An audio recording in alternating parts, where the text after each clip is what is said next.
की भाषा, पुराणों की वाणी, हम भी तो समझे, हम भी तो जाने, विद्या का हमको अधिकार दे माँ, हे शारदे माँ, हे शारदे माँ, अज्ञानता से हमें तार दे माँ, तू श्वेत वर्णी कमल पे विराजे, हाथों में वीणा मुकुट सर विसाजे, मन से हमारे मिटा दे अंधेरा, उजालों का हमको संसार दे माँ, हे शारदे माँ, हे शारदे माँ, अज्ञानता से हमें तार दे माँ।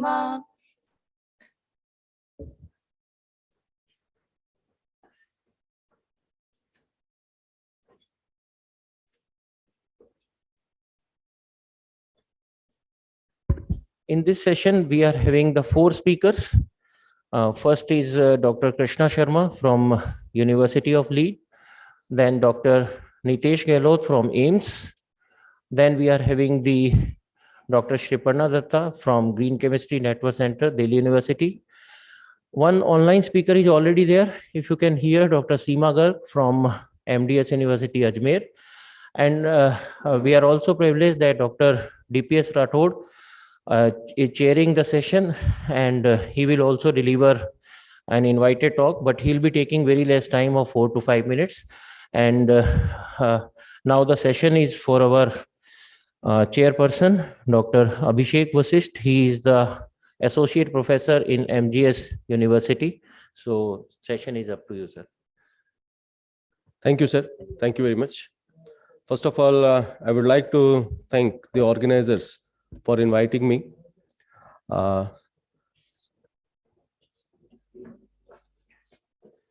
Just 1 minute, sir.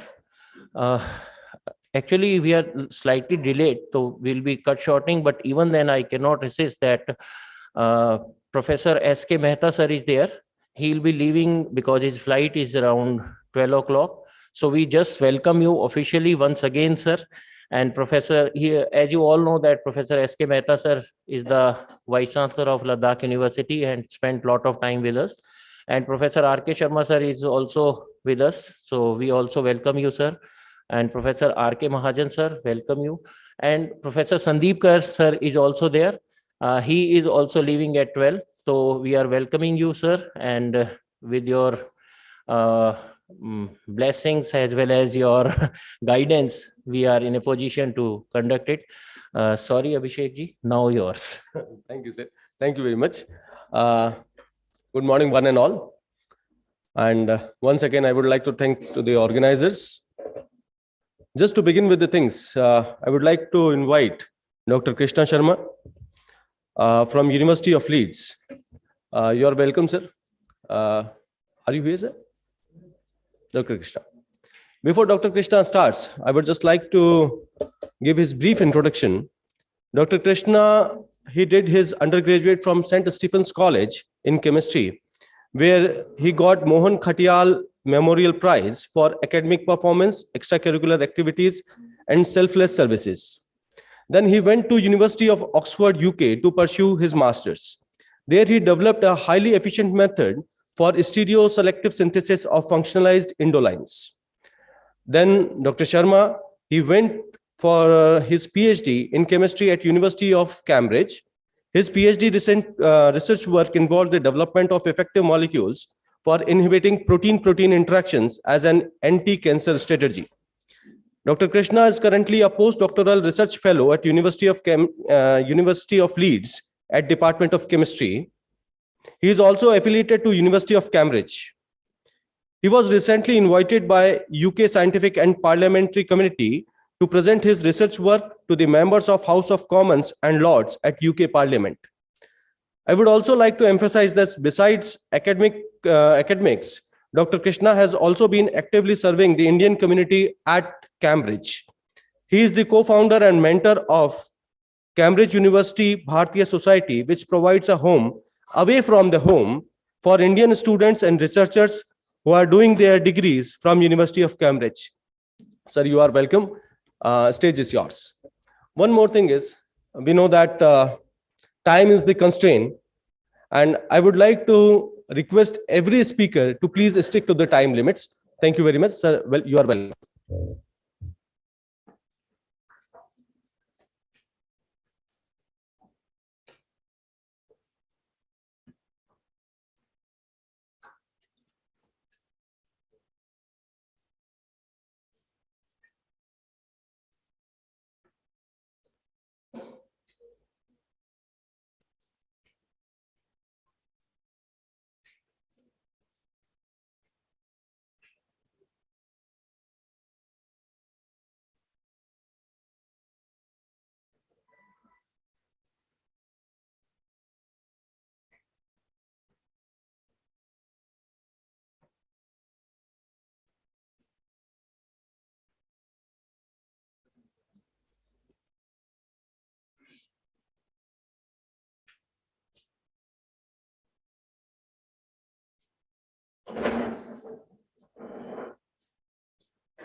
थोड़ा सा नीचे कर दें।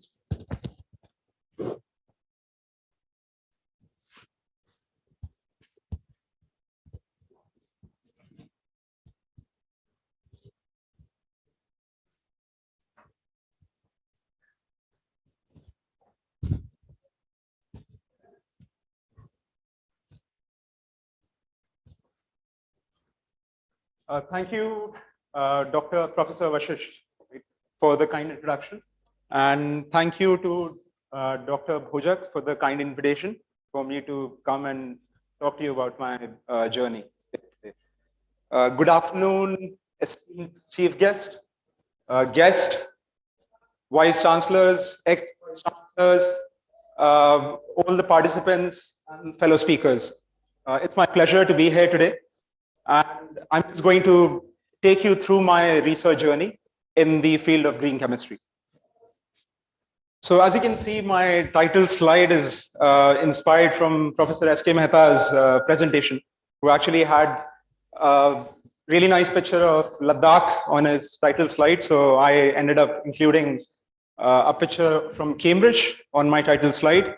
So just as you must visit Ladakh, you must visit University of Cambridge, which is again like a beautiful place. So how I ended up in chemistry and what I ended up doing, it might be very relevant for the students who might want to pursue further research. So I started with my undergraduate studies in chemistry at St. Stephen's College in Delhi University, where I had some amazing organic chemistry teachers. So I was interested in pursuing further research in organic chemistry. And I ended up moving to the University of Oxford for my master's in organic chemistry, where I had excellent group of co-workers and supervisors who trained me quite well. And they taught me several things which was needed at that time. And as you know, that nature is really interesting and very inspiring in the way it functions. It is able to make these complex molecules in a very easy manner without damaging the environment and making it very sustainably. And these molecules contain several chiral centers, as you can see. And just the presence of even one chiral center gives a molecule the ability to exist in two different isomers. So one form and the mirror image, the other form. And both of them can have different properties. For example, you heard about an example of thalidomide yesterday, somebody who was presenting their work, discussing one of the principles of green chemistry, how the selection of molecule is really important. And thalidomide is a classic example that one form can cause fetal damage. The other mirror image of that is an anti-nausea agent and is used as a medicine. So going back to this, you can see that these molecules exist in nature and they treat several diseases. For example, this one in particular, it is used as an anti-cancer drug. And you can see here, there is an indoline core present. And from this, we know that preparation of these indoline cores in a seroselective manner is really important for us as chemists, so that we can design such complicated molecules, these medicines, selectively and get only one form of that molecule. So my master's research was exactly about that. It was creating a very seroselective process. So a disero and enantioselective method of making these indoline molecules. And basically, I started with simple starting materials, subjected it to phase transfer catalysis conditions in the presence of a base.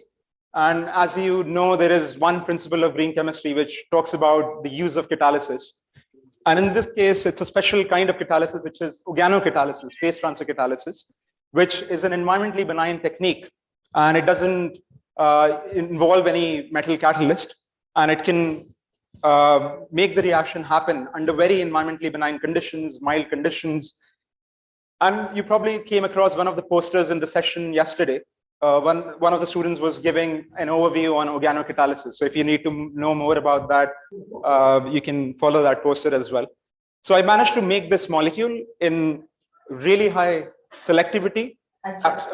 It can exist in two distereoisomers. I managed to make only one of the distereoisomers. So I could get just one distereoisomer and up to 99% enantioselectivity. I don't have the time to go into the details of this, so I'll skip that. But I'll mention that last year, if you recall, that the Nobel Prize went to these chemists for the development of asymmetric organocatalysis. So it just demonstrates the powerfulness of this field of chemistry in making such medicines sustainably. And I just want to highlight one part of this, all of this work, which gave me an important lesson, might be useful for the students here. So first we managed to make this very seroselective method. The next thing, my supervisor said, why don't we understand the mechanism of this reaction, how this happens? Nobody knew how this reaction occurs. So I started monitoring it in real time, and I figured what would happen if I leave this reaction and monitor the conversion of this reaction, the formation of this product. What I observed was a sigmoidal curve. So what it means is that the reaction doesn't do anything for a particular period of time, and then instantly it starts at this time period. And then the rate is quite high. The reaction occurs. It goes to completion around this time. So this mystery, there was this mystery, why this reaction doesn't do anything for this period of time, and then it starts with an increased rate. And I remember we have these group meetings in our group at Oxford, and we have to present our updates. So I presented this result, and people who were there, they laughed at it, and because it didn't make any sense. And my senior postdoc suggested me that, Krishna, you might as well not waste your time in this. It doesn't make any sense. Start working on something else, which might be useful for you later. But my supervisor, he had a different vision. He said, no, Krishna, we should keep working on this and see whether we can solve this or not. So he met another professor who had already retired, but he's currently an emeritus professor at University of Oxford. He was back then as well, just because he's really good. His name is John Brown, FRS. And we sat down with him, we discussed, we are getting this kind of reaction curve and it doesn't make any sense. It shouldn't be doing this. This professor was like, you don't tell the reaction what it should do. Your job is to figure out why it's doing so. So we continued this and we finally managed to figure out the mechanism of this reaction. And I don't have the time to go into the details, but I can come back to that later on. But if you want to learn more what happened in the mechanism, you can read this paper online and you will know the mechanism of this. So connected to this, I want to highlight that I'm really inspired by Professor Venki Ramakrishnan, what he says. He says, take nobody's word for it. And that was the lesson I received from all of that research that I did. You don't have to believe in someone else telling you that this is not possible and you should not do this. And this is like a central theme which other people mentioned as well. I remember Professor Sharma mentioning about Daniel Schachman, that he was told several times that your research doesn't make any sense and you should stop doing it. So yeah, you should take nobody's word for it. If you, the one thing you could do is do the experiment yourself, get the proof and believe in the result that you receive. Even if it's a Nobel laureate saying that it's not possible, you don't have to believe them. Believe in the science and the result. He has a really nice book that you can read about. And he also, this is the time that I met him in Oxford, but then later on, I ended up in the same college as him in Cambridge, which I'll discuss later on. In the interest of time, I'll just briefly say that this is how the department is. And these are the chemistry department facilities. It's state-of-the-art facility. It has all the instruments required. And this was my research group. And this is a ceremony that happens in the beginning where you get inducted as a member of the university. I attending this ceremony here in the beginning, and it has the same system as University of Delhi, or here, university, you have different colleges. Just like that, we have different colleges in University of Oxford. We get to be a part of one college. And many of you would have seen Harry Potter movies. Those movies have been shot here. And the one college that you must visit if you go to Oxford is the Christ Church College. And it has this dining hall. This is exactly the dining hall that is being portrayed in the movie Harry Potter. So after that, I was interested in pursuing my research in chemical biology. I wanted to see whether I can learn a little bit of biology, apply my knowledge of organic chemistry to biology. So I ended up moving to University of Cambridge, which is basically exactly like University of Oxford. What happened was a group of students revolted due to some issue, and they left Oxford and they moved to Cambridge, and they decided they'll set up their own university. And they set up University of Cambridge exactly in the way as University of Oxford. So it also has different constituent colleges. My research work was on inhibiting protein-protein interactions. The protein of interest here for me was P53. It's a cancer-specific protein. It is a tumor suppressor. It kills cancerous cells. I don't have the time to go into the details of this, but my research work involved using a chemistry called click chemistry, something that you can learn about. It's a very powerful technique for joining two different chemical groups together and getting a larger entity. So that's exactly the reaction. And this reaction is quite sustainable, especially the reaction called metal-free click chemistry. For that, you don't even have to use the metal. You can just do it sustainably without using a metal catalyst, just in water. And that's exactly what I did. I used these strained alkyne molecules and I connected with these peptides, and I built these macrocycles, and these microcycles then I tested in mouse cells, checked their activity, how much activity they carry for cancer cells.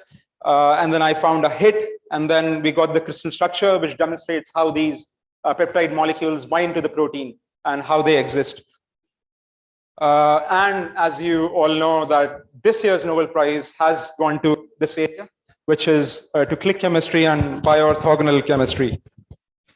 So following on that, this is our research group here in Cambridge. And this is the Department of Chemistry at Cambridge.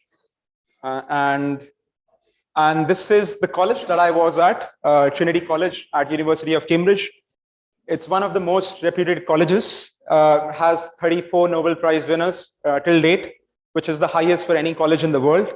I highly recommend going to this place. You will be absolutely inspired of just the things that exist in this college, especially for students at this point. I wish somebody had told me at this time about this place and about the inventions that have happened at this place. Some of them I'll mention about. So these are some of the alumni that are just from this college. Isaac Newton, Rutherford, Niels Bohr, Maxwell. So the discoveries of atom, gravity, electron have all happened at this college. And this is the very apple tree, the Newton's apple tree, just outside our college. This is Newton's room here. And this is his garden. He used to spend a lot of his time here in this garden thinking about why the apple is falling down. And then suddenly he got that idea about gravity. And then he ended up writing this book, Principia Mathematica. The original copy we still have in our college in the library. And you should visit. I'll show you the library as well. When we become a member of this college, we have to sign this book. It's a life membership that we get here. And you can see this book has been carrying on for ages since the college was established. This is the book from 1661, where Newton signed this book when he was admitted as a student. And they always keep it open on that page. And they have a slip here indicating that Newton signed here. We get to see Newton's signature, and then we get to sign our own signatures. And whenever there are failures, lack of motivation, inspiration, we can always go to this area called Antechapel, where there is Newton's statue there. And just being there in that environment just motivates us to do some more work. I also want to mention the really amazing, motivating people that I've had the opportunity to talk to in that place. One of them is my principal of the college, Gregory Winter. He was always very encouraging, talking to me about my research progress. And suddenly, I worked with him because I was also having the responsibility of being the president of the Students' Union in my college. So I worked with him for the college development. And suddenly in 2018, I hear that he has won the Nobel Prize in chemistry for phage display of peptides. So he made these antibodies, which are used for treating various diseases. And you can learn more about that online. He has several companies to his name as well at this date. But then another very motivating figure for me is Amartya Sen. Although he doesn't belong to chemistry, but he was always interested in knowing from me what research I'm doing and understanding what I'm doing, which was again so motivating. The other opportunity I had was to host and take around Honorable President of Bangladesh, from which I learned quite a lot, how he's ahead of a country, and at the same time, he's so humble, and how he carries on that leadership. And it was a truly amazing experience for me being there with him. This is the library that I was talking about. It has Ramanujan's original work that has been done. The original notebook you can find. Newton's Principia Mathematica you can find as well. And I highly recommend going there, visiting someday. And those who haven't watched this movie, The Man Who Knew Infinity, you must watch this. It's an amazing movie, very inspirational. And then this is a really interesting place in college. This is a corridor, and you have a wall at the end of it, right? If you stand at this end and you clap, you will hear the echo of your clap. And Newton was exactly at this place back then when he was a student. He clapped from this end to the other end of this corridor, and he heard the echo. Can anyone guess what he managed to figure out? He measured the distance, and he measured the time of this echo to come back. Anyway, he figured out the speed of sound, and nobody knew at that time what was the speed of sound. And he didn't even have a stopwatch at that time. So he ended up using a pendulum to figure that out. But just the fact that you are in this corridor and you clap and you hear this echo, and that idea that you can figure out the speed of sound, that's just amazing. So carrying on from that, my master's and PhD, as I showed you, all that research involved the use of organic solvents, right? All this while I had been using these carbon-based solvents derived from petrochemicals. The use, first of all, the manufacture of these solvents releases carbon dioxide into the atmosphere. because you burn petrochemicals. And then when you dispose them off by burning these solvents, again, you release carbon dioxide. So it's leading to all of these problems. As you can see, the environmental impacts, but not just that, it is also causing various human diseases. Some of the solvents I've just mentioned here, they are causing all of these diseases here. So why are we still using them? That's the question. And the annual production in the entire world is equal to, if you have been to London and seen the Big Ben, it's equal to 1.4 million Big Bens. So you can just imagine the amount of damage that is being created annually. So the question is, first of all, I want to mention that, so during the final year of my PhD, I had this amazing opportunity to hear Frances Arnold, again a Nobel Prize winner, and she came to Cambridge and talked about her work on how she has utilized these enzymes from nature and has modified these enzymes to carry out organic reactions sustainably. And that was very inspiring for me, that she's doing an amazing work in doing organic chemistry sustainably. And just before coming here, I was in Stockholm, and I again had the opportunity to hear her because we had the Nobel Prize week going on, and the Nobel medals were given in that week. And I had the opportunity again to listen to her and be inspired from her. So I was like, what can I do to change what the damage I have done during my master's and PhD? And the way we can do it is by replacing these solvents with something which would be environmentally benign, sustainable, and economical. And something like that would be obviously water as a solvent to use. So my current research work is exactly about that, using water as the media for doing organic reaction. And this work that I'm doing right now is at the University of Leeds, because it ranks first in the whole of UK in 3 of the Sustainable Development Goals that have been set by the United Nations. And this project is funded by the APSRC, UK government. And one of the reactions that I focus on is fluorination chemistry. Why fluorination chemistry? Because of all the drugs that currently are in the market, of all the medicines that exist, about a quarter of them, all of them contain fluorine atoms in them. So you know how important it is to attach fluorine atom to molecules, because a quarter of them have fluorine atoms in them. The problem is, all the methods to access these molecules with fluorine atoms, all of them are very damaging methods. They use organic solvents, they require high temperatures, very extreme conditions. It's only 20 minutes. I started at 10:15. It's 10:35 right now. 20 to 25 minutes. Yes, so it's 20 minutes right now. I still have 5 minutes, actually. All right. So I managed to basically change, and industries have pointed out that you can actually, this is a very important area to change and to do it sustainably. So because of the lack of time, again, I have 5 minutes. What I'm going to do is skip slides and just give you a glimpse of what I've done. So what we have done is challenge the notions of chemistry. And as you probably remember from Professor Sharma's talk, that what people like to do is that they want to do the things that they have done always. They don't want to take the risk and change things. What we wanted is to change things, and we wanted to do this in water. The problem doing it in water is going against the principles. You know, fluorine just loves water. And when you take fluorine in water, it's just going to be super solvated. It will not be able to react. And that's why when people do this reaction, fluorination, they make sure that it's absolutely dry. There is not even traces of water. What we did was the opposite. We did it in water, which is like a no-go for these reactions. And the initial result I got was a complete failure. I got 1% product and nothing else. And I optimized the reaction conditions and did a lot of other work. Finally managed to make this work in water. And we can now do this in water.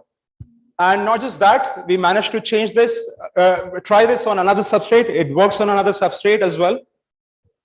We are doing some biological applications. So tagging proteins with these, and that is going on. Happy to talk about that later on. These are the principles of green chemistry that have been applied. And my journey would be incomplete if I don't share the contributions from the father of green chemistry himself. He was present in my talk. He always asked me challenging questions. He has been, well, several times in my talks during this year. And he's always given me very useful suggestions, but always questioned me with like difficult questions. There is another work that I again don't have the time to go through. It's currently have been submitted right now, and it's very interesting work, which I can maybe talk about later. But yeah, recently I had the opportunity to go to the parliament, present all of this work to the members of the parliament there. And this is my MP, Hilary Benn. He came all the way from Leeds to London to attend my talk and know more about what is happening. Make sure that this damage is not being done in the UK. Things are done sustainably in the UK. UK has a goal to net zero emissions by 2050. So they have to actually take actions from now in order to reach that target. Then these are some of the awards that I had the opportunity to receive. And I'm thankful for all of these. And there is an interview that is coming up, which will be up on the University of Leeds main website in March. And it discusses my journey so far in a very layman form.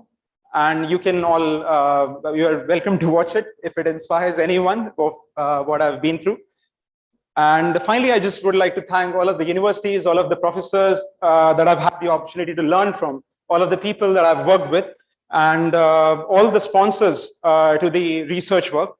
And currently it's being sponsored by, well, we have an industrial advisory board, and it's been a very interesting learning experience from all of these representatives from different industries.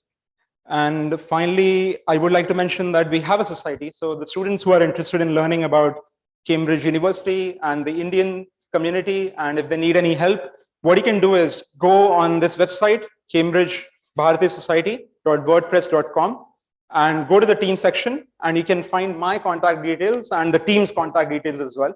And we will be doing several events, so you can follow up on that as well. And I still have 1-2 minutes to go, but I'm already actually. Thank you.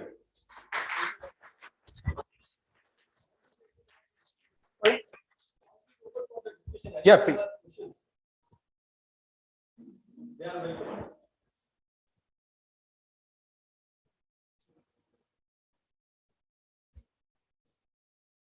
Especially from students, if anybody is interested in knowing anything.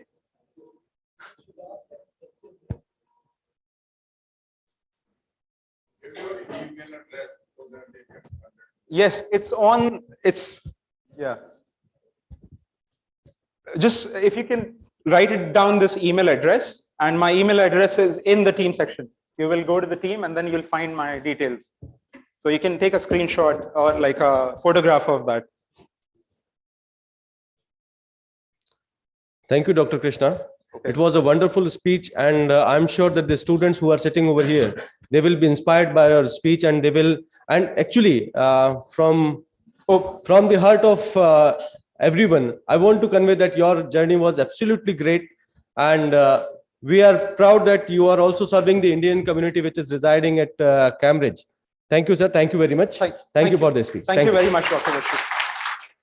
Just a final note, if I can, if I may. I forgot. I just want to thank my grandfather, late grandfather, who is not alive anymore.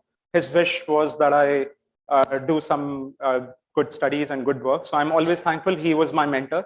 And I'm also thankful to my parents who have been a constant support throughout my education journey and supported my education, without which I couldn't have done anything.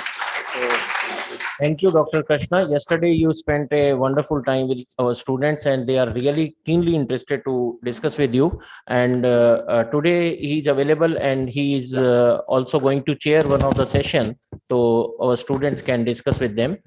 Now I have a little announcement for you. We are really profoundly privileged that Director, State Forensic Science Laboratory, Dr. Ajay Sharma sir is with us.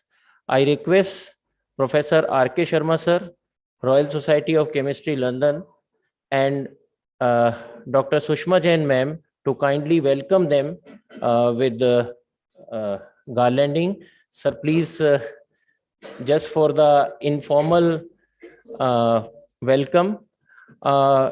He is one of the pioneer in the field of forensic science, and our student must be very happy that he is going to deliver one of the plenary lecture during the last session. And of course, in the valedictory function, you will be awarded by them.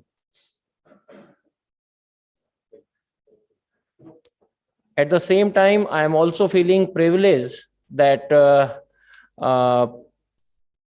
State Innovation Cell in charge, former State Innovation Cell in charge, and one of the key worker in the field of science video preparation and e-poster preparation, Dr. Vinod Bhardwaj is also with us. I request sir to be in the front row because you will be chairing the next session and then we'll be discussing. Sorry, sir, I'll have to take it.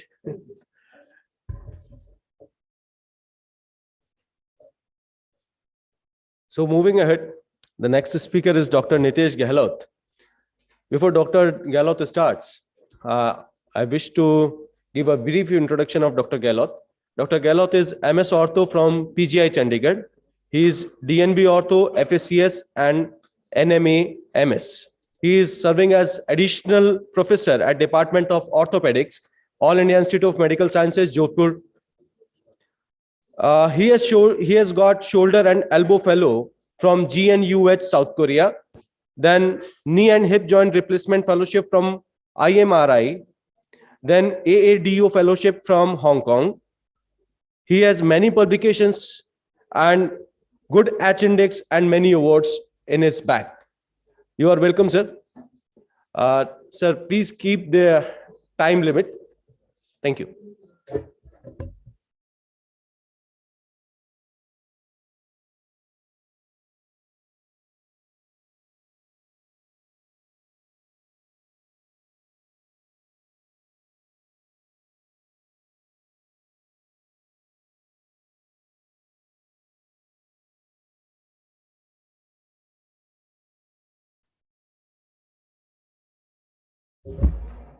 Okay. Good morning, everyone. I will come straight to the point. So, I'm currently working as additional professor in Department of Orthopedics, All India Institute, Jodhpur. I will talk about the topic. I admit it's an unusual audience for me. I'm usually habitual of speaking in orthopedic conferences.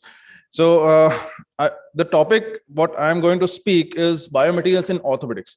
Now, without chemistry, we cannot function as an orthopedic surgeon. We use a lot of materials which are based on alloys, other materials, soft, hard, everything. So biomaterial in definition is basically a natural or synthetic material capable of being tolerated by a human body. So we have to define the bioactivity of a material. We cannot use any material inside the body. Its ability to bond biologically to the bone has to be important. So they play an important role in all the joint replacements, everything. Plates and nails used in fractures are all basically biomaterials. Now, why this is important? Why this is important for the students who want to pursue their thesis or in the future research? Because biomaterials market is growing tremendously nowadays. In the form of everything we are using, they have ventured into nanotechnology. I will talk about that. They have ventured into stem cells, and it's projected to grow so much in the future. So you can think about having a career in biomedical research also. Basically, they are classified into 3 generations. First were the bio-inert materials. Now, second were the bioactive and biodegradable materials. And the third were the materials which are designed to stimulate specific responses at molecular level. Now, this is not a chronological. Any material which is new and discovered can belong to any generation. These are not like they were the first generation was years back, and now they can be a first, second, or any third generation depending on the use of the material. The biocompatibility has to be there because they are very important. The human body is a very corrosive environment. So the material has to be inert. They cannot have rust on them. But the concept of biocompatibility is based on in vitro and in vivo tests. A series of tests are done before the material is developed. So what is an ideal implant material that a clinician wants to use? It should have biocompatibility with the living tissues.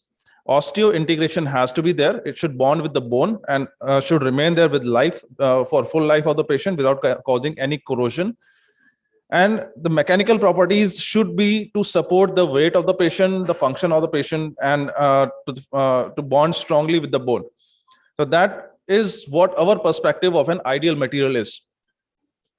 The general, when you implant a foreign body, it's a foreign body in the, any implant is a foreign body. The body has an immune reaction to it. Now it has to be inert, and the response depends on the material which you are implanting. It can depend on the type of the tissue where you're using it. It depends on the mechanical load that you're putting, the amount of motion, and the composition of the implant. There can be two. One is a toxic response where the death of surrounding tissue happens. A big no-no for any biomaterial. Non-toxic are the most commonly used. The biodegradable ones, the material dissolves after some time. The bioactive ones, they integrate with the bond formation with the surrounding tissue. And the bio-inert ones, they are encapsulated with the fibrous tissue and they don't react with any tissue. The basic complication that can happen is aseptic loosening, stress shielding, corrosion can happen. Then infection, metal hypersensitivity, all these are the complications that we are seeing. The first generation were initially invented in 1980s. They were basically they were taken from the factories. The clinicians wanted to use biomaterials, plates. So they didn't have any research at that time. So they took the inert metals and started using in the bone. Then they were faced with few problems. So they decided, some research went into it. So they wanted some specific situations where the material should be used. So they have to be bioactive or the biodegradable ones. So these were called the second generations. They started interacting with the biological environment. The third generation, they were invented in 2002. So their aim was to stimulate specific cellular response. Now these materials, they stimulate they come under the prerogative of immunomodulation. They are used for drug deliveries. They are used for other methods to stimulate the host response. So these are the latest ones. The latest research is going to this. Some basic concepts and definition. This you guys are very well versed. I'm not going to details. The young modulus elasticity, all the metals work on these principles. I'm not going to details. You guys know these better than me actually. But I will talk about the thing that I know better is the bone biomechanics. On the basically in the terms of the engineering, the bone is an anisotropic material. The Young's elastic modulus, it depends on the direction of loading. It is not uniform. It is weakest in shear, then in tension, and is strongest in compression. Viscoelastic material because the stress-strain relationship depends on the rate of loading of the bone. It follows the Wolff's law. That means the bone remodeling occurs along the line of stress. And the bone density changes with age. We all know osteoporosis happens. The bone density starts reducing with age. So these are the important things that any researcher who wants to develop a biomaterial has to keep in mind, because bone is not a fixed thing. So the brittle, stiff, and hard materials, they lie like this on the Young's modulus diagram. And when you turn this, make these diagrams for the biomaterial, the ceramics are the hardest ones. Then comes the normal metals, and then lowest are the polymers. Now, these are the commonly used biomaterials which are used in clinical practice. The ceramics are the hardest one. Then come the stainless steel, the 316 type. The typical metals, bone, ligaments definitely have such type of curve because then they give way after some time. And ultra high molecular polyethylene. This is the latest one which is used extensively in joint replacements. The clinical application that I have already said, osteosynthesis, joint replacement, non-conventional tubular implants, spine surgery, etc. and etc. These are the classical biomaterials which are being used nowadays. One of the magnesium alloys, they are biodegradable implants. Titanium alloys, they are commonly used in producing everything nowadays, everything. Titanium is very commonly used. Stainless steel was the precursor of the titanium in orthopedic surgery. Now also is extensively used in fracture surgeries. Cobalt chromium alloys are used in joint replacement surgeries. The non-metallic ones are polylactic acids. They are used to make biodegradable materials. Polyglycolic acid is used for porous scaffolds, and it's a bioactive agent. Aluminum oxide and zirconia, they are ceramics, and they are used for joint replacements. In short, the common biomaterials, the stainless steel was the first. We use the 316L type. That means it has 3% molybdenum, 16% nickel, and a low carbon content. This is the standard stainless steel that is used in orthopedics. It has been approved internationally. We don't, the reason for this, it has very high corrosion resistance. Rusting is not there because it has to work in the acidic environment of the body. So these are very important advantages: biocompatible, cheap, and very strong. The problem is, has a high Young modulus. So that means it's stiffer than the bone. Then came the cobalt chrome alloys. Cobalt chrome alloys are very hard. So they are used in joint replacement because the joint replacement implants are meant to last the lifetime of the patient. That means 20 to 30 years inside the body. So the alloys are very inert. They are highly resistant to corrosion, extremely long-term biocompatibility. but they have very high young modulus, so they have a risk of stress shielding and definitely expensive. They use for bearing surfaces like this in total hip replacement, metal on metal devices or metal on polyethylenes. This is a hip replacement implant that we use, and they are made of cobalt chromium. The titanium are all titanium. What we use is 6-4. That means titanium is 89%, aluminum is 6%, and vanadium is 4%. Other materials are 1%. Extensively used in implants because it's also corrosion resistance, low young modulus, and very important thing, MRI scan compatibility. MRI is done extensively nowadays. Every city has an MRI machine nowadays. And if you have a ferrous implant or a magnetic implant inside the body, you cannot do an MRI of that patient. So now, personally, I have shifted since last 5 years in my practice to no stainless steel, all titaniums, because the patient will go on to do an MRI of a brain and he has a plate in his hand, they cannot do an MRI. So titanium is very extensively used nowadays for this reason. The ceramics, we all know, they are the combinations of metallic elements and bound ionically or covalently with non-metallic elements. They use, why they are used? Because they are highly inert. They don't react in the body and they're hard and brittle and high compression strength. Bioceramics that we call them, they're different from the normal ceramics. There are 3 types. One, they act as a bioinert material, the alumina, zirconia, and the carbon. They use in joint replacement surgeries. Second are the bioactive ones like hydroxyapatite, bioglasses, and the glass ceramics. They stimulate the bone formation. They are used in fractures. And the third are the bioresorbable. They are the calcium phosphate and the polyglycolic acid. They are used for filling the bone defects. Now, very specific different purposes for all the bioceramics. Then is the class of polymers. The commonly used are the bone cement, polymethyl methacrylate, and the ultra high molecular weight polyethylene. The bone cement is a very commonly used. We use in joint replacement. It's used in fixing the implant to the bone.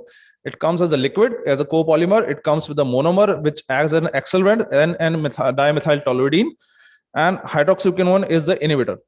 So it comes like in a packet like this. We take it inside the operation theater. We mix the liquid with the powder form. We mix it in a bowl, put it inside the bone, and then we put an implant like this. So it fixes the implant. It hardens in around 7 to 8 minutes, and it remains in that state for life. Ultra high molecular weight polyethylene is a polymer. Molecular weight in the range of 2 to 6 million. This is used as a bearing surface for joint replacements. This is the white material is used as a bearing surface. The patient walks on this. It's a highly corrosion resistance, highly wear resistance. It does not wear for next 10 to 20 years. The carbon fibers, we all know, they are the same use, but advantages, they are very light. Disadvantage, they are very costly. Tissue adhesives are used for adhesing joining the tissues. They are the fibrin gel, albumin, cyanoacrylate, and mucopolysaccharides. Now, why the new research is going on? Because there are the problems with this metallic implant. These are the problems. They interact with the body. They cause corrosion. They cause infection. They are other problems. They break down. So now the newest future is what research is going to nanotechnology in orthopedic implants. The nanomaterials are used because they are tunable. You can change the surface characteristics and the bioactive nature of the nano implants. You can use the normal implants and apply nanoparticles on them. The advantages, they increase the surface area, increase the effective stiffness, roughness, and altered by physiochemical properties. This is how the nanotechnology, the nanomaterial interacts with the osteoblast. Osteoblast is the cell that forms the bone. So when you have a normal material, then the proteins, they stick more on the nanomaterial rather than the normal material. On the right side, the osteoblast formation is also higher when you are using a nanomaterial. So that's why they have protein adsorption better, osteoblast attachment is better, and the differentiation on new bone generation is higher with the nanomaterials. These are the areas where the nanomaterials are used in orthopedics. This is the research, whole lot of research is going on. You see the publications that are coming out in the last 5 years is focused extensively on nanomaterials. I myself is using in clinical practice the total hip replacement implants, which are based on nanotechnology. This is how they act. They cause all the cell stimulation. They have antibacterial activity. They have biocompatibility with the lung, with the host tissues, and they are corrosion resistant. So all the advantage are there with the nanotechnology implants.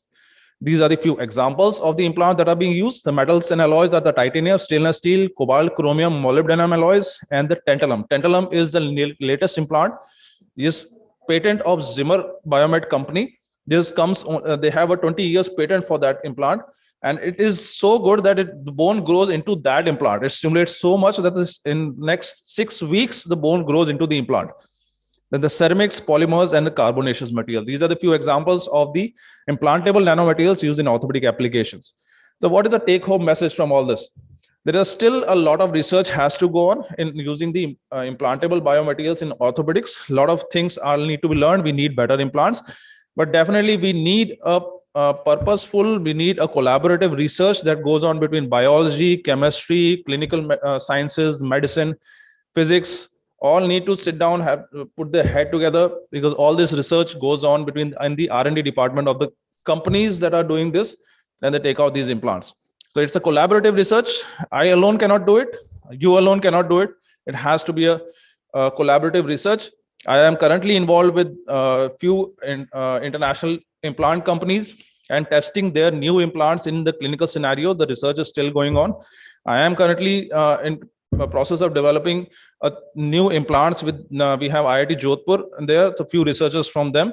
So I'm currently involved in this. Anyone wants to pursue, anyone wants to do a clinical or an in vitro study or a translational research that we are currently doing, anyone wants to, I'm open to that in future also. They can definitely anytime contact me. My details are definitely on AIIMS Jodhpur webpage, the email and mobile number. Anytime they can contact me, and it would be good to have people from here. I'm born and brought up in Bikaner only. I have done my schooling, MBBS from SP Medical College, and I was a student of Bojak sir actually. So I'm indebted to him to go into the medical field. And now later on, I have gone through this. So thank you very much. It would be a pleasure to have it. House is open for discussions. If anyone has any question, house is open. Hello, good morning, doctor. My question is, if someone has that stainless steel which can be removed, I want to know the time period for which it can be held inside the body, or we can go after that particular time. Basically, if the implant causes the problem, then we have to remove it. The implant related problems are infection, corrosion, and other things.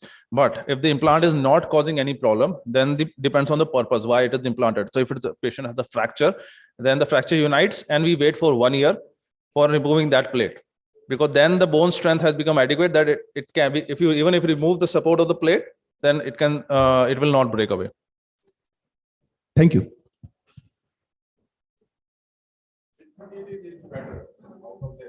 Sir, Pardon, sir? In terms of what? In terms of using for fractures and as a biocompatibility, basically tantalum is the latest ones, and the materials that we are using, they're grit blasting and other salt techniques they're using for applying nanotechnology. They are the best ones actually, because we are using them for joint replacement surgeries, and they last lifetime of the patient. So when we implant a joint inside the body of a patient, we expect that to last for 20-30 years without causing any problem. So they are the best, and the joint replacement implant, that's the reason why they're costly actually, the difference of joint replacement and the normal implants. The reason is that the materials that we are using are based on this nanotechnology. Sir, we know that body attacks foreign particles, right? So what if body treats these metal implants as foreign and attacks that? Also, how can we make them more biocompatible? Like, what are the special characteristics that these metal implants should have to make them more biocompatible? Very good question, actually. So the research that has gone into the first, second, and third generation implants is that to make them bio-inert, because every implant has a surface. You might be knowing that positive and negative ionic surfaces of the implants. So the body cells, they are attracted to a specific ionic surfaces. So what they do is they coat the surface with inert materials. So what the nanotechnology is doing it, they coat with very inert, so they don't carry a charge.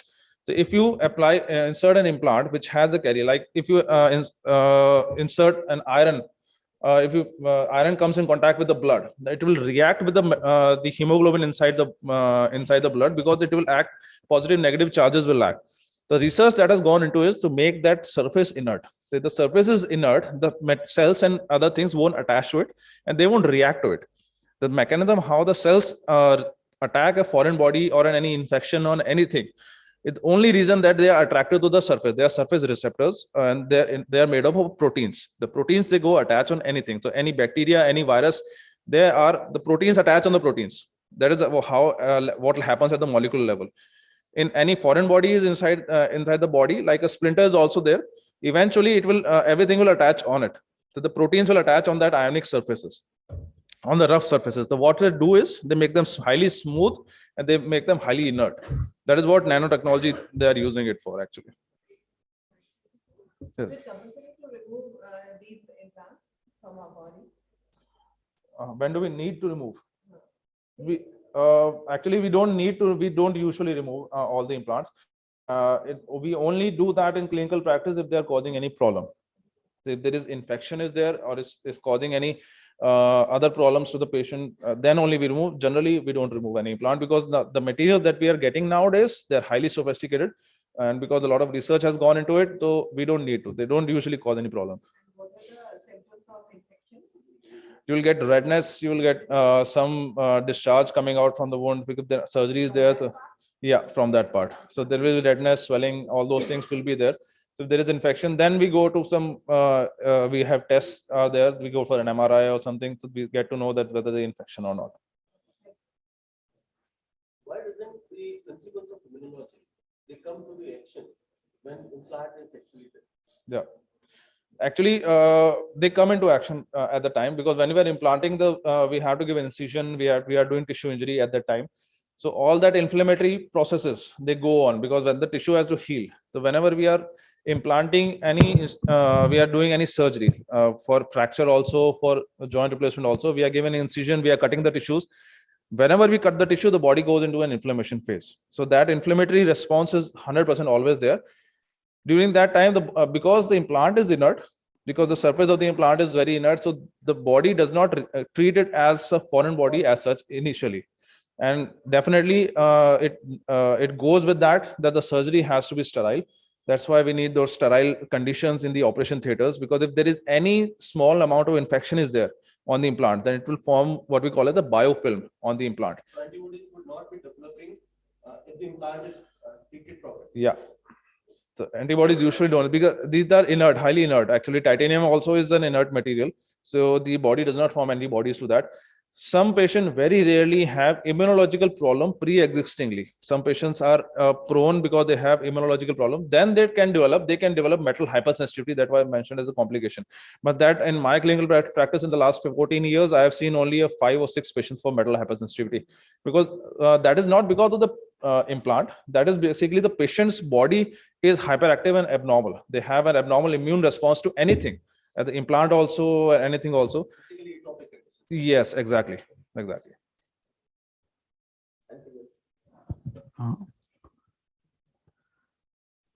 minute, sir. One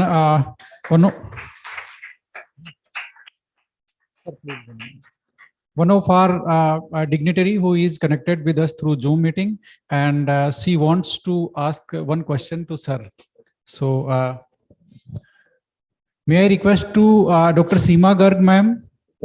Is it audible to you?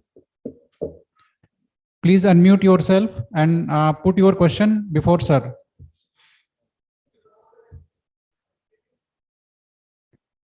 Seema Garg, ma'am.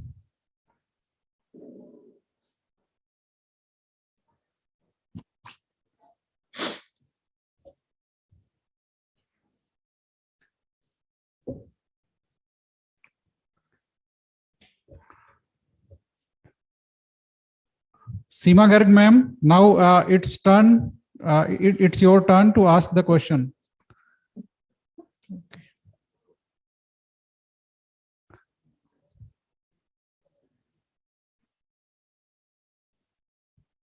So, okay, thank you. Hello. Yes, ma'am. Yes, please. I have one experience. My mother, she has got this knee replacement. But the material what they are using, its life is about 10 years only. So is there any work is going on that we don't have to reoperate it and its life is long? Any other material is working on that knee replacement joints? Good morning, ma'am. So you have raised a very pertinent question, because in the knee replacements, knee and hip replacement surgeries, the research shows that it varies from 10 to 25 years, because I've seen patients who are 30 years older also, but in some patients it fails in 10 years also. The problem that we are having with the using this implant is because they have a polyethylene liner, the high molecular polyethylene. With time, what happens is that these polyethylenes just starts wearing, the surface starts giving releasing ions and material, or what we call as wear debris inside the body. The body starts reacting to that wear debris over time. Then they don't react initially immediately to that high molecular polyethylene, but over the 10 years course, that wear debris starts collecting around. Then the body starts the immune cell starts acting, and it's called loosening of the implant, because the surrounding which around area which is attached to the bone, it starts becoming loose. So the implant that we are using for joint replacement is cobalt chromium molybdenum alloy as of now. Sometimes some companies are using titanium alloys also for that, but the cobalt chromium molybdenum is a very sturdy implant. They are now giving it coated with grit blasted and coated with tantalum implants also nowadays. So tantalum is a patented of Zimmer company, which has a very good bone in growth. So if you are planning to go for a revision surgery for your mother, I think you can talk to your the surgeon who is operating about the tantalum implants. They definitely have better hold in the bone, and they have a better longevity. Thank you, sir. Welcome. Thank you, sir. It was really nice talk. Next, we have Dr. Shriparna Datta. Dr. Shriparna is from GCNC, New Delhi. Before she starts, I would like to welcome her and give a brief introduction of hers. Dr. Shriparna Datta is currently a faculty at Hindu College, New Delhi. She is an active member of Green Chemistry Network Center, Royal Society of Chemistry, National Environmental Science Academy, and Save the Environment, which is an NGO working actively for environmental remediation. Dr. Shriparna completed her PhD in 2019 from University of Delhi. Her research interest focuses around the development of nanomaterials for advanced sustainable catalytic transformations. She has more than 40 publications in reputed international journals, including CAM Society reviews, having impact factor of more than 60. You are welcome, ma'am. Thank you very much, sir, for the kind introduction. And good morning, everyone. First of all, I'm very grateful to Dr. Bhojak and Professor Sharma for giving me the opportunity to be a part of this vital conference, workshop rather, on green chemistry. So today I'm going to deliver a talk on novel hybrid nanomaterials for advanced sustainable catalytic applications. So I'm here in Bikaner for the second time. I think it was in 2018 when I had the talk, and that time I was about to complete my PhD, and now I have grown up. So now I'm a faculty in Hindu College. So as you can see, this is my college. It is one of the top ranking colleges of Delhi University, and it was established way back in 1899. And NAC has consistently graded as C+. India today has ranked us #1 in sciences and arts and #2 in commerce. So I'm rather honored to be a part of this college. And very recently, I want to share that we have started a state-of-art research center in our college, which is again the first of its kind. This center is housing more than 20 diverse labs, and we have many modern sophisticated instruments. So this is rather the first of its kind, and we have already started doing our research work at this research center.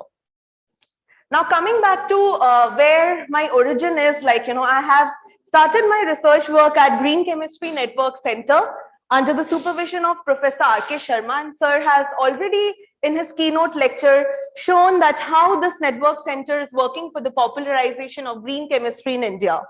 And so we are involved in organizing a lot of workshops, conferences, seminars, and also research for societal improvement and development. So I'll start with catalysis, which has been my research field as well. And I have been involved in designing a lot of nano catalysts. So if any student is interested, you can, have a lot of information from this. So as the famous Barry K. Sharpless had mentioned, catalysis is the engine that drives development of chemistry, and catalysis has left a deep impact everywhere. So if you see, almost 80% of industrial chemical processes are on the catalytic processes. So if you see fine chemicals, petrochemicals, polymers, environmental, they have left a deep impact everywhere. And apparently, catalysis also promotes green chemistry, being one of the key principles of green chemistry. So if we use catalyst, we can go for reduced waste generation and also improved atom economy. And if you see vitally, it is the transition metals, the 3D and the 4D series, the members, they form the catalytic materials because they have very good bonding capability, variable oxidation state, coordination number, and they offer a choice of ligands. And amongst all, we have seen palladium emerging as the winner in the last few decades. If we see most of the Nobel Prize winners, they have developed palladium-based reactions, and it has proven its efficacy. But palladium, the problem with these metals are that they are expensive and they also have restricted availability. So which is why now we are moving towards the sustainable alternative. So we are working on copper, chromium, nickel, iron, cobalt, manganese, because they are cheaper, non-toxic, abundant, and they have diverse applicability. So now palladium has been replaced. If we see, we have nickel catalyzed reactions, and they are proving to be quite beneficial in this regard. So even we are working on the earth abundant method-based catalysts. So if we see, we work on iron, cobalt, nickel, etc. And I'm going to get some of the work today. So let me just briefly tell you that what we do at our network center is, we all know that primarily we have two sets of catalysts. One is a homogeneous catalyst and the other is a heterogeneous catalyst. So we know that while homogeneous catalysts, they have very high activity and selectivity, but they are difficult to recover. On the other hand, heterogeneous catalysts, they are easy to recover, but they have low activity and selectivity. So what we do is, we are trying to integrate the key benefits of both these type of catalysts by using an approach which is called as heterogenization approach. So as you can see in this picture, what we do is, we take a solid support material and then we immobilize the homogeneous metal complexes onto the surface of a solid support material. So because as we know that the support it is easy to recover, so it will possess the benefits of a heterogeneous catalyst, and the homogeneous metal catalyst is, has very high activity. So we are integrating the key benefits of both of these. And when we had started our journey at our lab in Green Chemistry Network Center, we had started with the bulk silica gel as the solid support material, and then we moved on to silica nanospheres, and now we work on silica coated magnetic nanoparticles. Because when you come down to the nano level, there are increased benefits because of high surface area to volume ratio. So if you see, now we work on nanocatalysts, which are also called as the solid supported nanocatalysts, because they have large surface area to volume ratio. So because of this, there is an enhanced activity that is observed. So our research group has written a book, our sir, Professor R.K. Sharma has edited a book, Silica-based organic and organic hybrid nanomaterials, and I have authored in this book. So we have details on the kind of catalysts that we work on.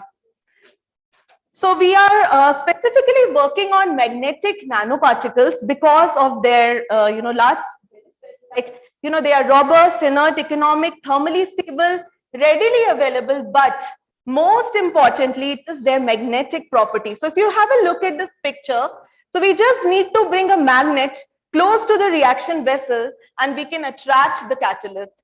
And this is a much more greener, inexpensive method because, we need not go for the, traditional centrifugation or the filtration techniques, which involve a lot of, solvents. So One of the problems associated with the magnetic nanoparticles is their tendency to undergo agglomeration. So at times they do undergo aggregation, which deteriorates their efficiency. So what we do is we now use a strategy which is called as protection strategy. So we just coat the magnetic particles with a layer of some coating material, which could be silica, carbon, polymer, metal, etc. But particularly in our laboratory, we are employing silica for the purpose because silica is readily available. It has high binding strength with the iron oxide core. It provides ease of functionalization and it shows high thermal stability. So such kind of structures are actually called as the core shell nanocatalysts, where we have a magnetic material at the core and silica at the outer layer. So if anybody is interested in working on such kind of catalysts, so we have a review article on iron oxide based nanocatalysts that was published in Green Chemistry. So this is our approach primarily. What we do is firstly synthesize the iron oxide nanoparticle and then we coat them with a layer of silica. So that's the shell material. And as you can see in this picture, then we functionalize the surface of this with a functionalizing agent. So as to, attach some other moieties, so as to tune it further for the catalytic applicability. Then we graft, if you see the red color moieties over here, so then we graft, that is called a ligand which is specific for a particular metal. And then finally we metallate it. So we are also working on adsorbent materials and catalysts. So if we leave it till the stage, it becomes an adsorbent. If we metallate it further, it becomes a catalyst. So this is what we are doing at our laboratory. And these are some of the catalysts that we have developed. So as you can see, this is a copper-based catalyst. It's a bipyridal complex. This is a homogeneous metal complex which has been immobilized on the surface of the nanoparticles, iron silica coated iron oxide nanoparticles. And this has been utilized for a reaction which is called as the tandem oxidative synthesization reaction, in which we are synthesizing oxazoles. So I'll be describing about this work. Likewise, we have also developed copper-based complex, and this has been utilized for the purpose of CH activation reaction, which is a green protocol. And then we have also developed a nickel-based catalyst that was used for the reductive amination of ketones. So I'll just share one of my research work, which will help you in understanding that how do we apply these nanocatalysts. So firstly, the inspiration was, we wanted to basically synthesize oxazoles because they are highly bioactive moieties. They have a wide variety of anti-cancer, antiviral, antifungal activities. And particularly leucomine A, this is a moiety which is a very important anti-cancer drug. It is composed of basically oxazole.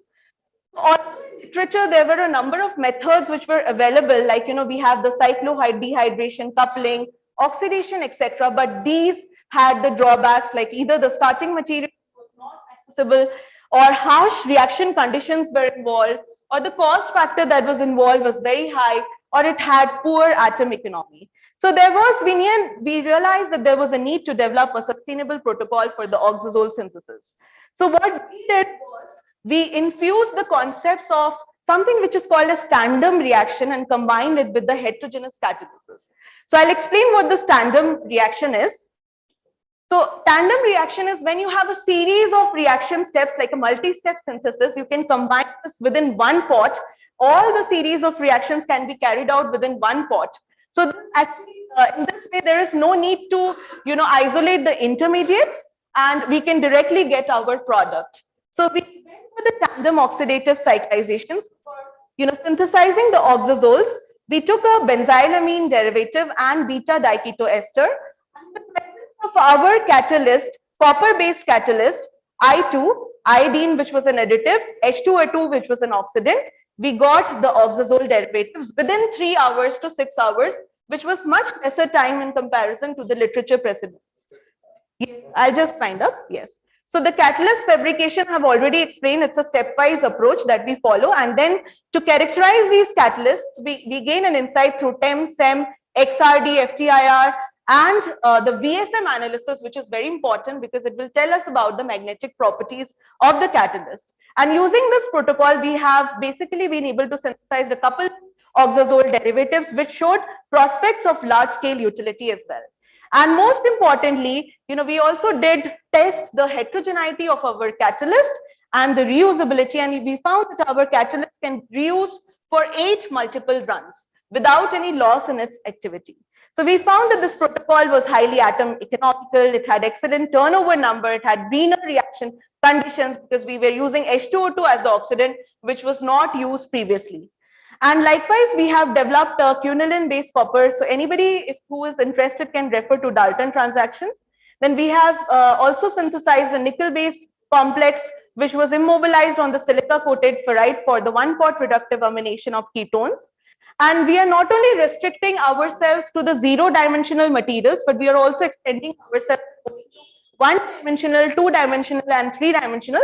So we are working on graphene oxide nanosheets, which are the 2-dimensional materials.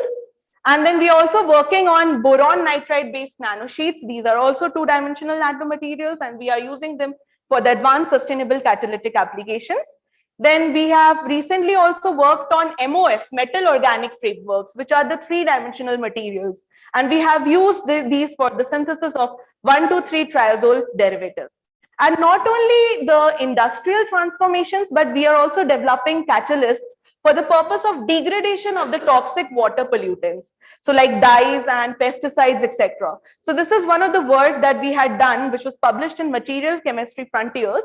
So here we have developed a bimetallic catalyst that has shown very good efficacy in the degradation of 2,4-D, which is a pesticide, and methyl orange dye. I'm not going into much details. If anybody is interested, can refer to this paper. But here we have used chitosan for the purpose of coating, and then we have immobilized the cobalt and nickel. And this material has shown very good efficiency, high degradation efficiency, almost close to 100% removal efficiency. And as you can see, we found that this was involving a reusable catalyst. We were using base metals, where I had started my discussion on, and the degradation efficiency was very high. So likewise, very recently, we have also developed a haloside-based cobalt nanocatalyst, which has proven its efficacy in degradation of bisphenol A and malachite green. And I'm very honored and pleased to share that I'm also thankful to my sir, Professor R.K. Sharma, for giving me an opportunity to be a part of this vital review article that was published in Chem Society Reviews, which has an impact factor close to 60. And here we have written the article on silver nanomaterials, synthesis and their applications. We are also involved in writing a couple of books and book chapters. So this is one of our recent books, Green Chemistry for Beginners, and I'm happy to contribute 3 chapters in this. This book has already become very popular in our undergraduate curriculum. Then we are also designing experiments. So we have written a monograph on green chemistry experiments, which is again being widely adopted. So any student who is interested in going for, in doing green chemistry experiments, you can refer to this book. It has almost more than 15 experiments, very interesting ones.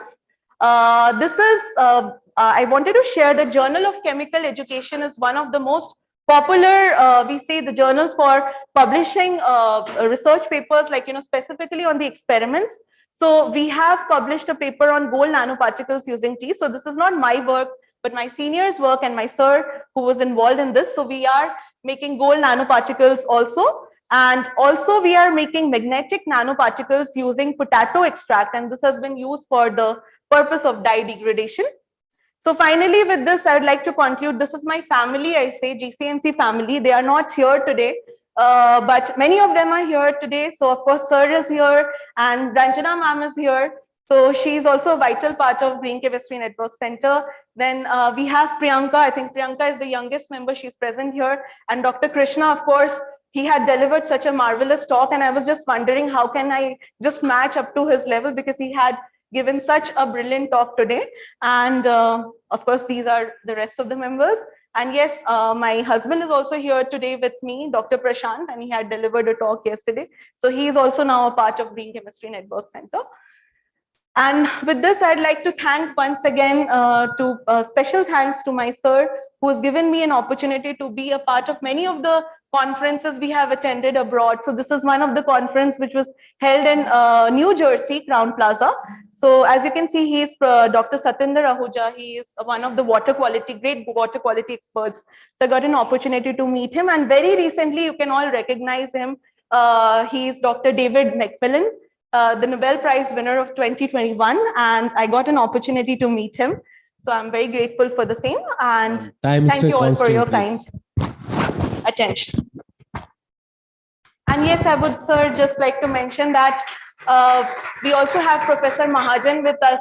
Sir has been closely involved in our conferences and workshops and is a dear friend of Professor Sharma and Professor Mehta also, I think, who has just left. So I'm all grateful to all of them who have played a very vital role in the green chemistry popularization. Thank you very much, sir. Thank you, ma'am. The house is open for discussion. If anyone has any question, be brief, but we are already running off the time. Be brief. Thank you. It's a nice presentation. I just one question. Is it possible to make the magnetic material, magnetic catalyst to make the industrialized? Yeah. So many of the industries have started using the nanocatalysts, particularly magnetic nanocatalysts, because of their efficiency in the separation. So they show large-scale prospects. Because when we submitted a proposal to the server DST, they have rejected the proposal. The main reason is it cannot be industrialized as a magnetic catalyst. But what was the reason why it cannot be? Because that's my question. Actually, that's why they have given the only the reason that because of this reason that magnetic material cannot be industrialized or commercialized during the industry process. So I don't see any point in magnetic nanocatalysts not being industrialized. They have already made a way to the large-scale catalysis, and so I think you should ask them the reason why they have rejected your proposal. Because yeah, and we have a project on DST where we are project accepted on this area. Because Professor Agasama sir is here, so because background of the work under that's why I asked question. And next question is that in the oxidizol preparation, you have used the two oxidizing agents. One is iodine, one is H2O2. Yes. Why you need the two reagent, two oxidizing agent? Iodine is an additive, oxidant. So I can show you the mechanism. It's an additive you have used. Yes, I can show you the mechanism. The involvement of both of this is important for forming the final product. If we only use H2O2, we will not get the product. If we only use I2, we will not get the product. We need both of these. The answer lies in the mechanism. I could not show the mechanism of there was no time, but I can share the same with you. Okay. Thank you very much. Thank you, sir. Thank you very much. Thank you, ma'am. Thank you very much. Next, we have Dr. Seema Garg. Dr. Seema Garg is joining us from Ajmer through Zoom. Dr. Seema Garg, is she here? Sir. Yes, sir, I am joining. Before she starts, I would like to give a brief introduction of Dr. Garg. Dr. Seema Garg is an associate professor in the Department of Chemistry at Samrat Prithviraj Chauhan Government College, Ajmer. She completed her PhD in pharmaceutical chemistry in 1993 from Gujarat University. She has a teaching experience of more than 22 years. In 2019, she was conferred with Honorary Excellence in Teaching Award from her institution. Dr. Garg has her expertise in pyrimidine synthesis and drug design. She recently patented her research titled "A Process for Preparation of Herbal Gelatin." You are welcome, ma'am.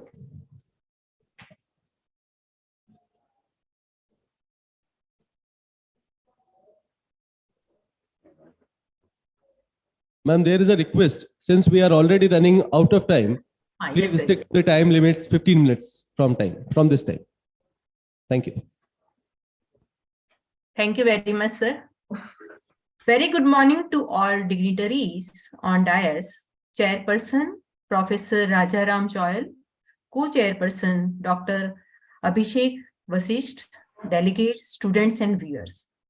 I, Seema Garg, Associate Professor in Chemistry, SPC Government College, Ajmer, going to present paper on droplets of green chemistry for balanced life. Green chemistry gives signals to balance chemistry between biotic and abiotic components of nature. Since last 3 decades, it has been noticed that chemistry on Earth changes its color from green to red.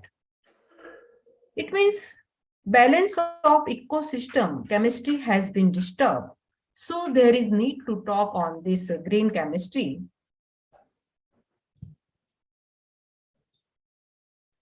Contains introduction, difference between removing pollution and manage of green chemistry, principles of green chemistry's roots in Pollution Prevention Act of 1919 and conclusion.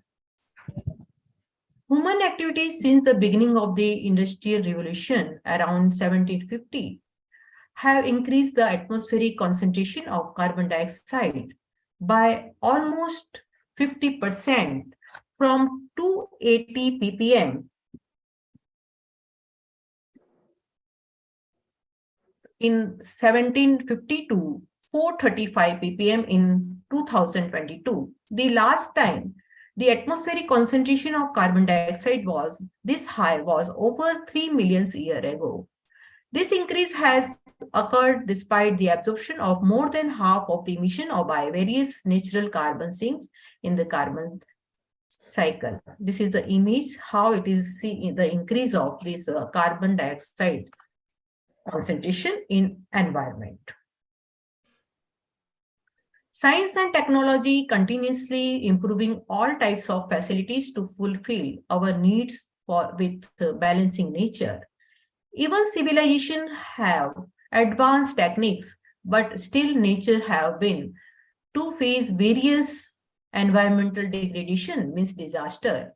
See, this temperature is continuously increasing.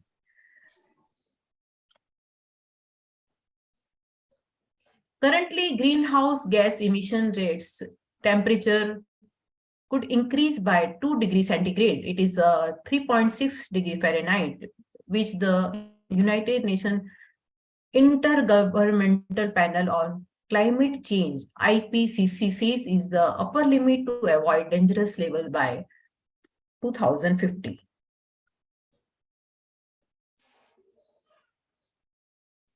See, these are the 10 red listed natural disasters of 2022. Pakistan floods, they kill about 1,739. Earthquake in Afghanistan, flood in Nigeria, South African flooding. Earthquake kills about 334 in Indonesia. Tropical storm, floods kill about 233 in Brazil. Drought kills about 200 in East Africa. Flooding in India takes about 192 lives. Floods kill more than 182 in Afghanistan. So this is the disasters happened in 2022. And this is due to our changes in nature. This is the Bhopal gas tragedy. It is occurred in 1984. It is due to the mismanagement of chemical factory, methyl isocyanate, and about 16,000 people they claim to death. So this is due to the mismanagement. And still we are suffering COVID-19 that we had seen about 58 lakhs people were died, and still it is going on with new variants. This temperature is increasing. 2014 to 18, it is a 47 degrees centigrade. It is the hottest record had been noted. This is the ice is melting, Alaska. This is the earth debris. Around the earth debris were occurred due to the this activities, satellite junk activities. See, this is the picture of 1957, and it is increasing slowly. Debris is increasing, and this is the recent photograph for 2022, where junk is occurred too much. Fundamental of green chemistry. Green chemistry is the design of chemical products and process that reduce or eliminate the use of generation of hazardous substances. Green chemistry applies across the life cycle. So we have to design our synthesis in such a way so we can reduce our chemicals, or we have to prepare one-pot synthesis we have to prefer, and we have to use catalyst, and we have to recycle our solvents which we are using for recrystallization or in the process. So we have to modify our process. We have to use microwave synthesis and many more we can do in the process of green chemistry. Green chemistry is different than the cleaning up pollution activity. So this is there are 12 principles of green chemistry. We have to prevent waste, design chemical synthesis. We have to use the design on the computer-based synthesis. We can reduce drug design, we can do with the help of SAR, structural activity relationship, QSAR, quantitative structural activity relationship. So we will not be able to prepare unwanted synthesis or unwanted product which are not useful. So we have to take help of SAR and QSAR. And after that synthesis, means designing, we have to go for process, and we have to do some paperwork that will reduce the steps of the process.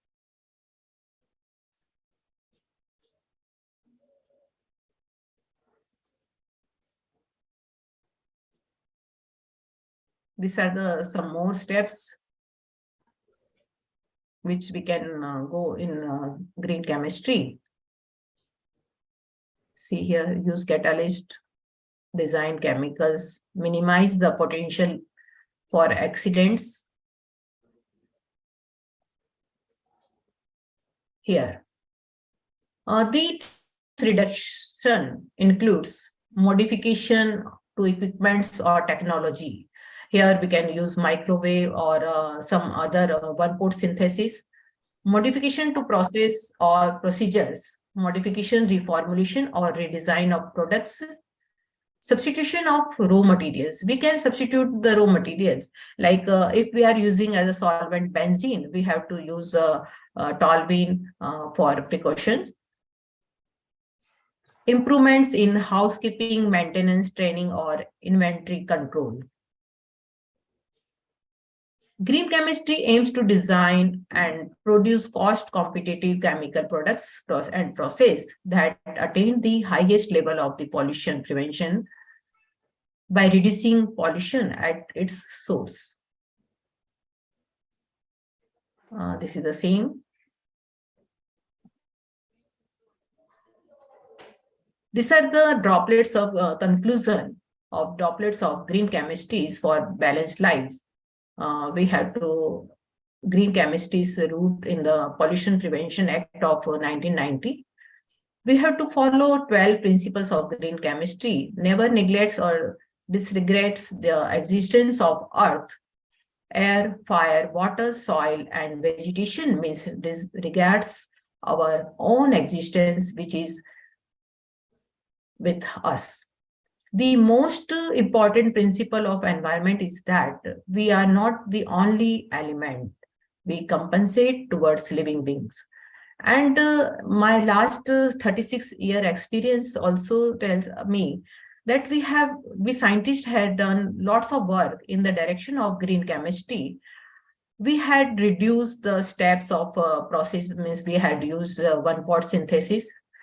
In laboratories also, we reduced the exercise. Earlier, we were doing lots of exercise in practical in laboratories, but nowadays, few experiments, important experiments we are carried out. This scale-up synthesis means earlier we were using 5 gram starting material, but now we have reduced up to 1 gram starting material. In R&D department, also earlier it was used 1 kg raw material. Now it is reduced to 100 gram. And we are doing, earlier we were doing a synthesis randomly, but now we are doing SAR, QSAR, and then doing paperwork. After that, we are designing the important products. We are using microwave synthesis. We are reusing our chemicals. For what we are using for recrystallization and synthesis, that chemical we are recycle. And we are doing lots of work in this direction. Our scientists are also doing in this direction. Thank you very much. I am very thankful to this Dungarpur Government College for organizing such a nice international workshop and symposium on green chemistry and technology. Thank you very much, sir. Thank you, ma'am. Thank you very much. If the audiences have any question, the house is open.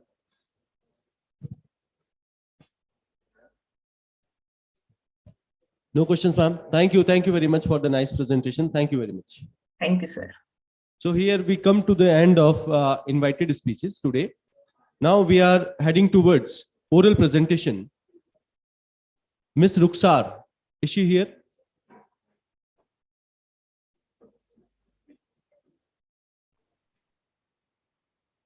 Hani Setia to follow. Ruksar, you have got 5 minutes time. Please wind up in 5 minutes.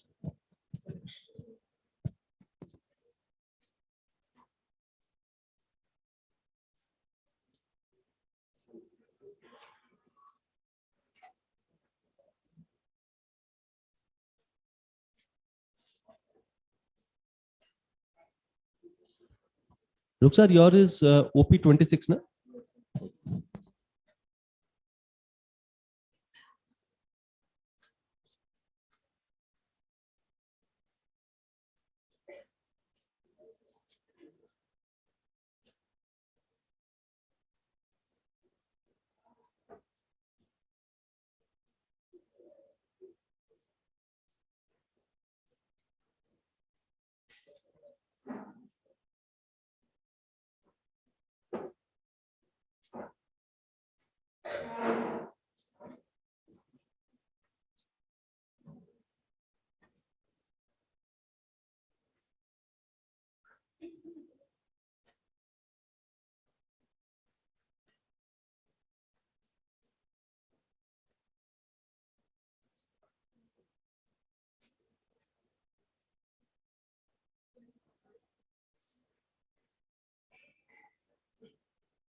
Hello.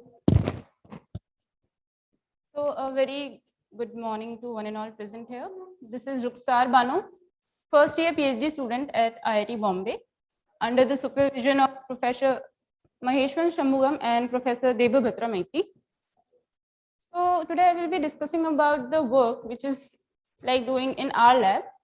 Basically, the topic is radio controlled pH functionality of small heat cycles. So So these are the contents today I will be discussing on. First of all, the question arises, why CH activation? And before that, what is CH activation? CH activation is basically the conversion of CH bond into CC or carbon heteroatom bond. Now, why are we doing CH activation? So here you can see in the traditional approach, cross-linking reaction has been used to do functionalization, right? And before we have to do pre-functionalization, here you can see in that reaction, bromination is bromination. But we see the modern approach, that is CH functionalization. There is a direct conversion of CH bond into the functionalized product, right? So, there are total two advantage of doing CH functionalization. That is, first, direct conversion of CH bond, no requirement of pre-functionalization, and second is number of steps get reduced. So here we get the inspiration from the nature, that's nature itself utilizing CH functionalization approach. If I talk about P450, which is one of the most prevalent kind of activation, and they have a remarkable capability to do site selectivation, right? So they do basically they do hydroxylation of unactivated methylene CH bond, and they are excellent stereo in a very mild condition and gives very high turnover number. So basically they are using direct group approach. If I talk about small arenes, which contains several CH bond, but there always an issue of site selectivity. So for that, what we are doing directing group approach. Group attached with a functional group to do meta and para functionalization, right? So if I talk about small heteroarene, which do not contain any kind of functional group, so for that we are using template based approach.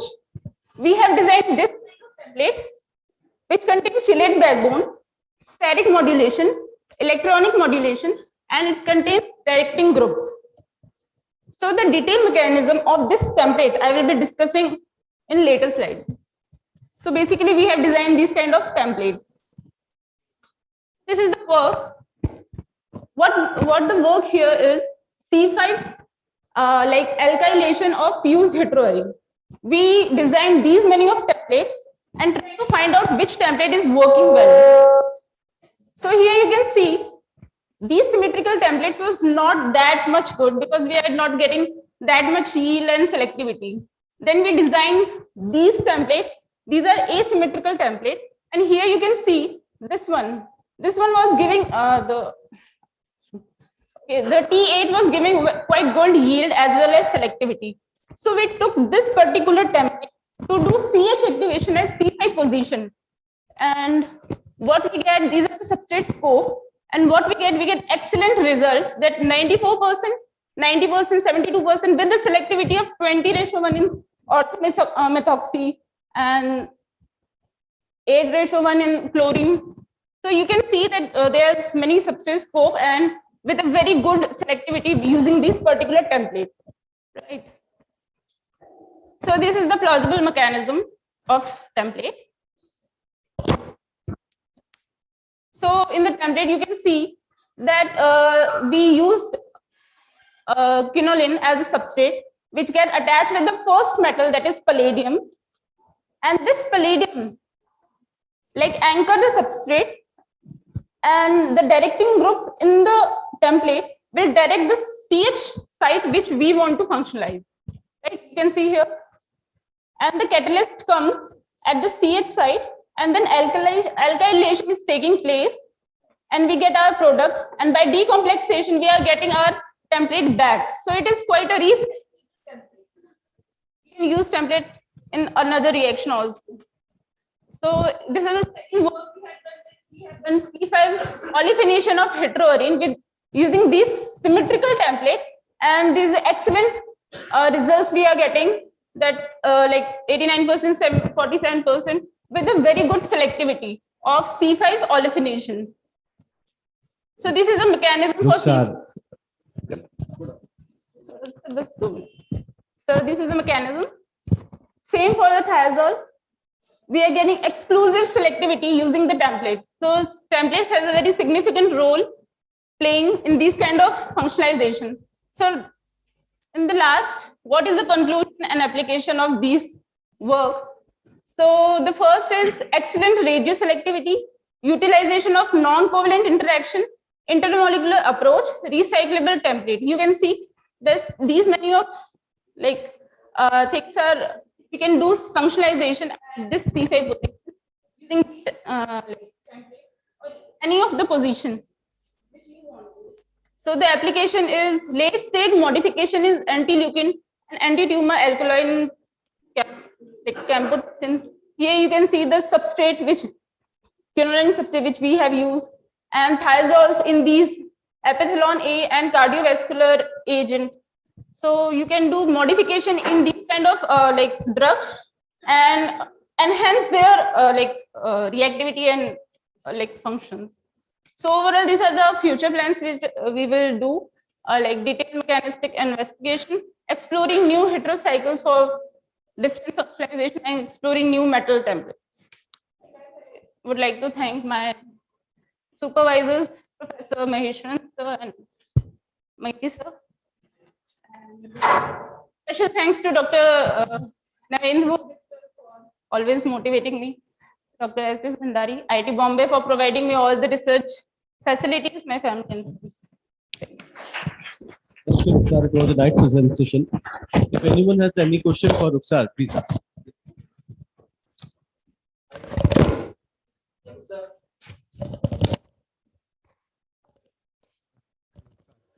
First of all, I want to say your slides are very, very well made. If it's you who made the slides, considering you are the first year. My guide, like. Oh, okay. Still, I have two questions. The first one is some of like most of your reactions, they had really high temperatures, so 100 degrees C. Yeah. And they were also like 48 hours, taking 2 days. If there is anything that could be done for making the conditions mild and like fastening the reactions. The second thing is you mentioned in your initial introduction slide about cytochrome P450s, which is, I believe, Francis Arnold's work on directed evolution of enzymes. Okay. I was wondering how this method gives you an advantage over the biocatalysis method for the same substrates. So the first question that like mild condition can be used, like we can decrease the temperature. So right now we are doing in lab. So these are conditions we have required. We have optimized all the condition, temperature and function, and the like we are getting the product in this like optimized condition. We can do in flow method. Like flow method is also one of the increasing like flow technique. We can use in that also, but we will try to see if it is going or not. And the second question, that cytochrome P450, it is also using directing group approach. So from that, we get a like idea that we can use a particular directing group to direct our position where we have to functionalize it. So, thank you.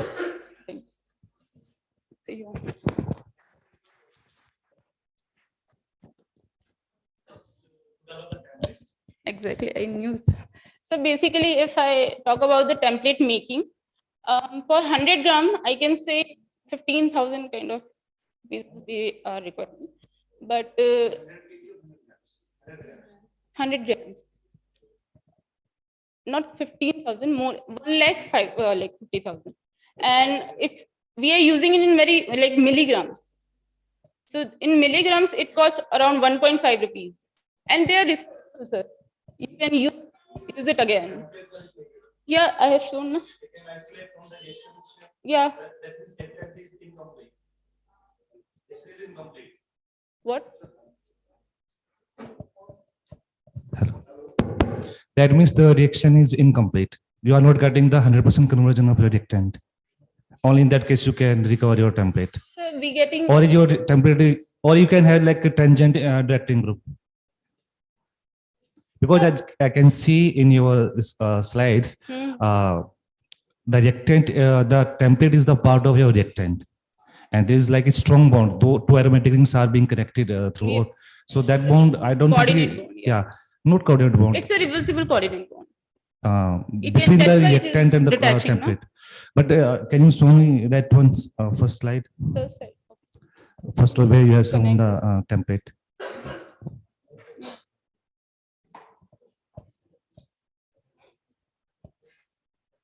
The first line. Any template you can show me. Sir, I would suggest these discussions can go on during the break. Sure, sir. Since we are already running late. No problem, sir. No problem. Thank you. Thank you. Next, we have Hani Sethia. Separate. No problem. Look, sir, you can discuss after all. Do we have Hani Sethia? Yes.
A very good morning to all of you. I'm doing my PhD under the guidance of Poonam Devedi from JNU, Jaipur National University from Jaipur. As we know, what is the meaning of nanoparticles? Nanotechnology is a known field of research since last century and have been made various revolutionary developments in the field of nanotechnology and exist in the natural world and also created as a result of human activities. And there is a bridge gap between the bulk materials and molecule structures and reduces the quantity of catalytic materials necessary to produce desired results, saving money and reducing pollutants. These are the properties of nanoparticles, which we can see here. And these are the synthesis of nanoparticles from bulk to nanomaterials and the atom molecules, nuclei and nanoparticles from top down and bottom up approach. These are the applications of cobalt oxide nanoparticles by representing all these solar sensors, biomedical magneto devices and all. And these are the applications of copper nanoparticles by using the biomedical applications, industrial applications, agriculture applications and environmental applications. This is the literature review, but my work is done on neem plant.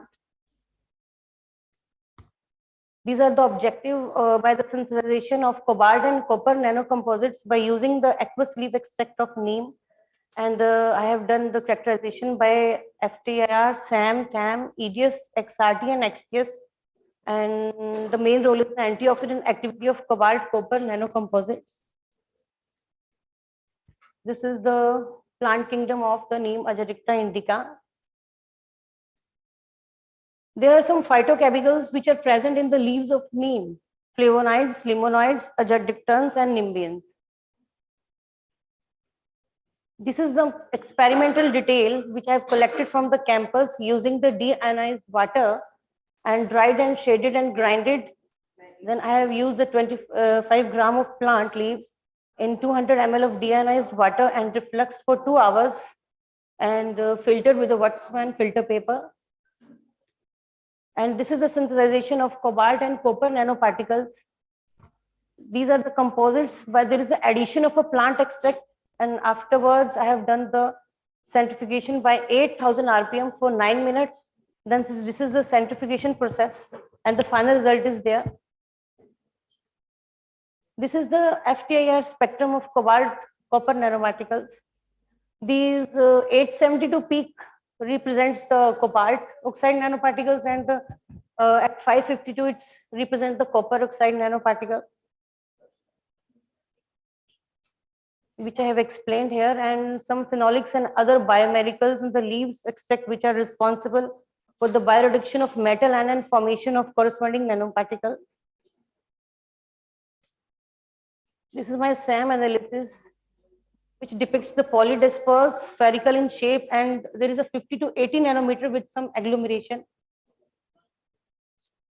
This is my ADX analysis in which the copper and the cobalt is present. And this is the TAM analysis, which depicts the 50 to 80 nanometer, which is spherical and polydispersed in shape. This is the XRD analysis in which there is a heterojunction in the product and nano size of particles. Some cobalt peaks and copper peaks are present there. And this is my XPIX analysis. This is the carbon and the copper, that is the cobalt oxide. And this is the composite which I have made.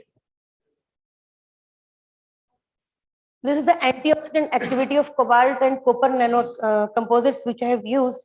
In this, we can see the intensity is rising and the absorption is also increasing there. And at last, the concentration is increasing. From first to last, we can see it blue changes from the Persian blue.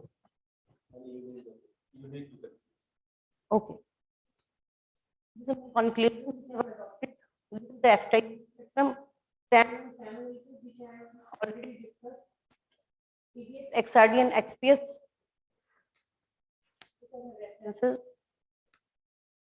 Thank you, and thank you all of you.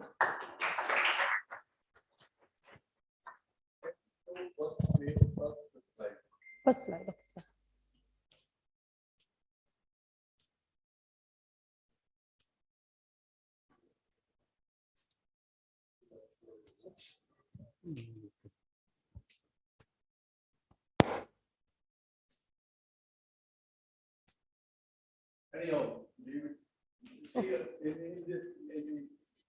Just wait.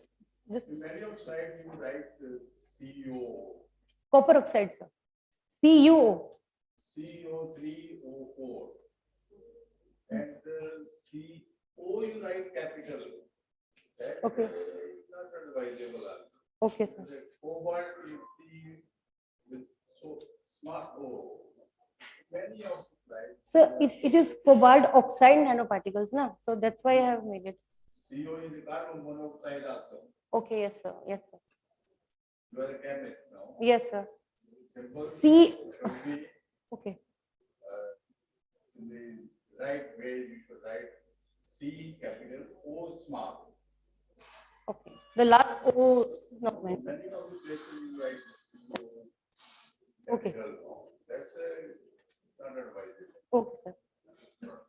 In chemistry. Okay. I will. No. Okay, sir. I will follow it. Thank you, Annie.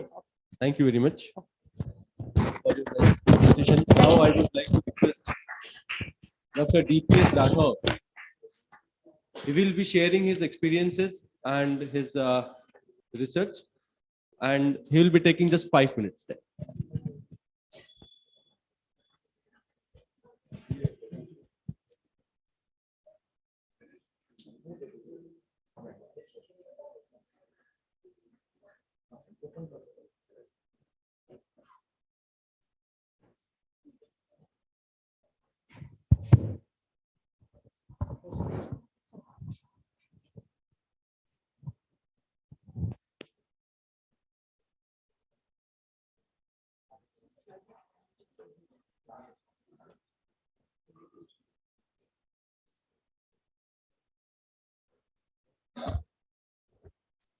Hello, I will just present.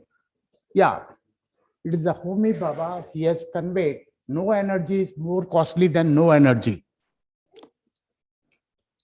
So, you know, uranium, thorium, plutonium are the basic elements required for nuclear fission energy.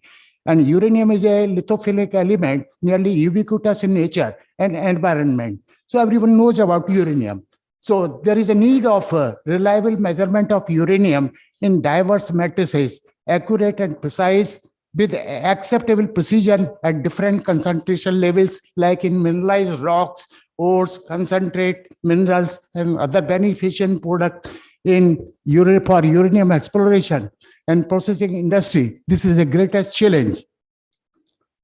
For analysis of uranium, there are a number of methods: gravimetric, volumetric, spectrophotometric, fluorometrics. All these methods require isolation of analyte of interest from the accompanying metrics under conditions of using selective reagents, pH conditions, use of masking agents, separations, etc. So all these are time-consuming, required skilled analytical chemist. This is a conventional fluorometry. Here, simply, there are a number of steps are there.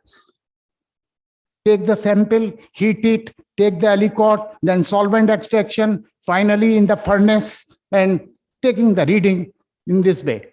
So it is a time-consuming and lot of waste are generated. So there is a great pressure to change from the accepted time-consuming conventional solvent extractive with all these procedures for uranium determination in ores, owing to the skilled manpower necessity and to rising costs even in the developing countries. So green methodology we have developed and documented for the measurement of uranium by the application of differential technique in pulsed laser or pulsed LED fluorometry in diverse matrices like mineralized rocks, minerals, concentrate, ores, and other products in nuclear fuel cycle. So the main advantage of laser fluorometry is that it is a highly sensitive, selective, versatile technique for uranium determination in water samples at ppb level. It has triple selectivity. So pulse laser fluorometry because as I told you, this is highly sensitive technique. So by taking advantage of the high sensitivity of laser fluorometric techniques, the interferences are eliminated by simple one-step dilution of the sample aliquots using push button pipettes, microliter pipettes, thereby to bring the concentration of uranium within the operational range of the instrument, followed by measurement differential technique in laser fluorometry using more suitable acidic buffer mixture. This phosphoric acid and ammonium dihydrogen phosphate as fluorescent enhancing reagent in mineralized rocks. So, because what I have done, I have simply taken the 0.5 gram to 100 ml samples, 0.1 ml aliquot using micro pipettes. You take in a 25 millimeter flask, 25 ml flask, 10 ml buffer makeup. So simply standard and samples, they all are run in a similar way and directly take the readings. So differential these two techniques, calibration techniques and standardization techniques, these are well documented. The third technique, differential technique, is well established in spectrophotometry for silica and alumina. So this third technique in laser fluorometry is based on comparison of the fluorescence of the standard with a sample of similar but unknown concentration on same sample weight basis by the use of an appropriate fluorescence enhancing reagent. So there are a number of reagents. For water sample, we require a buffer of pH 7, but for rock samples, naturally we require a buffer of acidic buffer, because this acidic buffer has distinct advantage over others, as it eliminates the problem of iron precipitation and uranium adsorption by glasses. So as I told you, by taking the advantage of high sensitivity, we are simply eliminating the by one-step dilution of the sample. I would request you to sure. Cut it down, sir. Please cut it down. So we have taken IAEA standard samples. This is a simple procedure. You take standard of say 0.1%. 0.1% का reading 10 आ रहा है. Okay. Then 8 reading corresponding to 0.8%.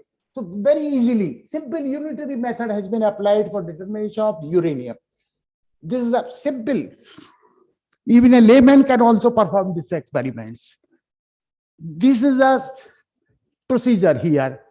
0.5 gram to 100 ml, then 100 microliter alicot is taken, 10 ml of buffer, and make up to 25 ml. Take the readings directly. So within 2-3 minutes, we can determine the uranium concentration in rock samples or anything. This is the laser LED fluorometer made by RRCAT Indore. So the use of different standards naturally ensures calibration control. So it is a self-standardized methodology for measurement and guarantees the quality of analytical result, accuracy, high precision, reliability, comparability, and traceability. Wide dynamic range. And we have recommended this procedure as a reference measurement procedure for uranium determination. So main advantage is here, both there is a equipment calibration as well as method calibration. It is therefore self-standardized and an absolute methodology by using standards of accurately known concentrations such as certified reference materials. This is the from Canada U3 analyzer. This is digital from RRCAT Indore. This is another. And the next is modern LED. Laser is a light emitting diode. Instead of nitrogen laser, LED. It has definite advantage because here it is 400 nanometer is used. LED fluorometer. Sir, now please. Bas, khadam. It's okay. So main advantage here is इसमें tenfold there is an increase of pre-filter or post-filter effects हैं. They are naturally enhanced हो जाते हैं. Okay. So same is the case with post-filter effect. 10 times. This is the LED fluorometer. This is a Quantalage. Quantalage. This is the instrument manufactured final stage given by Quantalage. Here the second person is Dr. D.D. Bawalkar. He has unparalleled contribution here for the development of LED fluorometer in India. Earlier, he was a founder director of RRCAT Indore. He is a Padma Shri and fellows of all the academy. He was awardee of Homi Baba and so on.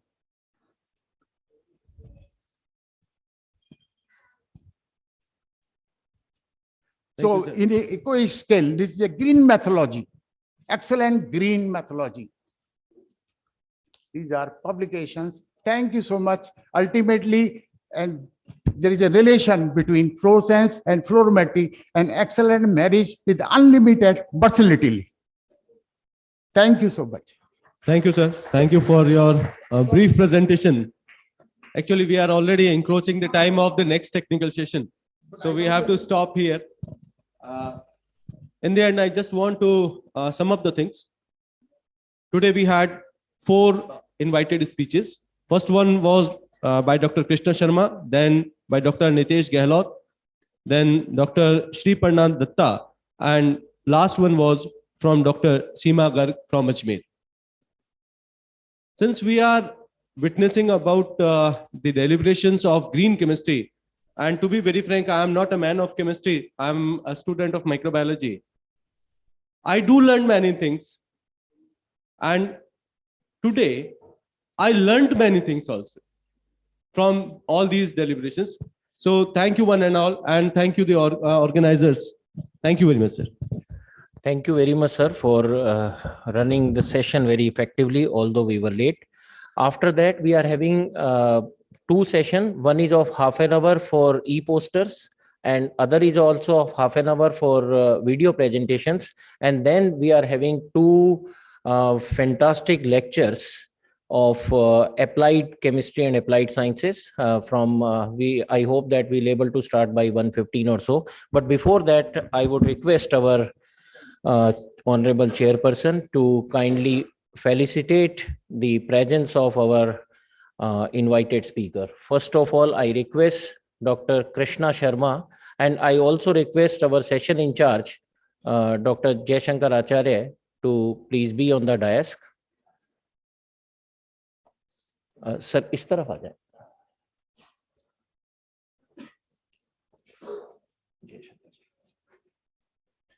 Dr. Krishna Sharma, as you know that he has worked fantastic with Paul T.S. and John C. Werner and delivering so many exciting things. I request Dr. Abhishek Vashisht to kindly felicitate the Dr. Krishna Sharma.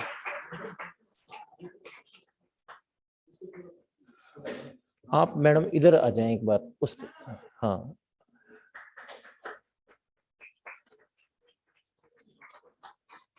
we are really proud on you, Krishna. Now we are having another fantastic upcoming, not only budding, but he has established himself in the aims as medical doctor, Dr. Nitesh Gehlot, and he is having a family tradition and he is doing clinical trials on so many things. And we are having a small collaboration with him. So he is in AIMS Jodhpur. Thank you, Nitesh. Now we are also having the Dr. Shriparna Datta. You must have heard her. She is not only fantastic speaker, but she is also doing the great job, great research in the field of green chemistry and developing new techniques.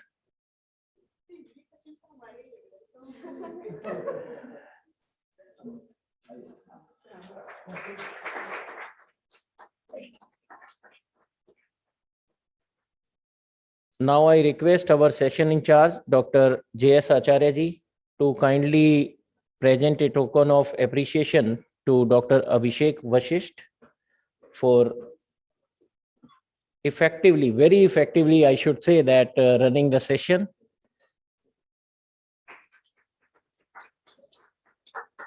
I also request Dr. Jaishankar ji to kindly present this token of appreciation to Dr. Anu Sharma. First, Anu Sharma.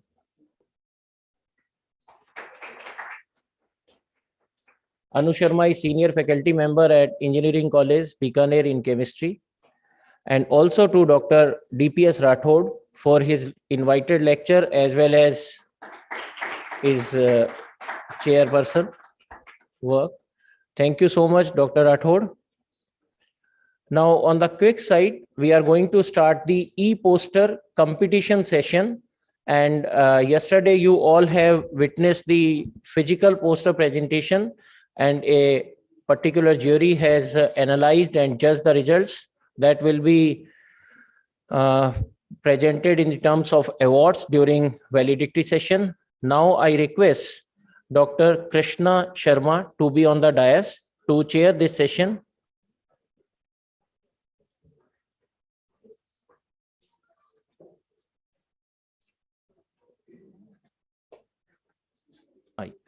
I also request Dr. Manisha Agarwal to co-chair this session, and also to Dr. Prashant Kumar. Prashant Kumar is in Sonipat, SRM University.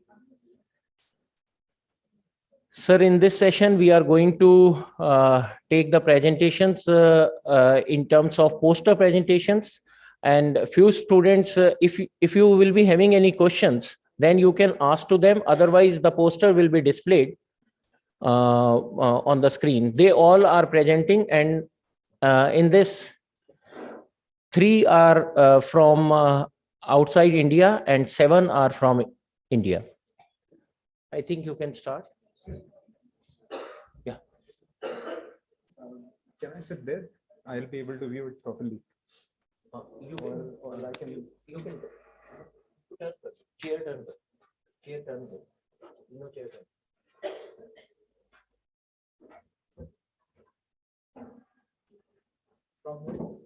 Yeah, yeah.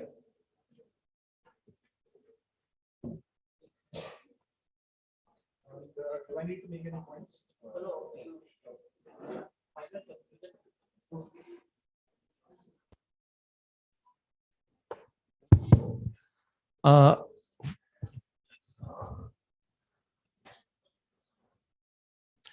From Hungary, the first one. No, second one. That not Manisha Yadav. She's already online.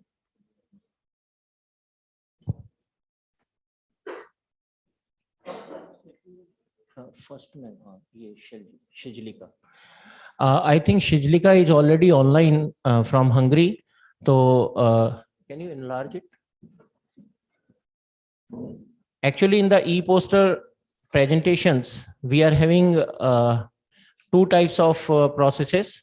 One was in the WhatsApp mode, and second is the presentation. So if chairpersons find any query or any comment, then they will write, and finally in the conclusive format they will announce it from the munch. If Shajika, if you can hear me, you can explain within 2-3 minutes. Otherwise, we will consider it. She is from the laboratory of George Keshlovich. You must be knowing that George was present on all the days, and today he is not present because of his Christmas vacations.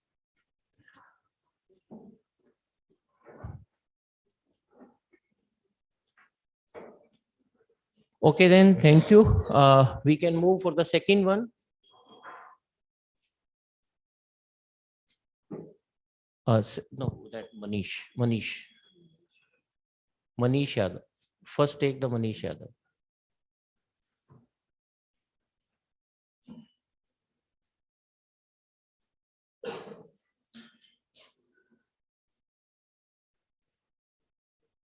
Manish Yadav is from Govt Dungar College. He's the student of Dr. Pratap Singh. I think he is present in the audience itself. But he was interested to present via e-poster mode. So if not, then we can shift to next one. Next one is very interesting e-poster. It was to be one invited talk, but we have converted it, and I really found it very prestigious to get that one.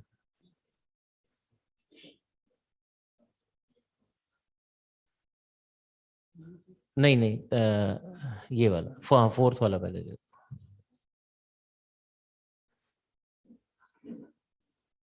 I got a chance to present one work in 1993. नहीं ये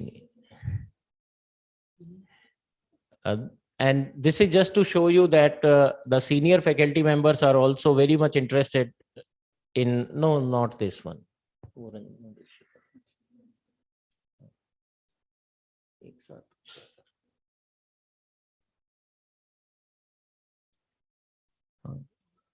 ये वाला.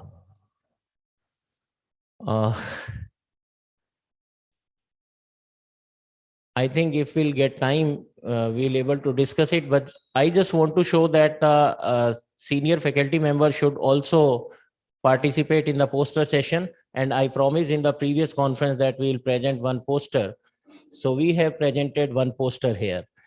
Thank you so much, Ranjana ma'am, for this. Next, Lilo.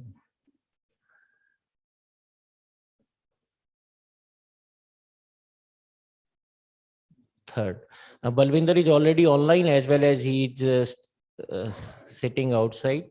And I think he has presented offline also. Yes. He is from IIT Delhi and also from Delhi University. His professor is N.D. Kurur.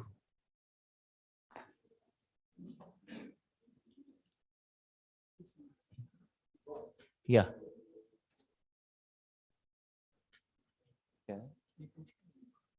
अब लगे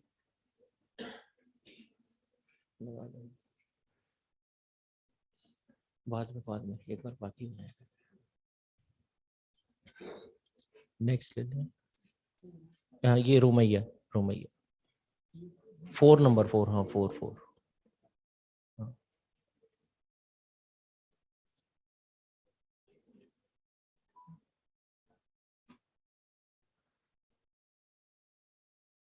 I think she's interested to present. She just WhatsApp me that she'll be there. Is she online?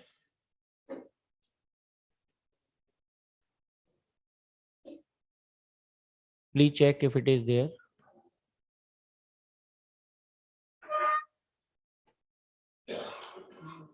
No, it's not there. So next we'll take for Bhumika. Bhumika, if you want to present yourself, you can present. If you can hear me. Bhumika is from Aligarh Muslim University. Bhumika, can you hear us? Yes, sir. Yeah, if you want to, Yes, sir. if you want to I tell have a about, presentation. yeah, show it. But it should be of one page only. Okay. No, sir, I have made of at least 10 slides. Okay, you just bring your result and discussion and conclusion slide. Okay, sir. Start it. Sir, here shows only the host can share in this meeting. I have to share the slide. Now you are co-host. Just try.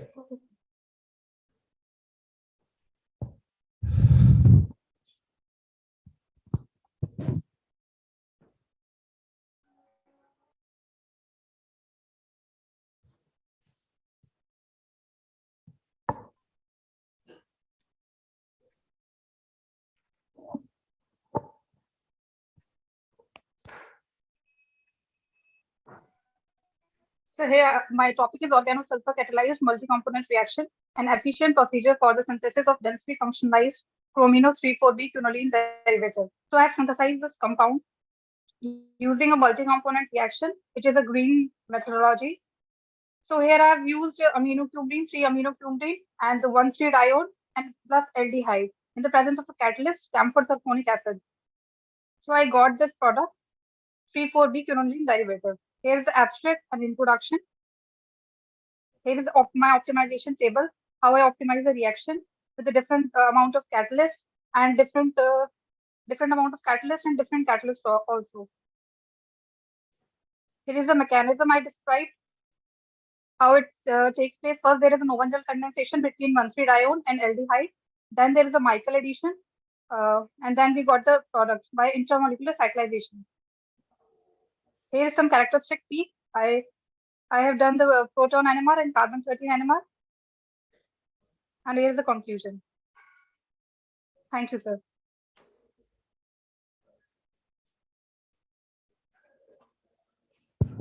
Thank you, Bhumika. Dr. Krishna, if you want to ask something. Okay, you can conclude finally. Next is,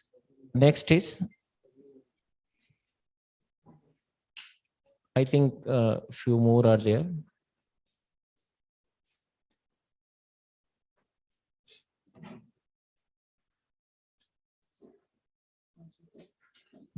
Six, yes, 6-1. Rutam Biswal from CIT Kokrajhar. He was supposed to come here, but due to his illness, he could not able to come. If you can hear Rutam, you can explain it. There is also no affiliation. There is also no affiliation, like where are they coming? Okay, you can comment during that. Okay. Next, Lily.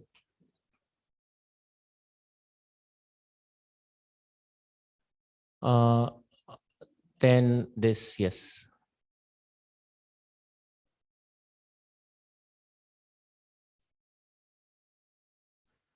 He's Sham Khan from Imphal, Manipur. They were supposed to be present in their specified time.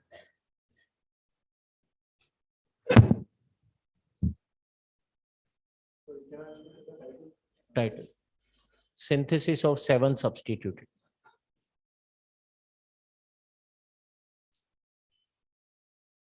Next line.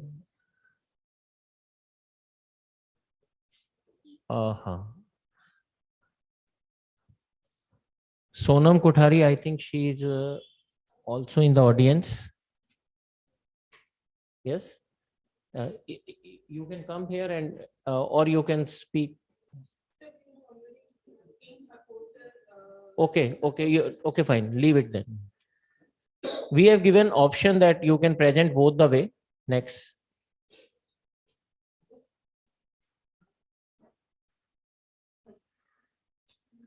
He has also presented. Please leave this. Yes.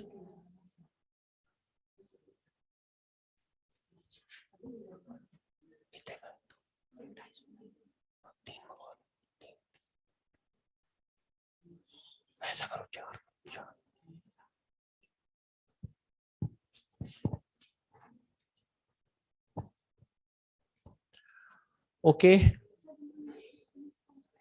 Okay. One is left. Pen drive. For e-poster, we got 23 entries, out of which we till morning we got only 11, and this is the 12th one which we have got just now. Oh, this is the same one which you post. Okay. So that has been shown. Is there any difference? Go there. You want to present from here?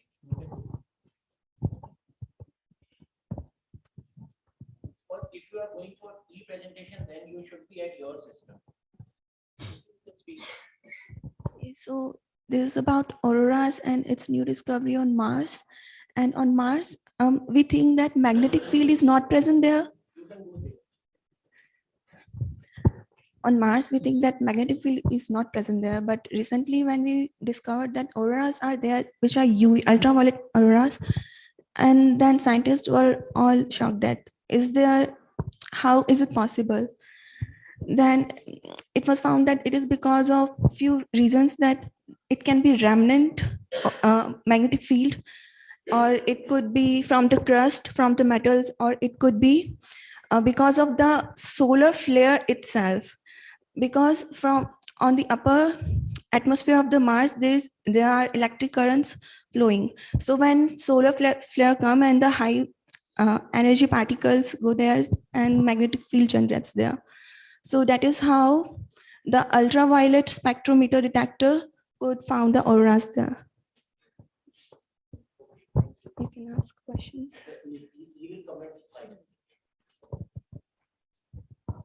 Thank you so much, Urja. So now I hand over this task to Dr. Krishna. You can make a common comment on this, and then we'll decide finally. Speak from here.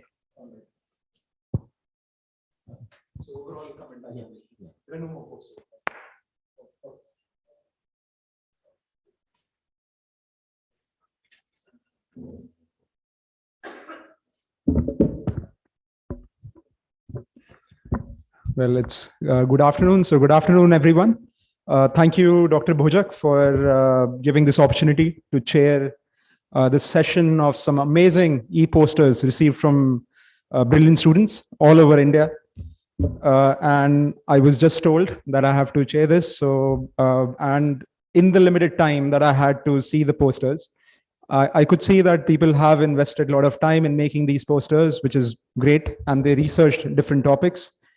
The amazing part is that we had people ranging from Hungary and from Delhi and ranging to Aligarh University.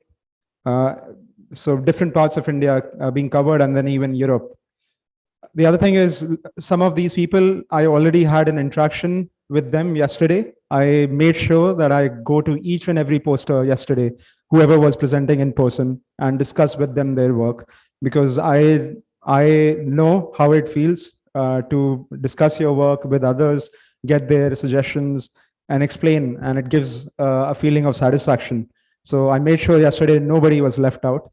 And if anybody was left out, I'm all available to discuss with you your work. It was great to see that there was work ranging from interconversion of phosphoric esters and amides to using multi-component reactions for green synthesis, and then using these organosulfur molecules.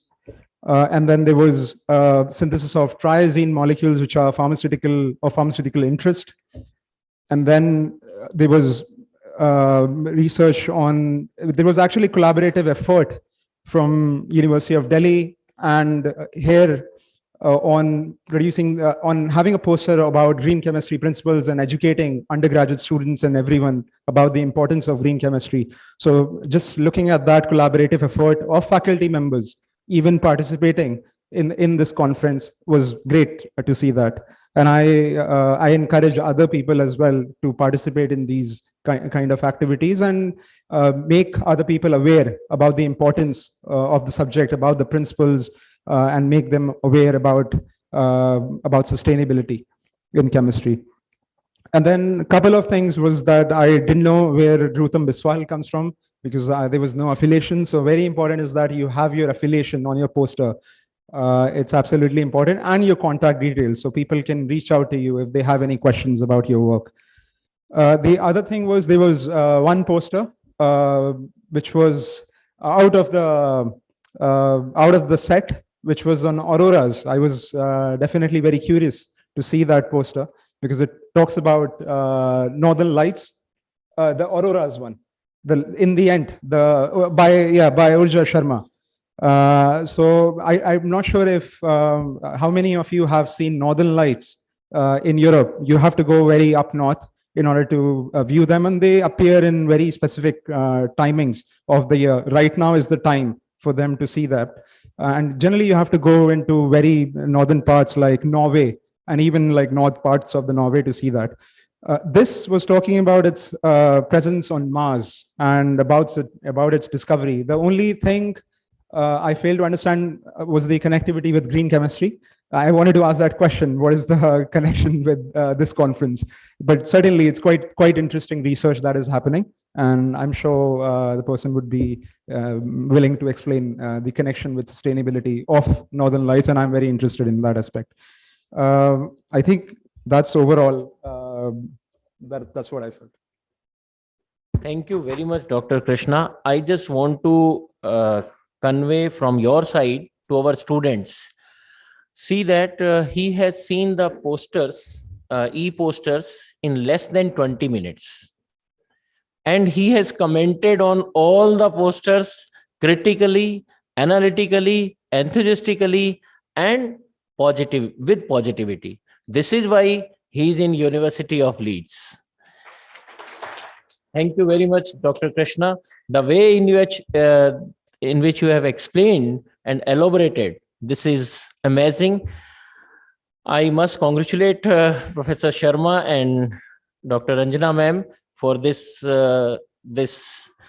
big achievement as well as highest level of IQ. Thank you, sir. Now I request our senior faculty member and HOD, Dr. Sushma Jain ma'am, to kindly present a token of appreciation in terms of memento. First to Dr. Krishna Sharma for chairing this session. Although I know that few posters are not related with green chemistry, but that was from the undergraduate students, so they will able to understand it.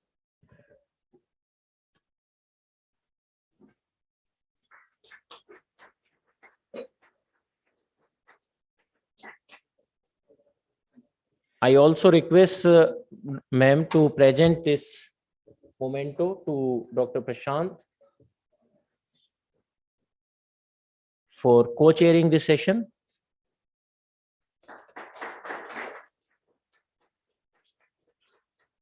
And also to Dr. Manisha Agarwal ma'am, who is another senior faculty member here in the geology department.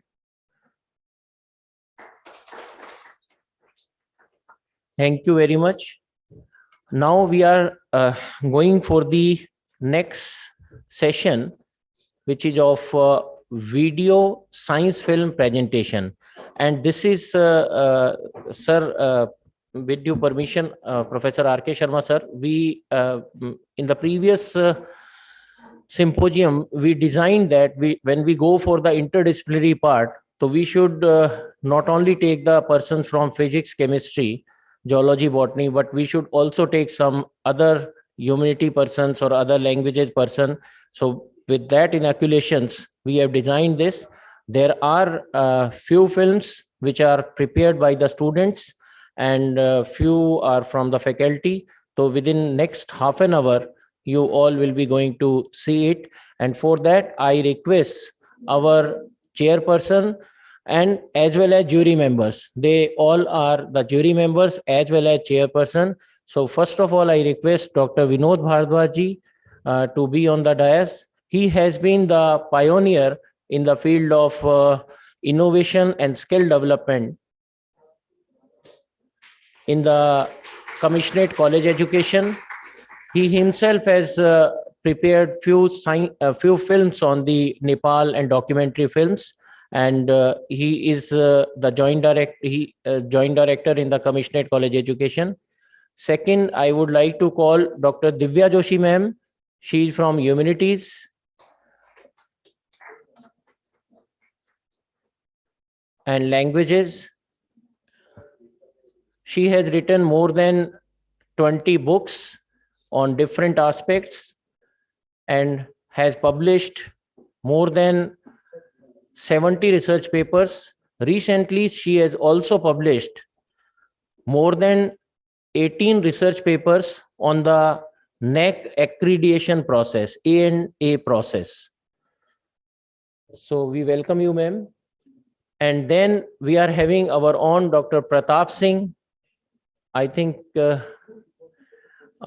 he's not only from the science, he's having one wonderful wildlife experience, and he is the man who can catch the snake from his hand. And wherever in Dungar College or in Bikaner, if there is a problem of snake or some snake is being seen, we are having fixed design and saved phone number. Even at 10 p.m. or whatever is this, we call them.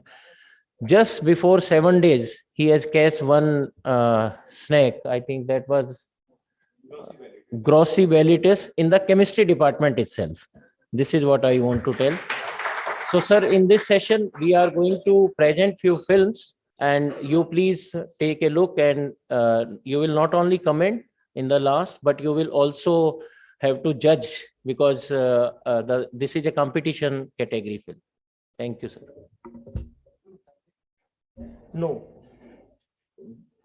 In front of you, we don't have any format. Paper. Lights off. You, Divya ma'am, and Pratap ji are all itself a format.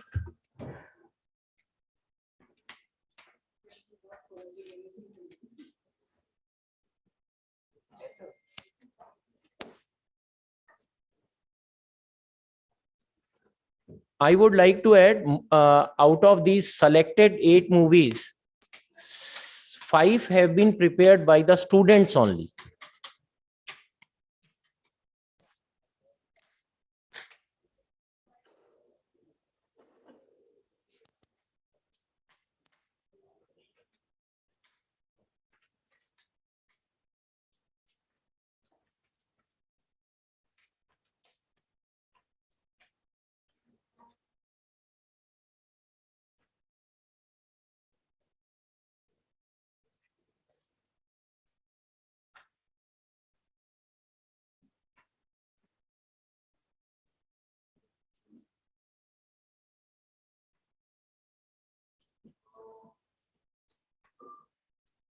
By the Indian youth in waste which is generated during the diagnostic treatment, immunization of human beings and animals, or in research activities pertaining thereto, or in the production or testing of biological is known as biomedical waste. Biomedical waste is generated from biological and medical resources and activities such as diagnostic, prevention, treatment of disease. Common procedure of biomedical waste includes hospitals, health clinics, nursing homes, clinic of physicians, dentists, veterinary, morgue, and funeral homes.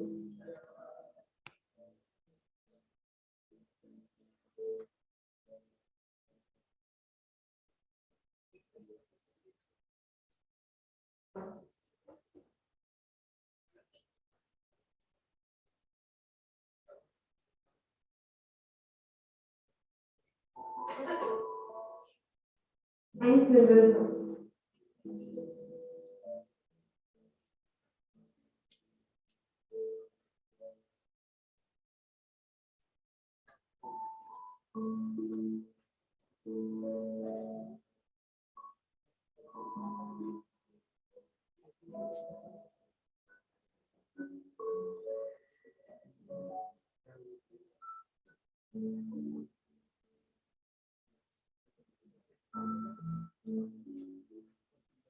Type of medical waste mainly include human anatomical waste like human body parts, tissues, and organs.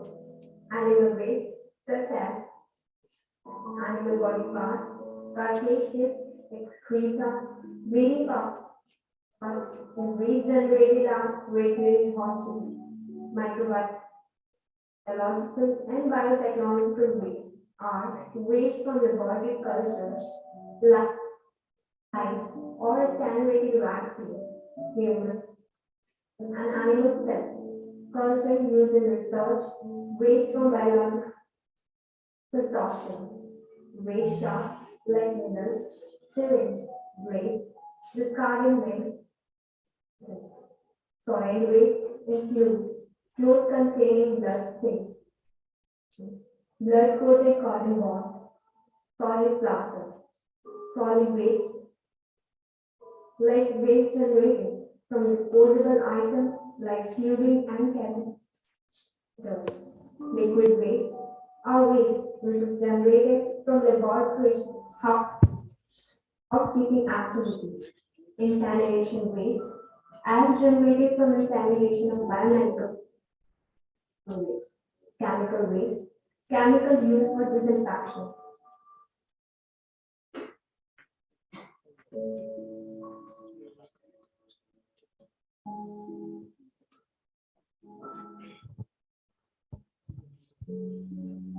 Existing method of disposable being many hospitals and laboratories have the resources to implement internal waste treatment process to both reduce the volume of medical waste in general and decontaminated certain infectious waste so that it can be disposed of as non-infectious.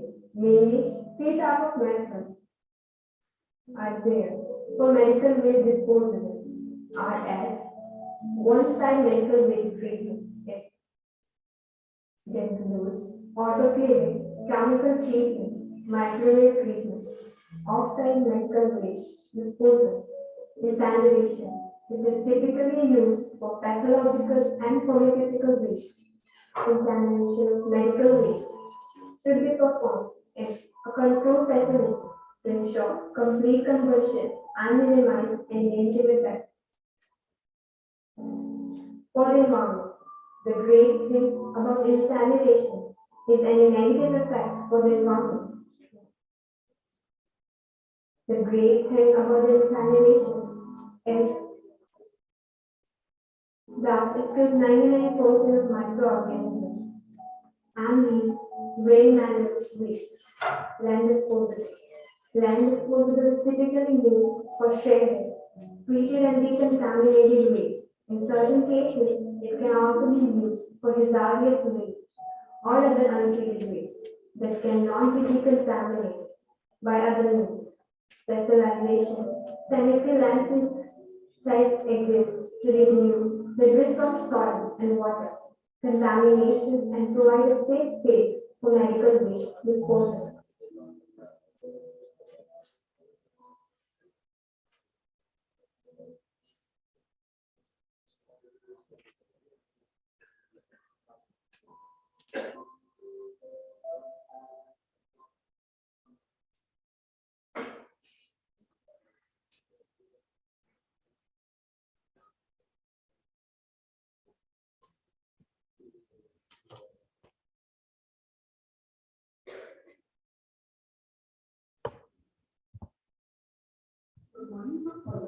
Myself, Anjali, and pursuing my PhD under the supervision of Dr. Bikaner at Janki Devi Bajaj Government Girls College, Kota, Rajasthan.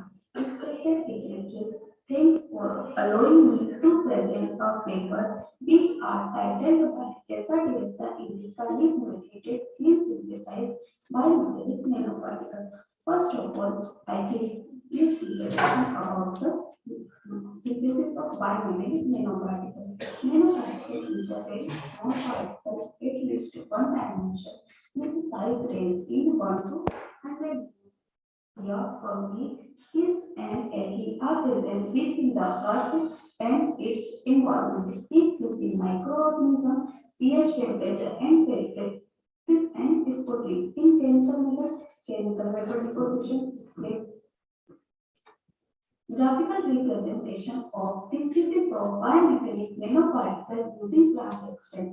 Firstly, we took fresh leaves of Aza directa indica, common name is neem, and the next process is mining. In this process, neem leaf converted into small pieces, and the next process is boiling. In this process, we took 20 grams of small pieces of neem and 100 ml distilled water and temperature 80 degrees centigrade heat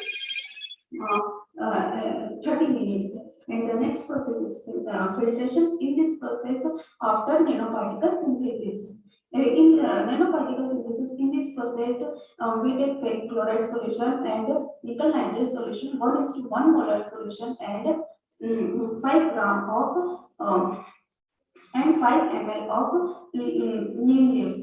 And in this process, हम क्या UV लेते हैं and UV लेने के UV spectrum लेते हैं and हम अपने नैनो पार्टिकल को कंफर्म करते हैं UV के according. And this nanoparticle have a rod shape, star-like shape, and irregular shape, triangle shape, circle shape, and monitor the completion absorbance at 264 nanometer.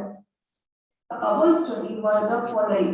The synthesized nanoparticles have good stability, thus have a potential for use in biomedical applications and will play an important role in the field of catalysis. We have synthesized iron nickel bimetallic nanoparticles by the Esa directa indica, which brought by a novel biological synthesis technique which is simple and environmental friendly.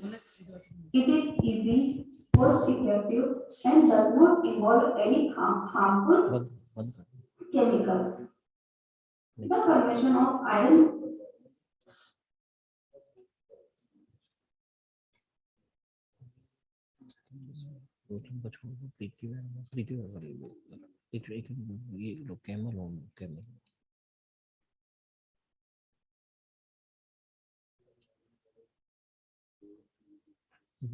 से कर रहे हो क्या?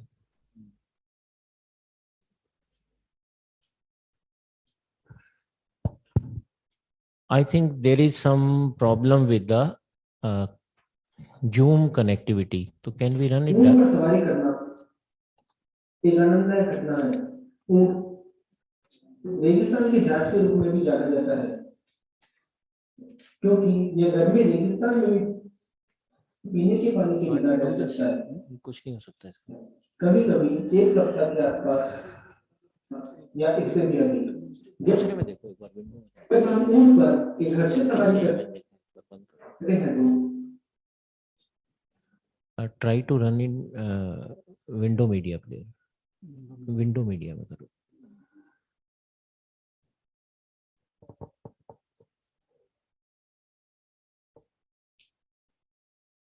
ये window media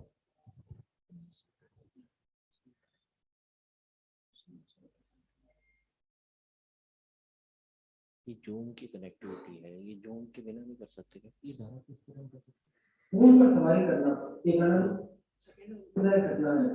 ऊंट रेगिस्तान की जांच के रूप में भी जाना जाता है, क्योंकि यह गर्मी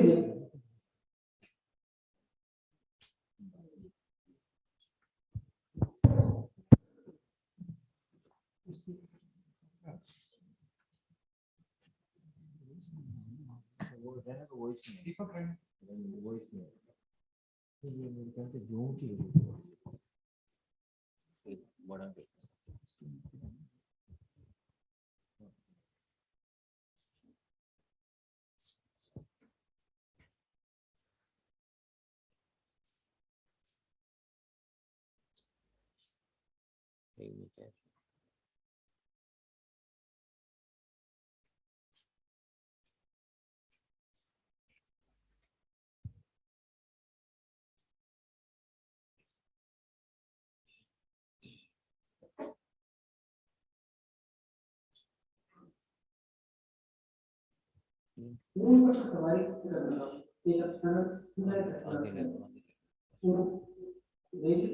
की जांच के रूप में जाना जाता है क्योंकि ये सभी इस पर कोई निजी परिस्थिति न रह सकता है कभी कभी एक सप्ताह के आसपास या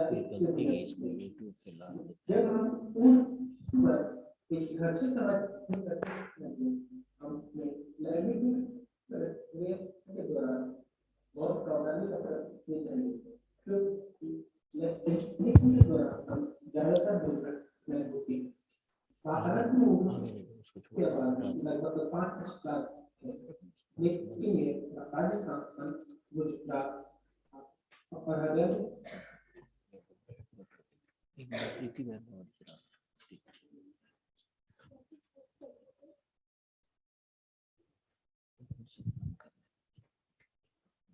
Good morning to all. Myself Preeti Weaver, Assistant Professor Janki Devi Bajaj, Government Girls College, Kota, and doing PhD under the supervision of Dr. Vijay Sevla, Associate Professor Janki Devi Bajaj, Government Girls College, Kota.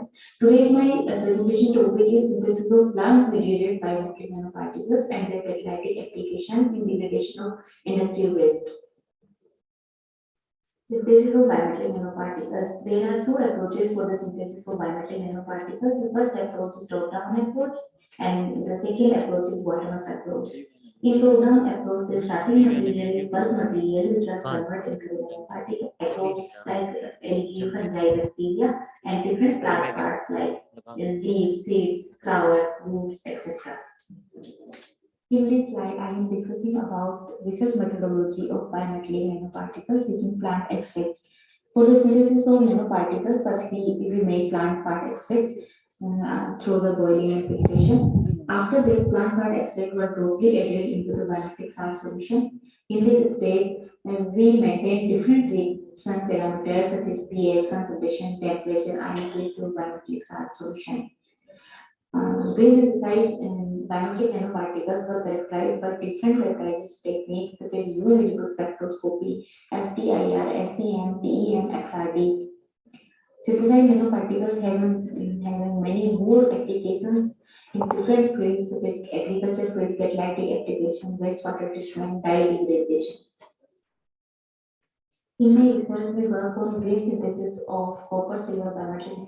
The UV visible spectra of biometric nanoparticles is observed around 490 nanometer, which indicates the metal ion reduction and the nanoparticle formation. The X-ray diffraction pattern of the synthesized copper and silver biometric nanoparticles are shown in figure. The figure consists of sharp peaks which indicate the crystalline structure of produced particle.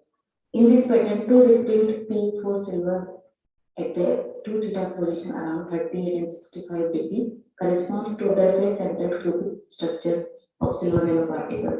And another two peak at 43 and 50 is also represents the FCC structure of copper nanoparticles. The same unit shows the morphology of synthesized nanoparticles that may demonstrate that the nanoparticles are produced within a regular cubic shape within 100 nanometer sizes. The FTIR spectra of copper produce dye-effluents which are becoming a major source of environmental pollution in the world. Dyes are generally water soluble and used for the dyeing cellulose fibers. Very small amount of dye in water is highly visible and affects water transparency and case solubility of lakes, rivers. Processes are the one that often are highly reactive, very unstable non-specific oxidant, namely hydroxyl sulfate radicals, capable of destroying a wide range of organic and inorganic molecules, including bacteria. Through degradation, we use waste nanoparticles into the wastewater sample. After some time, we see the color solution will change into the colorless solution. This shows the good regulated activity of green synthesized biological nanoparticles. Now, I'm concluding my today's presentation. This biological reduction of metal ions would be a tool for the development of clean, non-toxic, environmental friendly, green approach to produce biological nanoparticles. The synthesized nanoparticles have good stability, thus have a potential for use in degradation of organic pollutants such as dye, pesticide, drugs, and will play an important role in the field of catalysis. Thank you so much. Thank you so much, organizer of this seminar. As far as we could able to identify from here, the problem is related with the size of the movies. The 4 movies which are this camel movie, what we will do that we will put it on the YouTube later on so you can watch, and this these 2 you can try. Yeah.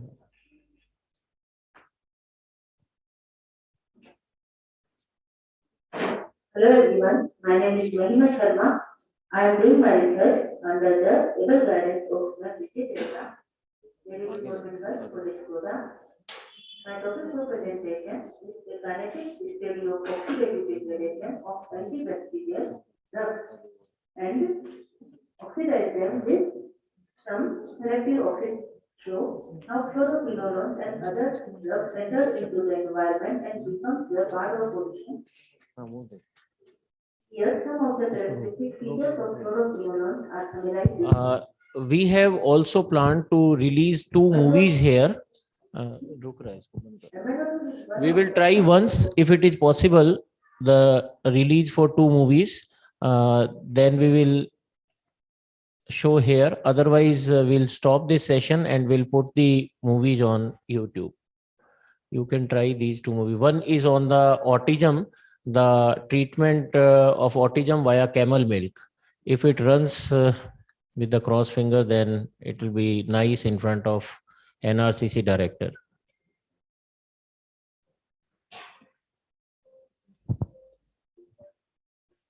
Autism, better known as autism spectrum disorders, are common lifelong neurodevelopmental conditions characterized by qualitative impairments in social interaction and hyper sensitivities. As a person grows, it reflects more like no pointing at the age of 1, no single word or phrases at the age of 2, impaired ability to initiate conversations with others, inflexible to specific routines, abnormally intense interests.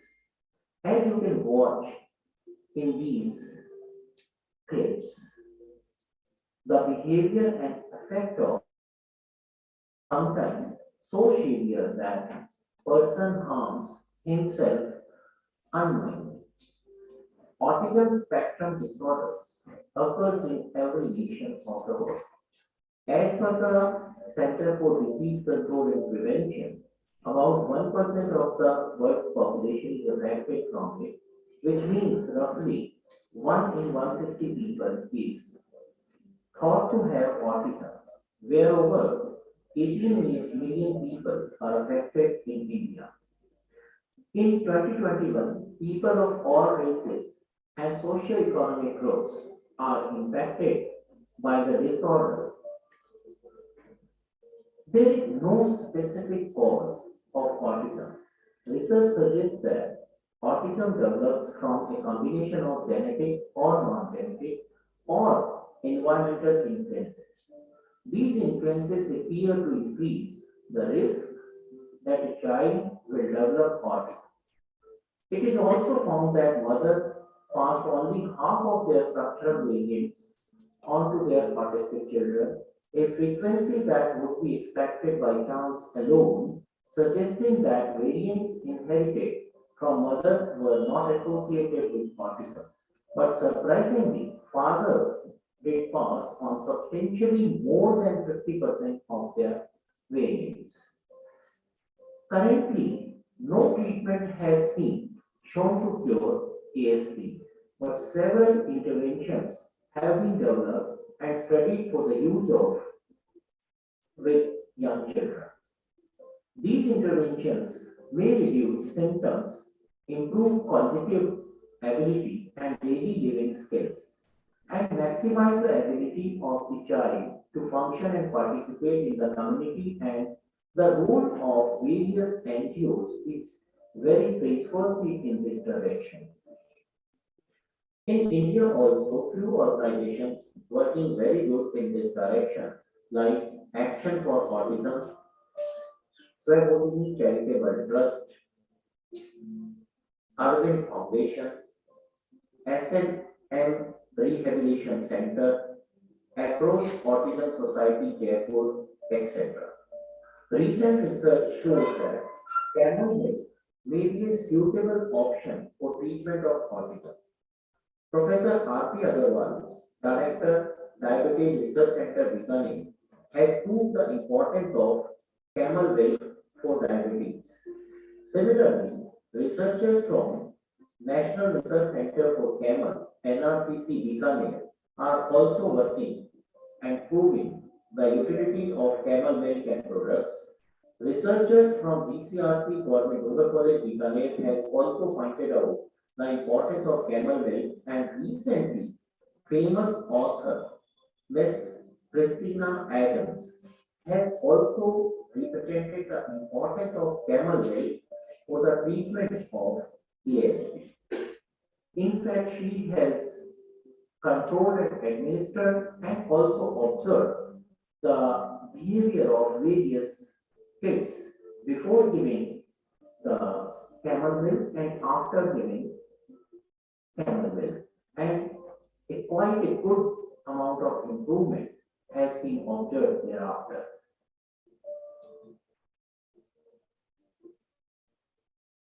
I'm Christina Adams. I'm the author of 2 books, A Real Voice and Camel Crazy, A Quest for Miracles in the Mysterious World of Camels. When I had the idea that camel milk would help my son's autism symptoms, I had to fly it in from Bedouins in the desert that lived with camels. I gave my son the milk and he got so much better overnight. Ever since then, I've been researching camel milk, camels, and making progress in forwarding the science and understanding of the milk. In my work with camel milk, I have visited many countries. I have visited Rajasthan 2 times and spent a lot of time there. And India has a wonderful camel culture, and some of the people like the Raika and other groups are taking care of camels for many, many hundreds of years now. So it's very important that we try to support their work because they are the keepers of camels in Rajasthan and in India. And we really need the benefits that the camels can offer to the human population. And of course, we also want the camels to survive because they're important to the people that love them. While you can't prevent having a child with an autistic disorder, you can increase your odds of having a healthy baby by doing these lifestyle changes. Live healthy, have regular checkups, eat well-balanced meals, and exercise. Make sure you have a good prenatal care and take all recommended vitamins, supplements, and of course, take camel milk if possible.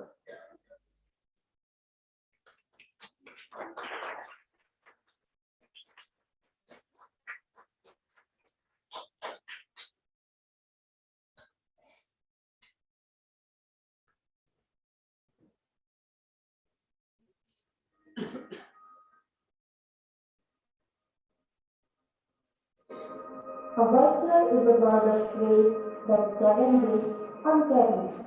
They are also known as the environmental cleaners.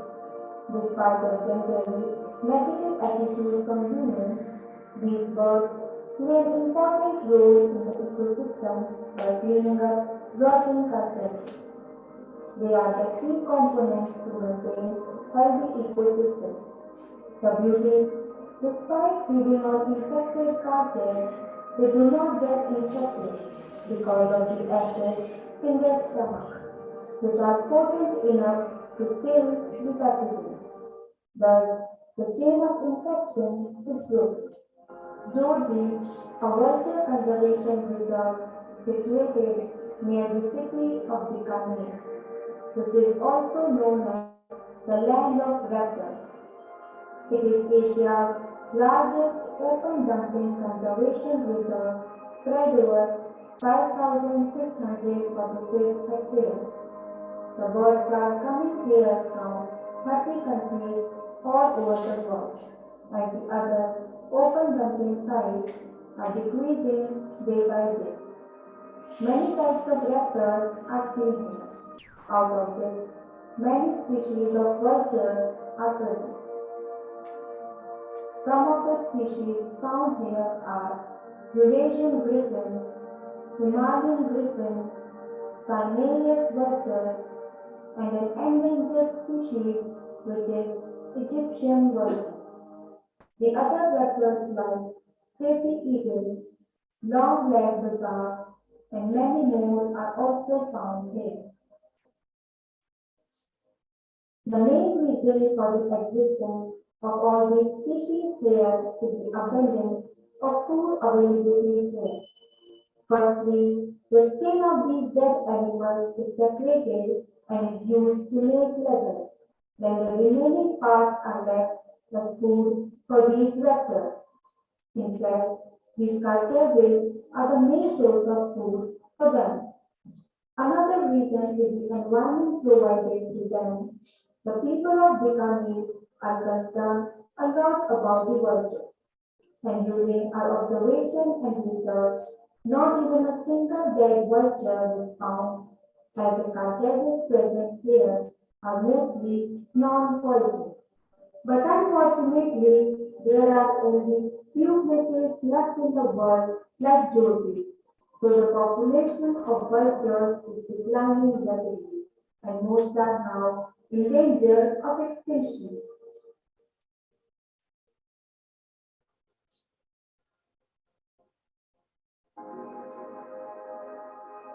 It is reported that the population of white-crowned vulture fell 99.7% between 1993 and 2002. The population of the Indian vulture and the cylinder-billed vulture fell by 97.4%. Recently, it is reported that in the state of Assam, 100 juvenile Himalayan griffin vultures died by feeding on poisoned carcasses, and 11 were rescued. The vulture's death may be a result of this tragedy. Another reason was discovered to be diclofenac. Diclofenac is a common anti-inflammatory drug administered to livestock, which is fatal to vultures. This is one of the possible reasons for such a rapid decline in the population of vultures. And Indian government took a great step by banning it in 2008. Now, why do you think they should be struggling to live in a world which is made for every single individual? Do we even know what will happen if they get extinct? As we know that they are the cleanup crew of our environment. They invisibly control the spread of harmful pathogens causing deadly anthrax, cholera, foot and mouth disease, and rabies. Indeed, many pandemics like coronavirus are waiting for us. Vultures are released from nature, and all such deaths are very alarming. So, for a better survival, more open dumping yards like Jyoti should be established all over the world. Now it's our duty to protect them by providing a better environment to breed and grow faster for a stable ecosystem, or they will get extinct soon.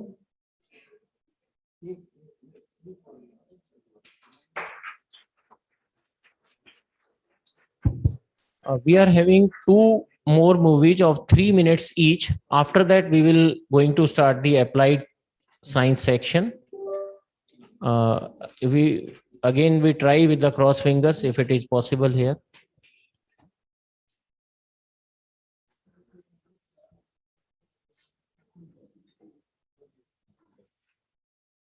One is on the augmented reality and other is on the innovative food materials. If it is possible, then we'll try.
In this the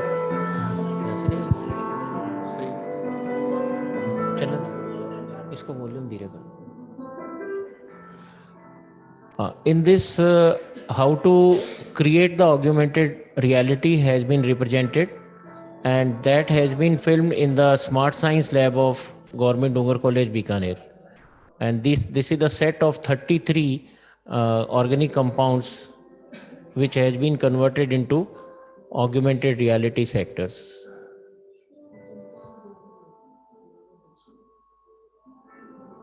This is a complete procedure. If you can take it in your mobile by QR code, and that QR code is available in the department itself.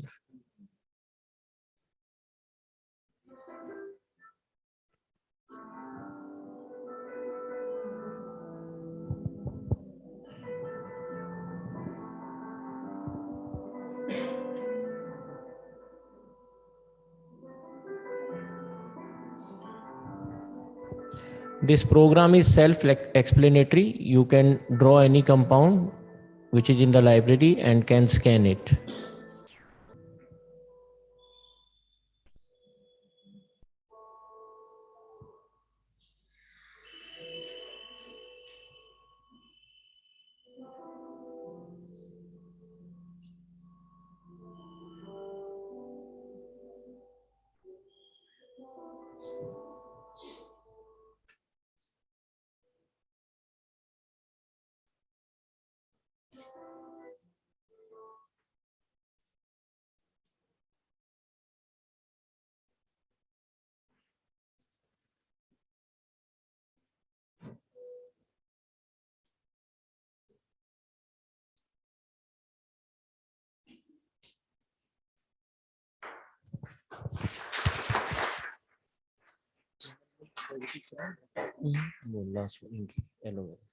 Now, in last 3 minutes movie, if it is run, it has been prepared by the MSc students.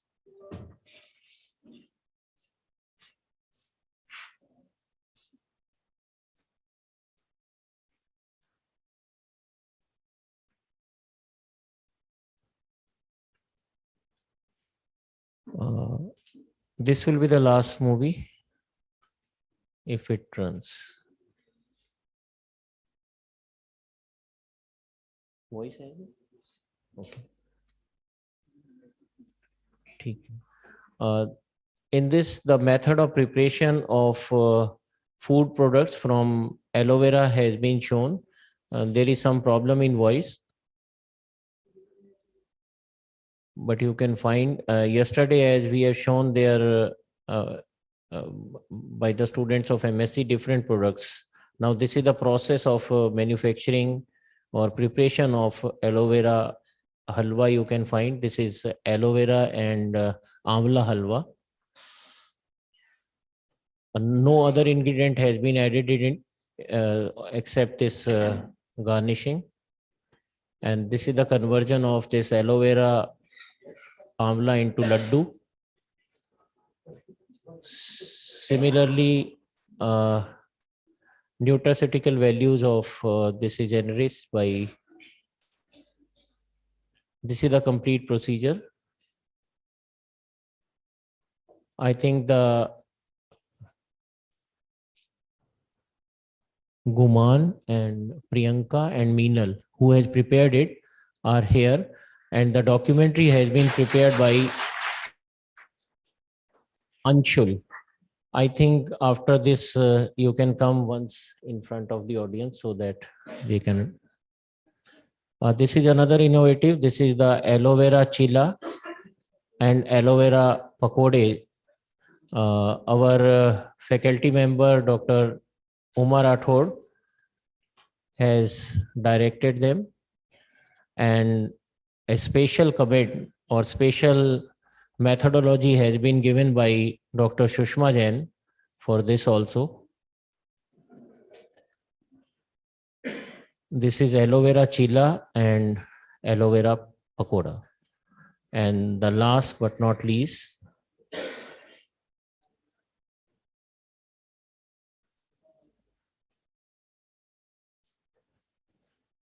this is unique one, and I wish that Guman will get a startup for this. This is aloe vera milk cake.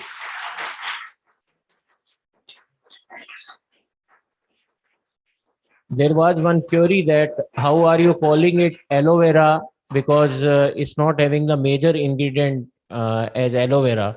So I answered that in Kesar Kaju Katli, how much Kesar is there, but it's on the humorous note. In this preparation of aloe vera kalakand, approximately 30% aloe vera gel has been used. So 30% is a substantial amount, so it can be called aloe vera kalakand.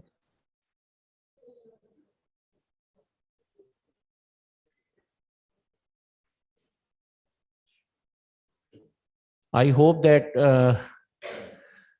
Guman will be having little amount of it today, so our guests can at least taste it.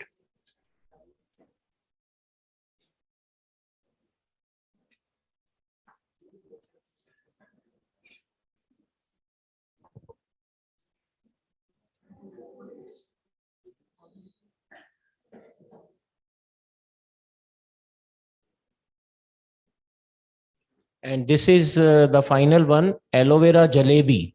This is prepared by the Priyanka, and you know that it is not only in the ingredient but also in the sugar syrup. Aloe vera gel has been added, and that is a specific technique.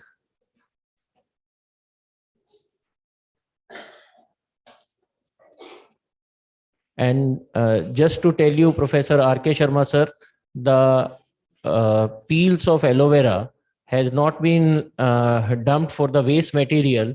This are being used for the fodding of animals, but also for the preparation of biomaterials for the water purification. And one poster was also there where aloe vera has been used for the water purification.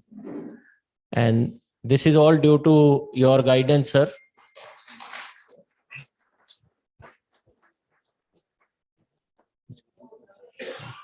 We are also having one movie of diabetes and camel milk, but we'll, due to again the shortage of time, etc.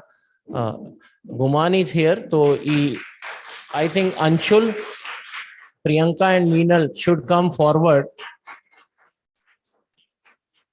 And now I request the session here.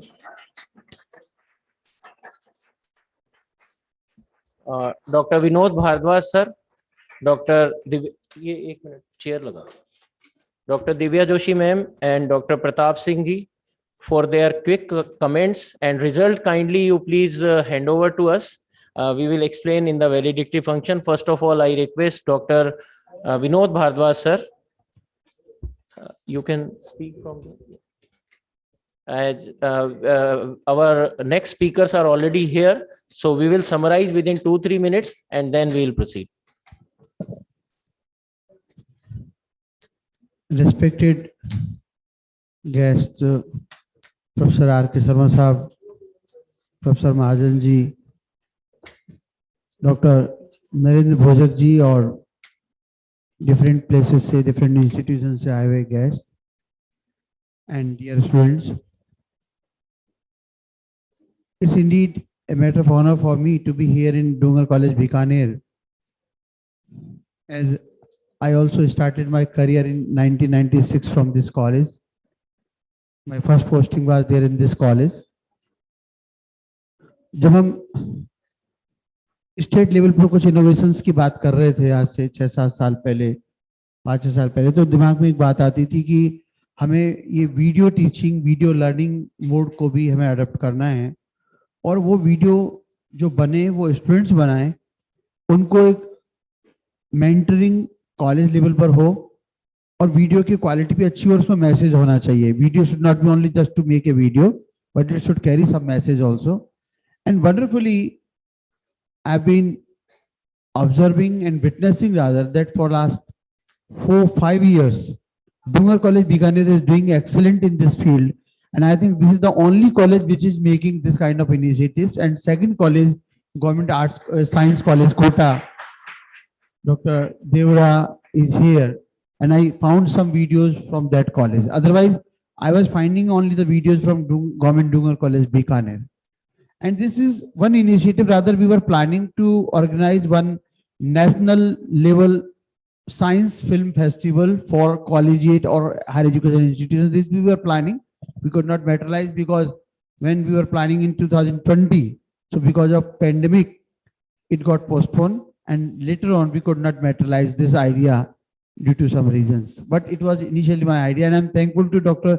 Bhojak ji that at least you are making a continuous effort to keep and preserve this one art, one dimension or direction of knowledge, gaining and knowledge imparting as well.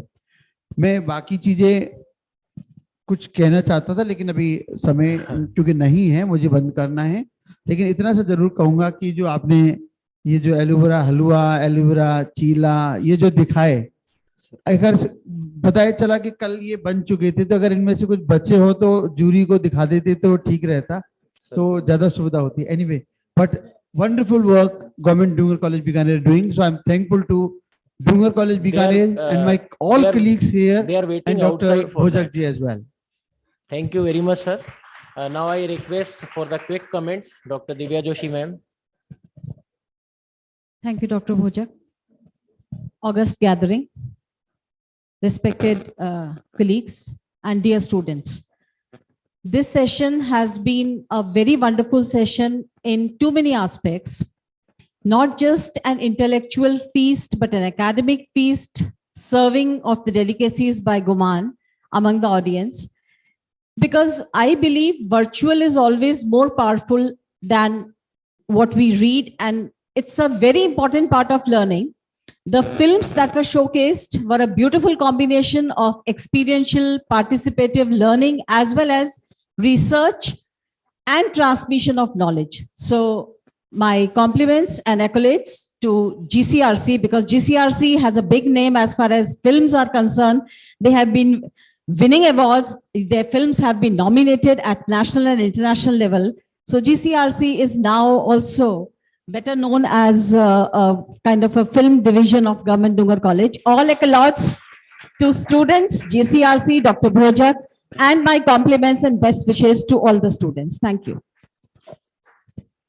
Thank you, ma'am. Now, Dr. Pratap ji is already with us. Sir, quick comments. Thank you, Dr. Bhojak and the organizers for giving me this opportunity to adjudicate this science film and video session of this international conference.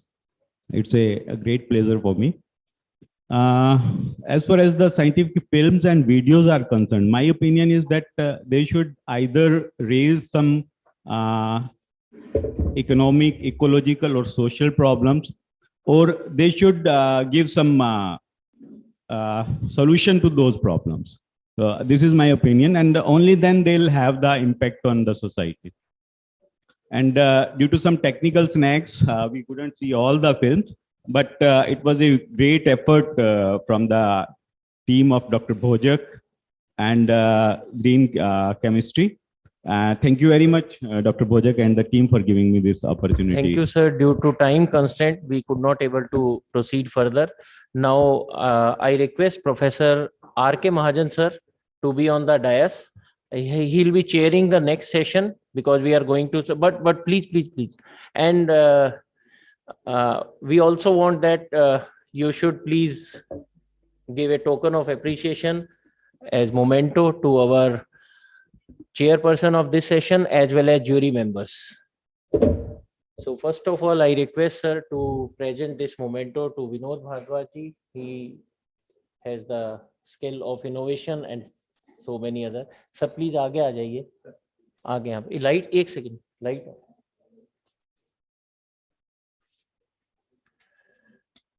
Professor R.K. Mahajan sir, Vinod Bhardwaj, you may not be knowing, he is the ex-vice chancellor DAV University.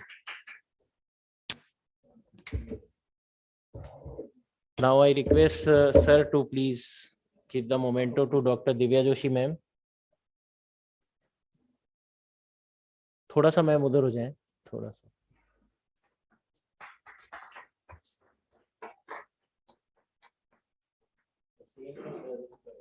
Dr. Pratap Singh, he is from the geology department.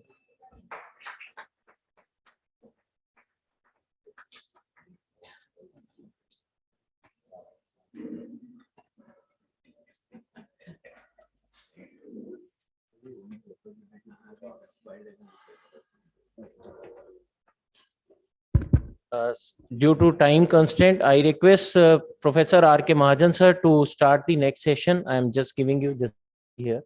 And I request Dr. Manoj Shekhawat as the co-chairperson to be on the dais. And I also request Dr. Ranveer Singh ji to be on the dais as the co-chairperson. In this applied science lecture, we are having two plenary lecture, each of 30 minutes.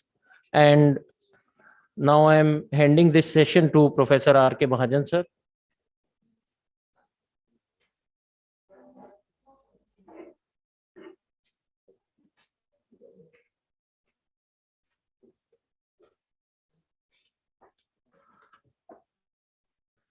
So good afternoon, everybody. And I am thankful to the organizer, especially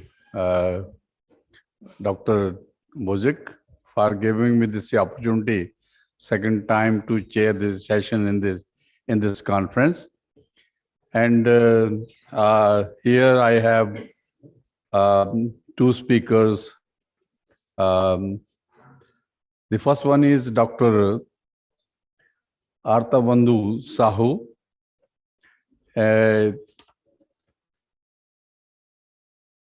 Artabandhu Sahu is domicile of Odisha and graduated BBSc and AH in 1988 from Oval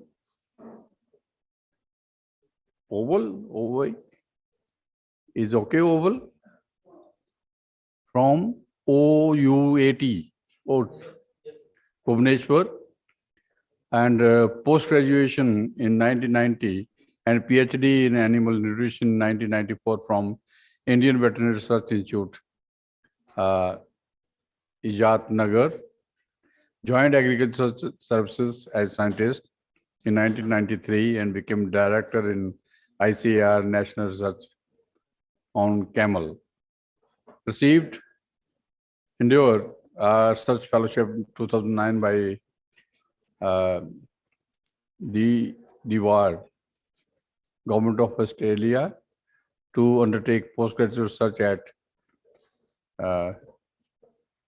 CIRAR, Adelaide, and major field of activities are neonatal nutrition, feed resources, feeding system, evaluation, and human ecology, etc. in diabetic. As a member of national team from ICAR, standards on nutrition requirement of animals, as a member technical committee Bureau of Indian Standards, contributed to drafted Indian standards on animal husbandry. There are many other achievements. He has published more than 500 publications in the international journals of repute and 14 books.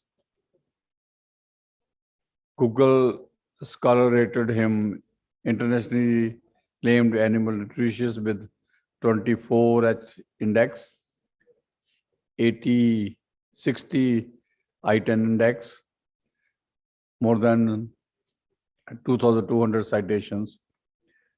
He is a fellow of Association of Internal Bacterium Association, Indian Society for Sheep and Goat Production, received Lifetime Achievement Award for outstanding contribution to research and development in the field of nutrition and welfare of animals and allied social developments. And I now invite Dr. Sahu to deliver a talk. I request both the speaker to stick to your times in, because you know it's a lunch time and so yeah, it's half an hour. Half an hour. That's fine. You take 25 minutes and 5 minutes discussion.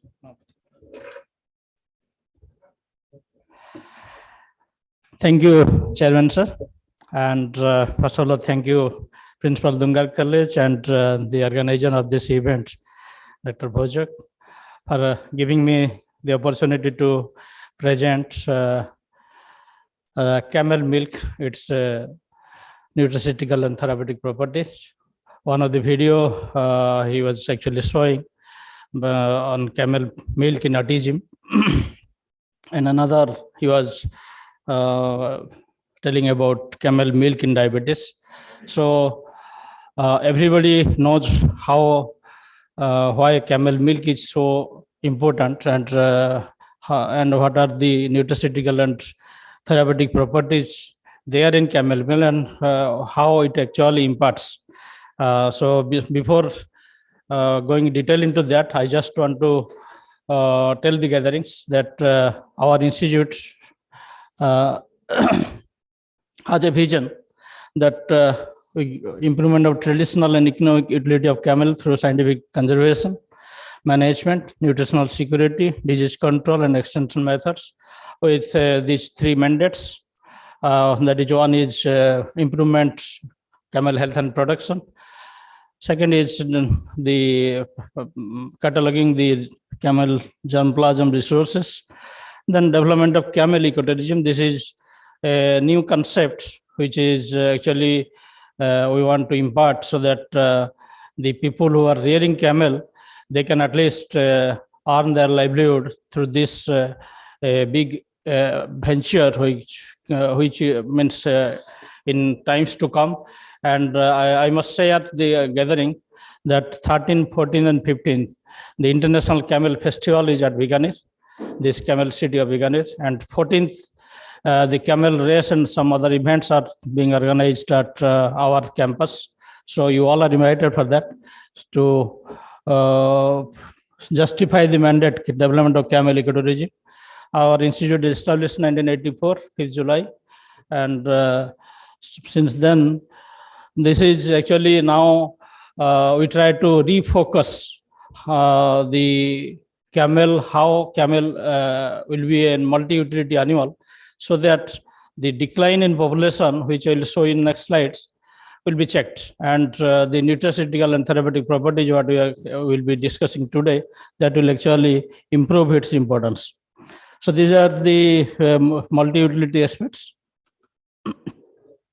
And for the audience to know that we have 9 different breeds of dromedary camel, and another species that is Bactrian camel at Ladakh region. These are all in the arid, hot climatic regions, the 9 breeds. Mostly they are available in Bikaner. 2 are there from Gujarat, 1 is from MP. and see the situation. This is actually the alarming situation, that is 37% decline in India. And contrary to that, you see the world population. World population is increasing, and Africa, where it is 30% increase, and on the other hand, we have 30% decrease. So we are 60% apart from African countries, so far as camel population is concerned. But one good sign is the population trend, if you just examine, there is nearly 60% decline in male population and 20% decline in female population. So the reason being, where 37% is the average, the 20% decline in female population, it is compared to male, it is less decline. So people are taking interest in female camel for getting milk, camel milk. So that is the importance I wanted to show. And this is the figure also, you see, it increases from the percent milk animals from 12 to 18%, and the yield is 180 liters in a from animal in a lactation. So that is nearly half kg, you can say, because the lactation is nearly 400. So in that, less than half kg. And world average is also not that better. It is also nearly 700, 800 kg ml per animal. Here it is less than 500 per animal.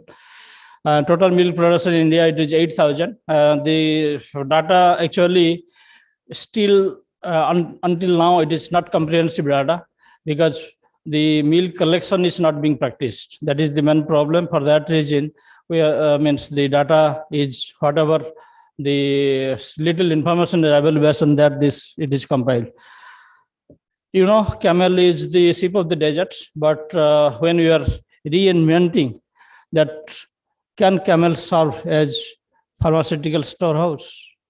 And because of its milk, because of its uniqueness that I will detail in the next slides.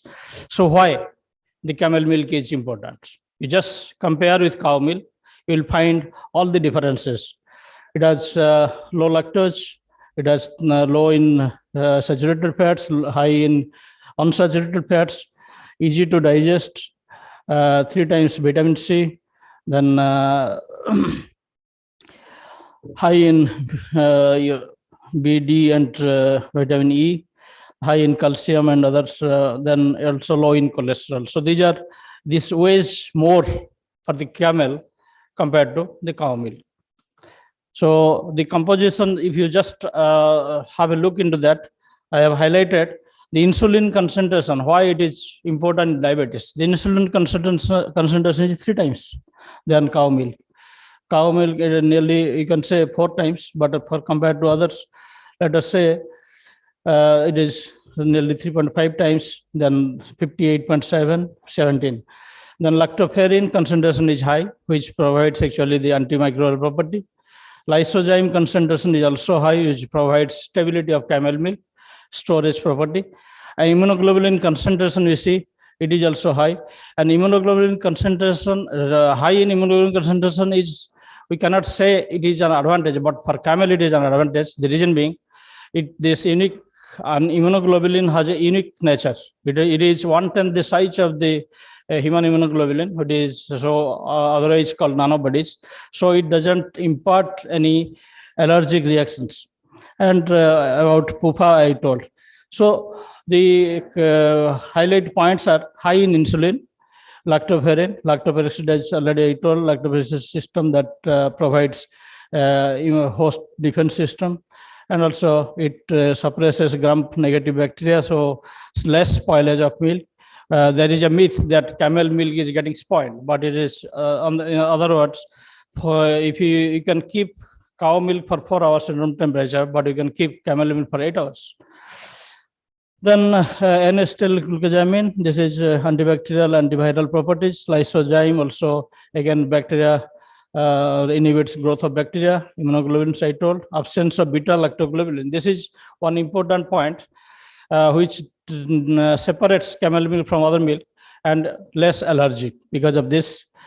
Then absence of NPN, this is one. It has a very efficient protein metabolism compared to all other domestic ruminants. The non-coagulation, it doesn't coagulate, and that actually helps in transporting insulin through camel milk to the at the intestinal level. So at the stomach level, it is not getting hydrolyzed. So the protein nature or the insulin nature is remain intact, and it is available at the intestine for absorption. That is the uniqueness of this camel milk. And the other things, smaller fat globules, better digestibility. Then fat globule membranes, it has anti-adhesion, antibacterial property. High whey proteins, which you can think of including in baby food chain. Then high salt concentration, a very good electrolyte. The natural probiotic drink, it has lactulose and other prebiotic components also. Hypercholesterolemic effect, it has presence of orotic acids that is responsible for lowering cholesterol level. Hypoallergenicity effect, a food alternative for children. So because many people, they develop allergy to camel milk, cow milk, and also to baby foods. So in that, because baby food is also major component is cow or buffalo milk. So in that case, we generally shift to other source of milk, let's say goat milk, but camel milk is better than goat milk in so far as allergy is concerned. The ratio of whey protein to casein is higher, and niacin content and other rich in minerals. Here, zinc, copper, iron. You must have forgotten COVID, but during COVID, whatever medications your doctors is advising for supplements, that is vitamin B complex, C, and zinc. So, and it is camel milk is rich in those. So that is one point where we can also think of that it has some role as nutraceutical adjuvant in COVID too. Then properties and shelf life, it is being provided because of, as I told, presence of thiocyanate, hydrogen peroxide, lactopuricity system that actually imparts better stability of camel milk. And this is we just analyzed from Bikaner and Jaisalmeri, the thiocyanate concentration, lactopuricity concentration. And the protein structure, if you just look at the casein is the major protein, and the beta casein is the main camel milk casein, followed by others, and it constitutes over 65%. That separates from cow milk compared with 36% you see in bovine milk. So the non-bovine milk, which Prime Minister is also emphasizing nowadays, that we can think of these non-bovine populations like camel, sheep, goat, etc. Then the camel milk, beta globulin is deficient, that I already elaborated. Because of that, the allergic reaction is not there. Then camel milk whey protein are more heat stable than cow milk whey proteins. So that is the reason we can also include in baby food chain, besides other positive effects. The milk fat, similarly minerals and vitamins, the antioxidant properties. This actually just I wanted to show you that the antioxidant property, whatever is there, the inherent properties because of vitamin C and lysozyme. But at the same time, when we are going for fermentation, the fermented products, it is increasing 10 times the antioxidant property. That is another point where, particularly for the blood pressure peoples, they can take fermented camel milk to reduce their blood pressure level. The antimicrobial effect, this is the mechanism, and also has anti-cancerous effects. This is somewhat the mechanism I wanted to show you. If you could explain each slide, it will take time, but definitely you can interact in between. So there is a critical role of different proteins involved in anti-cancer activity against human colorectal and breast cancer cells through induction of autophagic death. This is actually experimented in mice model, and they have come out with some of the findings. Then the hypoglycemic effect, we will discuss it a little bit more detail in this. You must be knowing there are two types of diabetes, type 1 and type 2. Type 1 is that is inherent deficits of your that is insulin, and type 2 is acquired deficit, means due to your food habit, due to your all activity, you are actually losing the potential to act insulin against the carbohydrate load what we are taking, that is type 2. And type 1 is inherent deficit. And you will be finding nearly 30-40% people of type 1 and higher major percent type 2. But why camel milk is considered in diabetics? So initial survey, it shows that the people who are rearing camel, they have never acquired even type 1 diabetes. Type 1 is acquired, sorry, that is inherent. So they don't have any type 1 diabetes problems. The reason being because they are taking insulin 3 times the concentration of cow milk, and from cow milk insulin is not available because of hydrolysis in the stomach. But here camel milk insulin is available, and they used to take raw camel milk, and raw camel milk is having the property, but for medical purposes we cannot prescribe raw camel milk, but at least we can prescribe pasteurized camel milk, where only 10 to 15% loss is there that we have examined. So the pasteurization process will be a little bit modified for camel milk, and for that reason we can advocate the pasteurized camel milk for to suffice the insulin supply through camel milk to type 1 diabetes. And at the same time, it is also helping in type 2 diabetes. And some of the reference I just cited here, that it actually, the resistance phenomena, you must be knowing that in type 2 diabetes, the pancreas able to secrete insulins, but insulin resistance develops because of high carbohydrate load, because of inactivity, because of other behavioral problems. So there, it actually is the resistance process or overcome the resistance process, and helps the type 2 diabetes people also to free of diabetes, type 2 diabetes. And this is also some of the observation was made, and I think we are receiving many phone calls with regards to that, that yes, we are taking, earlier taking diabetes medicines, now we have left or we have reduced nearly half. So this is the role of camel milk in type 2, type 1 diabetes. And as Professor Pierre Agrawal, we have worked with them, and it has come out. Then some of the possible mechanism, this is actually, I told about how it actually modifies the type 2 diabetes also. Actually, the INS regulator here, the receptors, and at the GLUT4 level, it actually changes the cellular metabolism, and by that the resistance to insulin is lessened. So at that time, again, at the same time, it is also providing insulin. So the type 2 diabetes who suffers due to this in metabolizing their glucose level, camel milk helps in regulating the path. This is just a calculation to show that we are serious about camel milk, camel decline, but you see the requirement. There are nearly 80 million people diabetes in India, and if we prescribe them 500 ml, means 1 glass morning, 1 glass evening, 500 ml camel milk a day, then the requirement is enormous, and nearly 600 times camel population we require to meet only the diabetic people. There are autism and others. Then role of camel milk in tuberculosis, this also is studied with SP Medical College, and see the effects, particularly it increases appetite, and TB, that is a wasting disease, you must be knowing. So it improves weight gain also in those people. Improvement in hemoglobin content, zinc and iron, it is rich in that, and also improvement in lung expansion. So these are the observations we found when we feed camel milk to the TB patients.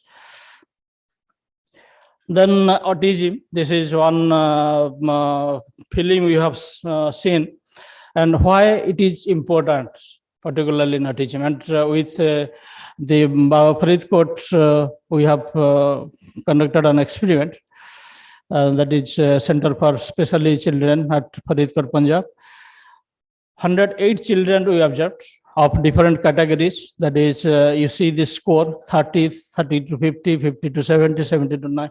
So different score based the autistic children. And we saw, you see, nearly 30% improvement. That is a huge improvement so far as the autistic symptoms are concerned. All medications are there, but this group, they are supplemented extra camel milk, and there is 30% improvement in those children so far as autistic problems are concerned. And the mechanism, what is that mechanism?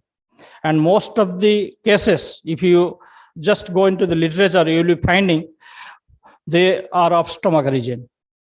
Means there is some allergy, there is some pain, stomach pain, and that actually inflate the brain behavior. So they succumb to abnormal behaviors. The learning process hampered, everything. So it starts, you can say 2 to 12 years old. So the early age when we expect that the child to speak, at that time we will be finding that it is not able to speak. Child is showing some abnormal behavior. So those children, as there is no permanent cure for this, but at least we can improve the symptoms of those children by 30% by providing camel milk. This is an experiment we conducted. The reason being, as I told, the gut is the major region. So how camel milk helps? One is hypoallergic, I told, and actually the mechanism that gut-brain axis. If there is stomach pain, we cannot concentrate. It is our general phenomena also. If there is gas, we cannot concentrate. If there is pain, we cannot concentrate. So stomach is the main culprit, you can say. So the gut-brain axis, there it is acting. And there are some mechanism. We will not go into detail here.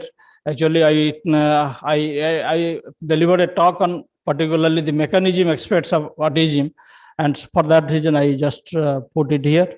And this is another angle, how the camel milk in autistic behavior children is acting because of the content of protective proteins necessary for maintaining the immune system and beneficial for brain development, as I earlier described.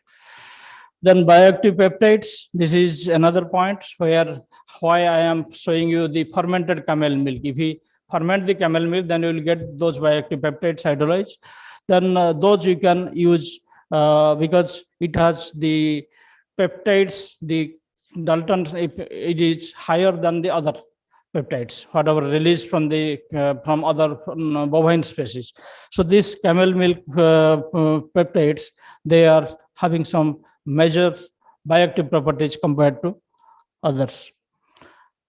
And this is how it is being fermented on experiment, that is Lactobacillus plantarum, and where the lactoferrinal gene, and these are the components which you released, and it actually helps in regulating many mechanisms, because you must be knowing the why it is bioactive, because all the biosensor mechanism, it is actually modulating in a positive way.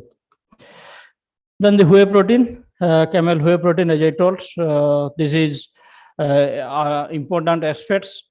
Only one point I will say, it is also useful in all these diseases, but the important concern is the baby foods, which is giving allergy to children. Why can't we use camel milk whey protein in those baby foods so that the majority population will not suffer? And lactoferrin, this is the one, particularly in colostrum, it is nearly 20 times higher than the others. So in camel milk, colostrum rich in lactoferrin, that you can actually harvest, because the traditional practice, unless the 3 weeks over, the farmers, they don't consume camel milk. They allow the calf to consume from the others. So during that period of time, the colostrum, we can extract lactoferrin and use for medicinal purposes. This is what actually I want to stress, that camel milk in infant milk formula. We are actually getting association with D.I. Patil Medical College. One Madam Saleja is there. She was actually pioneer in human milk collection during Corona. He tried to collect human milk and distribute. And so we actually have some MOU with DI Patil Medical College, and students are working. And we have sent some camel milk too for studies in the experimental model rats. Later, we will be reciprocating, extending this work to human food chain. Then the insulin-like growth factor, this is also there. So for that reason, we can use it in camel milk infant formula. Some of the products we can prepare. How you can reach out the other people besides Rajasthan and Gujarat, where camel population is there.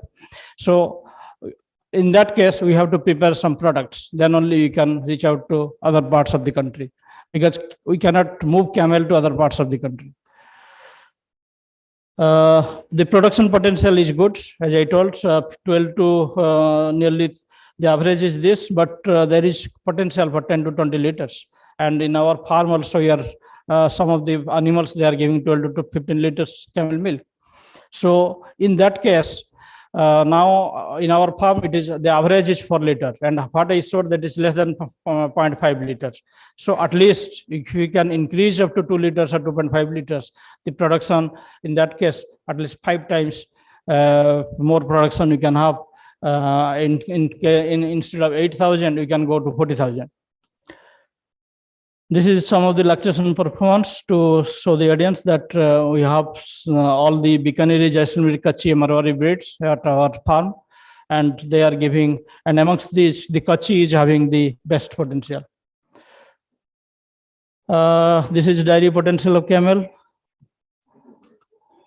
So finally, I can say you can see camel as the cash cow if milk will be utilized in nutraceutical and therapeutic purposes. And another angle is what the Arabian people are doing, camel in sports and race. And I invite all of you to visit that International Camel Festival on 14th at our campus and see the camel race. This is the development. Actually, at Arab countries, they have developed the camel dairy. Why can't in India? Thank you very much. Thank you, Dr. Sahu, for the nice presentation on especially the milk from camel.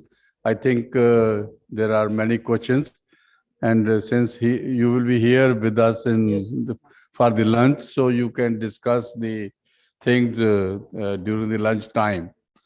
So let's thank Dr. Sahu for the lecture. Now we have the last lecture, but not the least, from Dr. Rajesh Sharma. Dr. Rajesh Sharma is the director, is doctorate in chemistry from Jodhpur University, and he is eminent professional in the field of forensic science in India, and currently he is serving as a director of State Forensic Science Laboratory, Rajasthan. Dr. Sharma worked on different fields of the forensic science, including the expertise in the field of questioned document examination. He is serving forensic science for more than 3 decades. He started his career back in 1990 as a research associate in CSIR lab, New Delhi. He joined CFSL CBI New Delhi in the year of 1992 and served there for 6 years. In the year 1998, he was appointed as a senior scientific officer in the State Forensic Science Laboratory, Jaipur, Rajasthan, and further promoted to the post of assistant director in 2009, deputy director crime scene in 2018, additional director in 2019, and a director since 2020. In his career, Dr. Sharma has worked on about 10,000 forensic sciences cases, which itself is a milestone in this field. Among these, huge number of investigations, Beaufort case, Hawala, telecom scam, murder of Sardar Byan Singh, the CM of Punjab, Priyadarshini Matu murder case, Jaipur serial bomb blast, Ajmer Dargah bomb blast cases, and some other significant ones. Under his tenureship, state FSL Rajasthan witnessed development by leaps and bounds, and FSL Rajasthan emerged as a strong tool for conviction. Dr. Sharma has also trained thousands of personnel from different institutions, agencies, including judicial officers, law professionals, central police officers, training of the police academy, central director training institutes, officers of military intelligence, forensic science students, and he's visiting faculty to Northeast Police Academy, Rajasthan Police Academy, Rajasthan State Judicial Academy, National Law University, Jodhpur, Bundelkhand University, Jhansi, Himachal Pradesh, University Shimla, Sardar Patel University, and many other institutions. Dr. Sharma has published 40 articles in different reputed in national and international journals. As a member of Board of Studies, Dr. Sharma has shared his valuable suggestions in different academic institutions across India for the betterment and advancement of forensic science. He has won prestigious awards in several national and international levels, conferences, and summits. Dr. Sharma is receiving continuously enormous amount of appreciation from the government for his outstanding contribution to the criminal justice system and betterment of the society through forensic science. So I now invite Dr. Sharma for his lecture.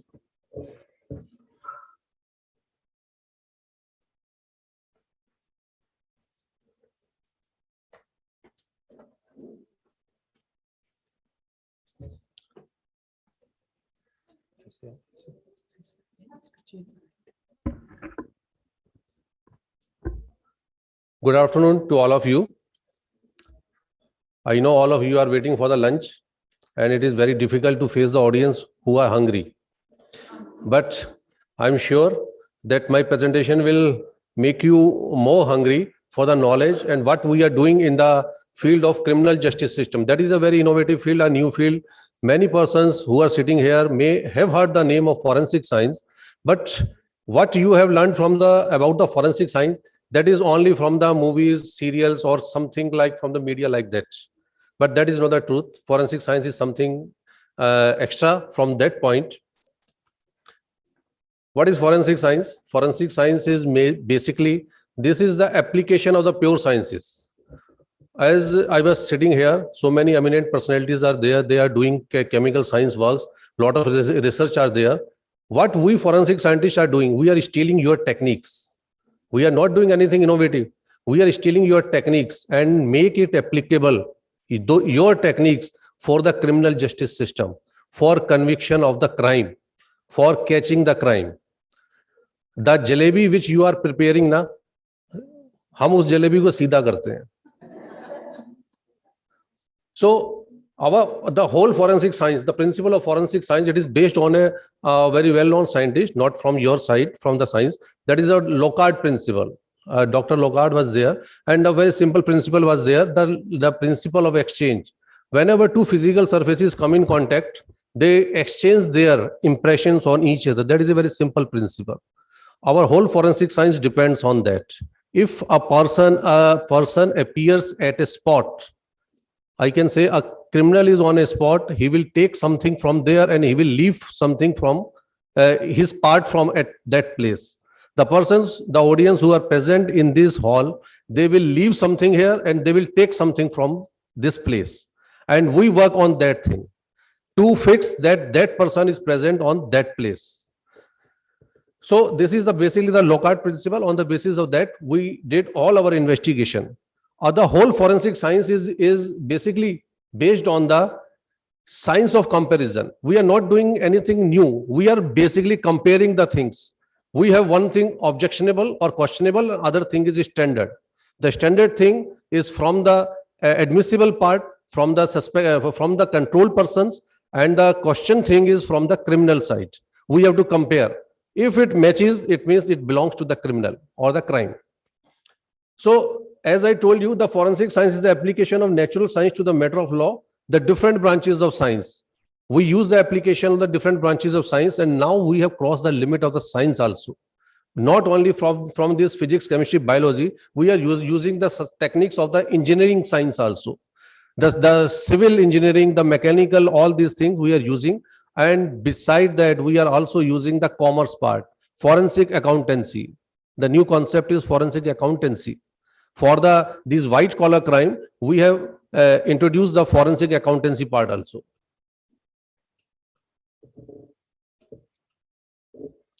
Basically, the forensic science is concerned with the recognition, individualization, identification, and evaluation of the evidences. First of all, from the crime scene, when our team visit to the crime scene, we have to recognize whether this, for example, whether that red spot, that is blood or something else. Every glitter is not a gold. In our language, every red thing is not a blood. Though on the same principle, first of all, we recognize with the different techniques, the different scientific techniques are there. Then we individualize that. If it is a blood, then it belongs to whom?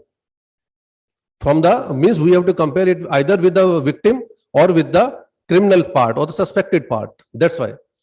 Then identification. Identification means individualization, the person who belongs to that, and then the evolution of the evidence, whatever we are finding, whether it is supporting to the criminal justice system, and in what way we can provide the scientific evidence so that it may help the criminal justice system. Now, there must be the question, what is the need of forensic science? Why we are dealing with the forensic science? What is the need to evolve that thing? Actually, in present era, this is the era of the science. Without science, we cannot think about anything. The same thing happens with the criminal justice system. The scientific evidences, these are the strongest one.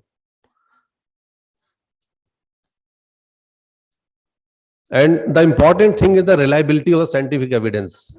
There are so many incidences where all other evidences may contaminate or anything else can happen, but the scientific evidences, they always remain the same. The principle of science, the science never bound by the boundaries.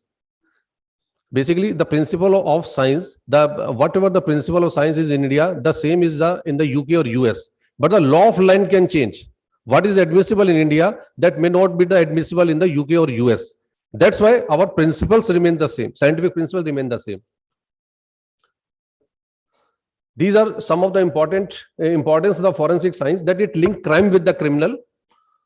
It establishes the scientific principle, universal parameters, incorporation of the sophisticated instrument to achieve the height of the accuracy. Accuracy is very much important in our line, because our report can hang someone or can release someone. A simple mistake can hang an innocent person. And the most important thing is the last one, no chance of turning hostile. In present criminal justice system, this is the major problem. The person who is giving his witness to the police or the court that, yes, I have seen that the person shoot that person in my presence, but when that hearing goes on, he may turn hostile. So the person, जिसे कहते हैं कि आंखों देखी पे विश्वास, that doesn't happen in the criminal justice system. So what is that? This is a scientific, that forensic reports, they always remain stand as it is. Even after 10 or 12 years, the report will remain the same. There are so many instances जहाँ पे कि the witnesses become hostile. But this scientific report, this FSL report, forensic reports, they never turn hostile. So this is the major, most important, and the beauty of the forensic science.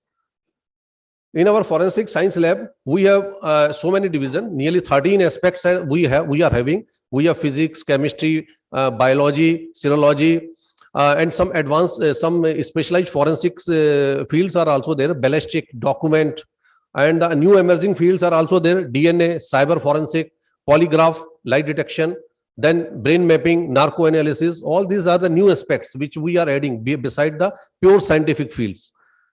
Due to the shortage of time, I am basically concentrating on the new techniques or the chemical science techniques which are helping the forensic science. There is a difference between the forensic science lab and the other labs. We are also a scientific lab, but what is the difference between a forensic lab and the other scientific laboratories? There's a difference. In other scientific laboratories, you can name any laboratory like CSIR, Defense, DRDO, all these laboratories, these are the R&D laboratories.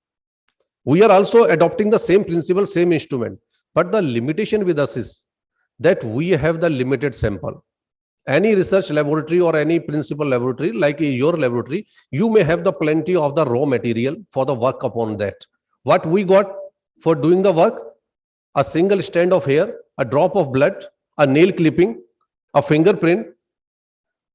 And the another thing, if your experiment get failed, you will repeat that. We may not have the chance to repeat. We have the single thing.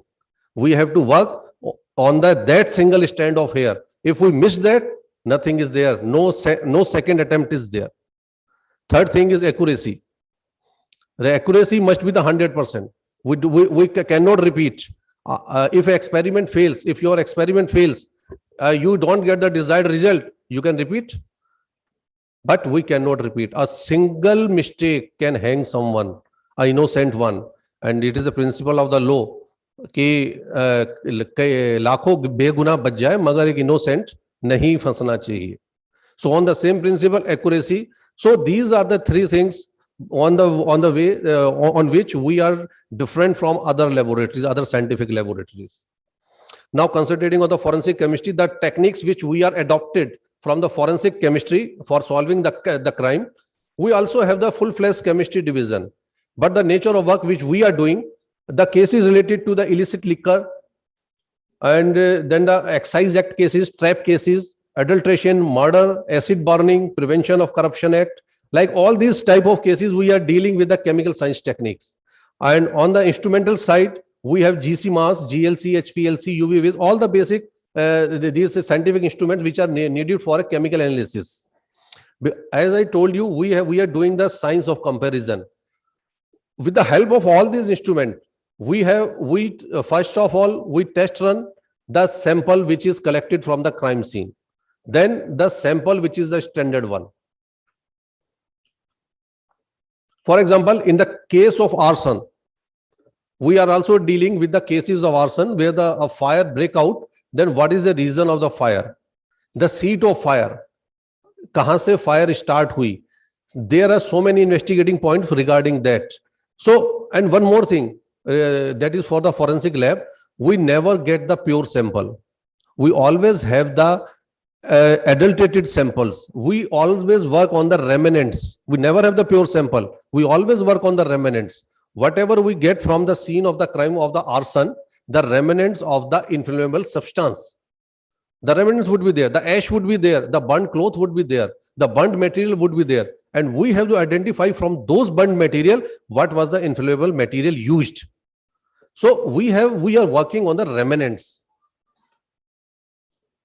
These are the samples which we may get from the crime scene.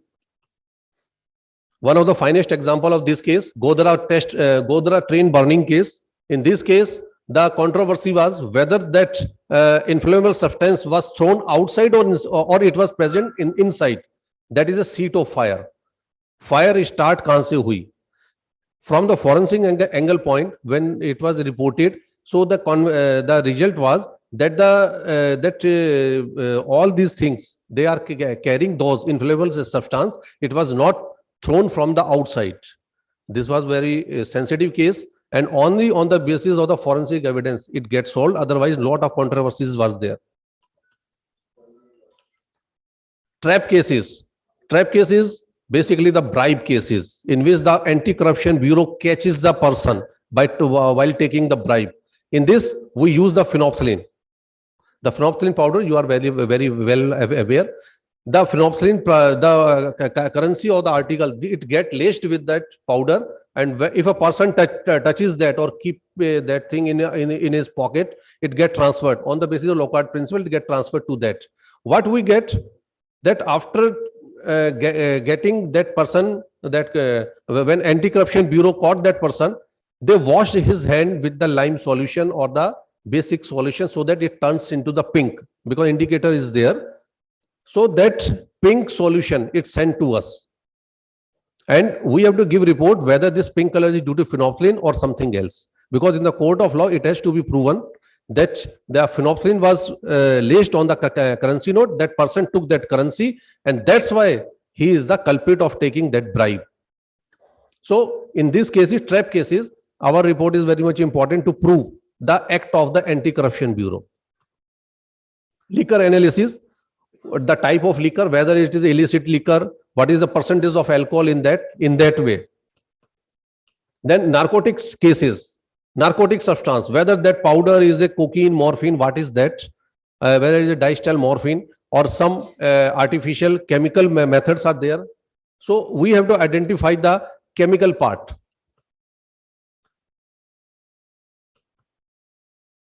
Another aspect of this is toxicology. We are also dealing with the toxicology. It means the testing of the poison. After getting, if a person dies due to some any cause, then his viscera sent to the forensic sample, to the forensic lab.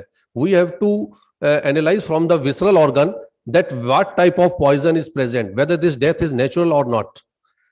After postmortem, medical jurist always wrote that the cause of death will be given after the forensic analysis, because we have to find whether any poison is present or not there. These are the visceral organ. The name viscera means the visceral capacity. All these organs sent to the forensic lab. We have to extract the poison from the tissue part. And after getting extraction, then identification of the poison. Which category of poison is that? Whether there is metallic poison, whether it is organophosphorus, organochloro, what is that? So it identifies the poison part. This is one of the case in which toxicology report plays a very important role. It belongs to the Jodhpur region. A person gave a scene of crime. Means he first of all he give his wife and children that drug, नींद की जो drug होती है, and that tranquilizer, benzodiazepines. When they get drugged, he strangulated those one, his wife and children, and after getting strangulated, he placed their bodies in his car, that is nano car, and give it a scene of crime, a scene of accident. He hit his car to the a tree on the roadside, and report the police that we met with an accident and my wife and child died in that accident. A lot of injuries were there. Uski body par bhi injuries thi, but after getting the dead body, something was the police seems that it is something is suspicious, and when they sent the viscera to the forensic lab, we detected that there are the remnants of the benzodiazepine drugs in the viscera. It means they were given the benzodiazepine, and when he was grilled, he admitted that he did that act in that way. So it is the forensic report which gives the support for the police theory. Detection of gunshot residue, GSR. It is also known as GSR in short form. GSR, it means whenever a person use a firearm, that gunshot residue, it transfer on his hand. And if it is a short range fire, it transfer on the cloth of the victim also. So on the basis of that gunshot residue, we can identify which firearm is used.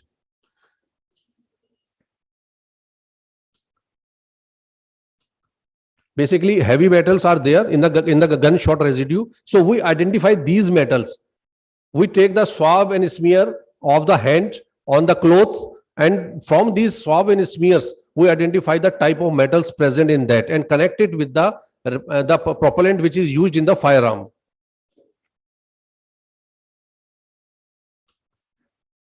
Then explosive material identification. In this also, our forensic lab works on the remnants. After an explosion or anything like that, if an explosion happens, we collect the remnants from the crime scene. And from those remnants, we identify what type of explosive material was there. In Jaipur bomb blast, like that, in Jaipur bomb blast, earlier it was said by some political party that it is RDX. and they pronounced on the TV that it is RDX is used in the Jaipur bomb blast. But after a second day, when we gave report, we established it is ammonium nitrate. It is not the RDX. That is a very common thing. Every person says RDX is there, RDX is there, but only RDX is not there. So many other things are there. So this is from remnant we can establish that what type of explosive material is there. We also use the chemical science technique in our forgery cases. What you people are talking like the green chemistry, so that techniques are like that, it should be environmental friendly. We are also using non-destructive techniques. Some of the non-destructive technique we are using in the examination, particularly on the documents for the forgery section. For the ink analysis, we are using non-destructive technique. This is one of the example. Basically, we are using infrared, ultraviolet lights for the examination of the inks. And how we are using, for example, this is a signature in your present in your front. This is writing Hari Singh. This is a forced signature. This is a trace signature. With the naked eye, it is not possible. We cannot use chemicals, anything. If I use any chemical on it, the ink will vanish with it. Simply by using that infrared. Now you can see the traced line, the guidelines. The black lines are there. The trace guidelines are there. After getting these lines, he moved his pen on it. So without using any destructive technique, we can establish that how it happens. This is another signature. In this signature, nothing is suspicious. But when we examine, these dots are appeared. This is the dots. By joining this dot, the forger forged the signature of this. This is a signature of Action. Even Action admit that these are my signature. But our report, we told him, no, this is not your signature. This is the traced one. Ink analysis. Here in the figure 2880, this is the basically transferred, the manipulated figure. This is not the real figure. With the naked eye, I think no one can tell what is the actual figure. Now, how we cannot use any chemical because it will destroy the paper also. Simply by using infrared technique, that is a particular dedicated instrument is there. Now you can say the original figure was 20. The original figure was only 20. The remaining things, that 0 and 80, it is the added one with the different ink. Forger did it with the same shade of ink. The shade of ink was similar. He did with the same blue pen because he don't want to get caught. But with this technique, we proved that it was 20. It was not 2880. Bank check. I think no one can doubt the amount. The amount was simply 5,000. 7 is the added one. He make it 7,550,000. Simply by using a pen, he withdraws the extra 7 lakh from the account. But again, I am saying, हम ही हैं जो जलेबी को सीधा करेंगे.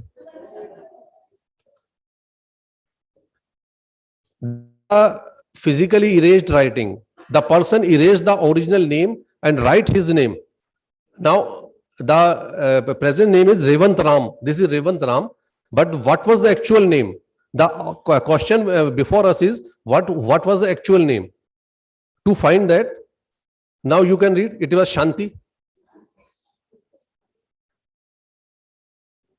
Without using anything, simply by using the technique. The document is like that Revant Ram. But our photograph, which we supply to the court of law, it is Shanti. It proved. In the Vasiyatnama, the will, he painted that, he put that white material and write another line on that. Now the important thing is what was written beneath.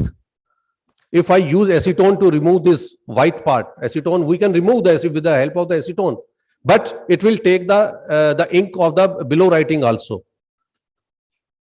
We did it in that way. Now you can read what was written below it. This is the concealed writing, and This was the original writing.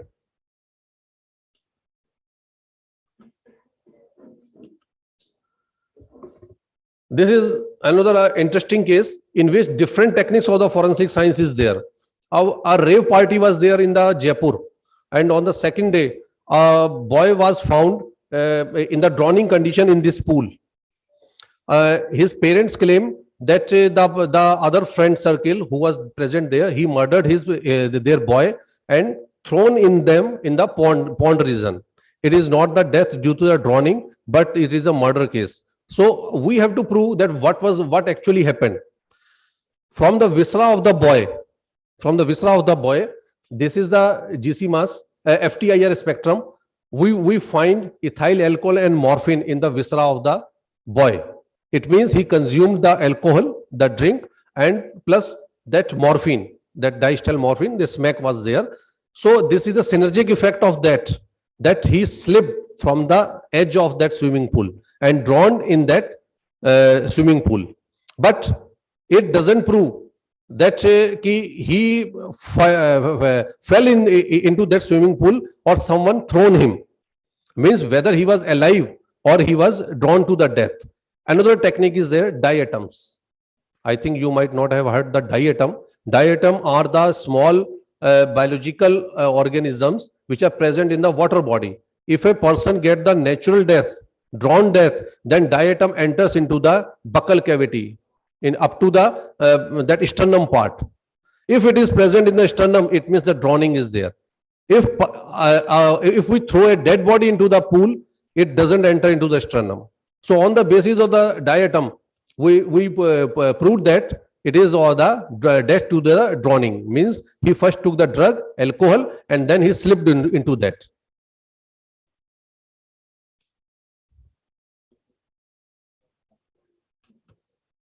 This is Jaipur bomb blast case. In this thing, we did some innovative method. I think आप लोगों को याद नहीं होगा. It was a long back that Jaipur serial bomb blast, in which the important thing is, beside the remnants of the explosive material, we also find this wooden case from the crime scene. Now, what we did, we examined this wood, whether this wood belongs to the Rajasthan or not.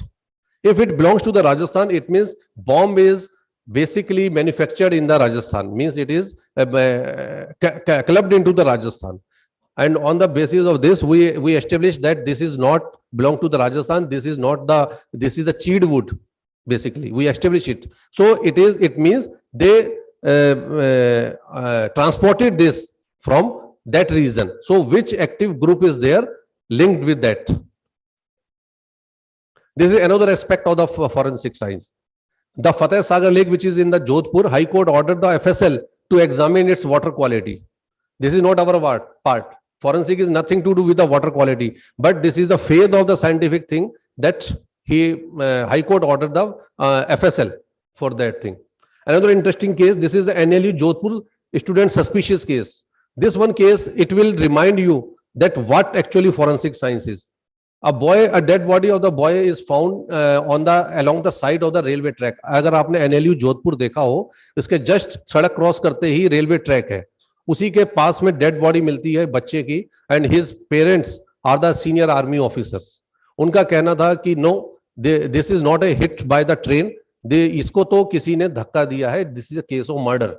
So supreme court basically establish SIT on the basis of that, and FSL Rajasthan को उसका part बनाया कि you have to investigate whether what type of incident happened there, whether this is a accidental case और someone pushed him train in front of the train. This was the original photograph at the scene of the crime at that time. What we did, we basically prepared 5 dummy of the same weight, same height of the boy, and we placed those dummies. Means this in this the police person is showing how the dead body was lying. So in this manner, we placed the dummy near the railway track. Then we moved the train from both the sides. The train hit the body, this dummy. And after examining where the dummy is lying after the hit, whether it corroborates with the original part, the original picture or not. So on the basis of that hit and trial, We established that no, this is a hit by the engine and by that speed and in that way. So we proved it that thing. Then the parents of that boy, they get convinced that no, this is a case of hit and run by the train. Forensic DNA. This is one of the latest technique. I want to aware you all of that. DNA is very advanced technique and we are using it very well way. This is the first case of the DNA examination, Nithari case. I think आप लोगों को मालूम होगा. इसमें जो bones मिली थी, that established that these bones belong to the missing बच्चे, that children. Naina Sani murder case, आप लोगों ने नहीं सुना होगा. This is a very unfamous case of the Delhi in which a husband cut the pieces of his wife and burnt in the tandoor. That Bagia restaurant in the Connaught Place was there, and he burnt the pieces of his wife into that tandoor. वो उसका honor था, that Bagia restaurant. So by the foul smell of that burning, the police reached their spot. They collected the remnants of the bone and the pieces from there. And by the DNA examination, it was established that these bones and belong to the Naina Sani, his wife. So on the basis of the DNA only, it get established. Now we have moved very much further. This is our last 2021 on our report, on our DNA examination report, 17 rape cases. Out of this 17, 5 for the death sentences were awarded on the basis of our DNA report, and remaining 20 in the 20 cases, life imprisonment was pronounced by the court of law on the basis of a DNA examination. Few of the cases are there. In this case, we gave the report, DNA examination report, within 4 days. The rape case with the 9-year-old girl. In these cases, what we get the swab smear from the vaginal part of the deceased, from the victim or the deceased, and we extracted DNA from that part. Then compare that DNA with the suspected person. That suspected person, either from the semen which is present on the cloth of the victim or the deceased one, and that semen belongs to that person or not. And if it belongs, then whether DNA matches with that. If DNA matches with that, then on the principle of the Locard, it means this person committed the crime. He did the crime. In this case, the second case, Pushkar case. In Pushkar, a 13-year girl was raped and murdered. And in this case, this is a very important case for us. In this case, even we extracted the DNA from the soil also, from the dead body of the soil. Actually, the body was lying in the field. जिसे खेत कहते हैं, field उसमें थी. And beside all other articles we collected, we also collected the soil from the below the vaginal part also, from the body, from the vaginal, below the part of the vagina, we collected soil from there also to that whether crime has happened at this place or body is dumped from other place at this place. When we get the presence of the semen in the soil also, and we extracted the DNA that matches with the culprit, it establishes that he raped that girl at this very place, and other articles are also there. On the basis of that, he was convicted for the death. In this case, the culprit burned his clothes. That's why we never pronounce all our tech.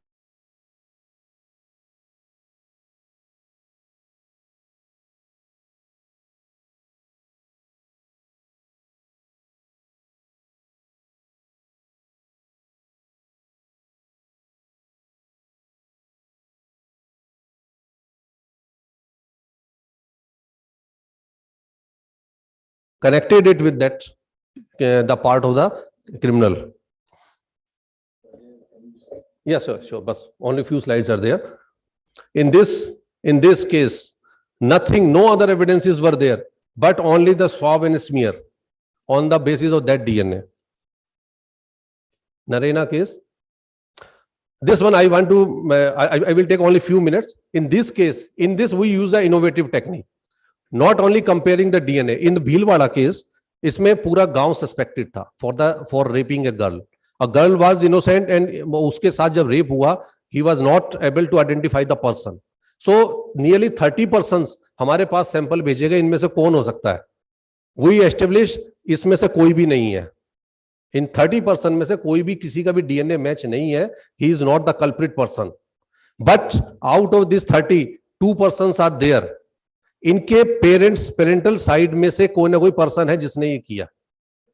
We use a technique of patrilinear because their Y chromosome is matching. X is not matching, Y is matching. It means the patrilinear side of that person, these two persons, ये वो दोनों cousin थे, इन्हीं के parental side का कोई person है. Then police round up their male parts, उनके parental, उनके दादा चाचा उन सबके जितने भी मेल मेंबर से 8 persons के लाई, उनमें से 2 person fix हो गए. We fixed that. Otherwise, it was an unsolved crime. So we use the technique of patrilinear. This is the another thing when even the parents become hostile. These two cases are the example. But court convicts only on the basis of DNA. This is the strongest point that why forensic science is needed. This is the Badmer case in which the 11 persons were burnt in the bus. अब वहां पर सारी bones mix है, किसी को identify नहीं हो रहा है उसका पर्सन क्या बोन कौन सी है या वो है या नहीं है. Out of these 11 bones, 11 skeletons, we identify उसके कि किस पर्सन की ये बोन्स है, वो identify within 3 days. Now this is Naina Sahni case, आप सबने सुना होगा. In this case earlier forensic science was not involve. All the persons, the witness, they become hostile. The person जिसने पहले एविडेंस दिया था कि मेरे सामने इस पे फायर किया गया, वो hostile हो गया. केस रीओपन होता है. Then forensic science was involved. Ballistic examination was there, and ballistic examination proved कि जो बुलेट नैना साहनी की बॉडी में है, that bullet was fired by the Manu Sharma, and he become convicted. But another aspect where forensic science is not used, Arushi murder case, it is still unsolved. No one knows who is the criminal, only on the assumption, because scientific evidences are not there. That's why, again, I am saying, why forensic science? My first question was, that's why forensic science is needed. We have all the strong techniques, advanced techniques for doing our part. Thank you. Thank you.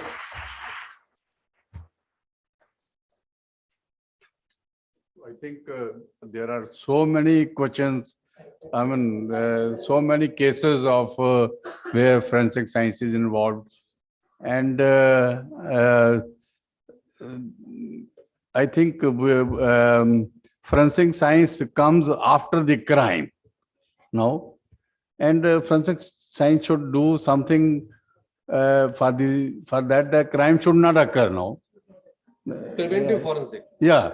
That role should be, can forensic science play such role that, for example, you have given so many examples to us, and we can't think of doing any crime, no? Yeah. So similarly, we can go to the villages, other places where you can motivate them that if you do, we will catch you. Yes. Okay. So with these words, I really can discuss in lunch time because it's very late. So anyhow, thank you very much, Dr. Ajay Sharma, for the nice talk and really good job you are doing, and we appreciate that you are involved, fully involved, and doing good science. And of course, you cannot publish these things in the journals, but you can publish in newspapers that we have done so many things. So let's thank Dr. Sharma also, Dr. Sahu also for the nice talk. Thanks a lot. And I now hand over to. Thank you very much, sir.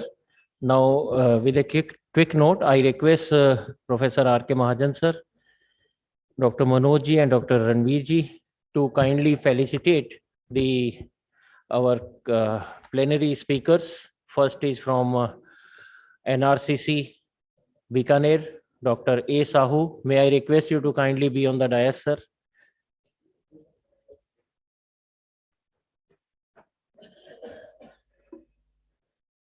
Thank you, sir.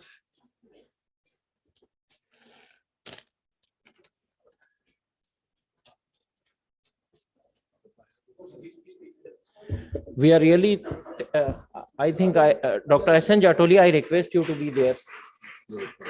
Just a minute, sir, just a minute. Dr. A. Sahu is always kind enough, and he has provided us so many things, and now he has also established one dairy chemistry plant. So chemistry person can easily visit there for their research and other works in the NRCC campus itself. Thank you, sir.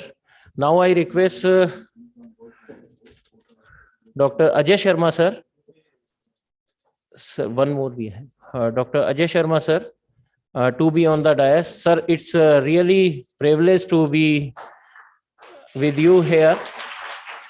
I would like to add one thing that few months before I could able to come about Dr. Ajay Sharma, his junior Dr. Sanjay Sharma is known to me as a deputy director, but he is so kind.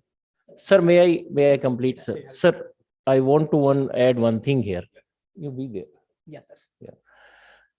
Interesting is that we were planning a work with Dr. Sanjay Sharma, who is deputy director, but yesterday night itself, I requested Dr. Ajay Sharma, sir, to get associated with the green chemistry and green technology work.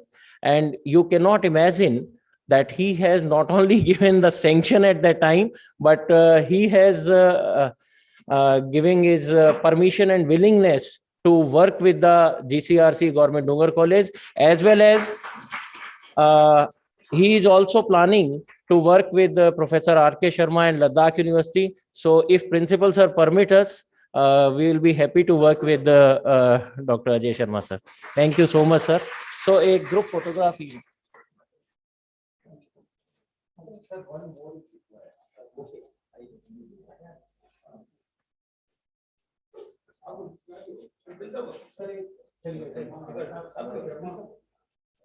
We'll do after the,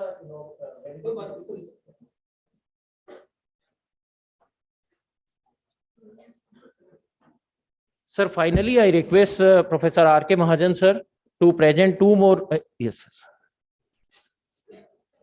Two more mementos for co-chairing the session. Sir,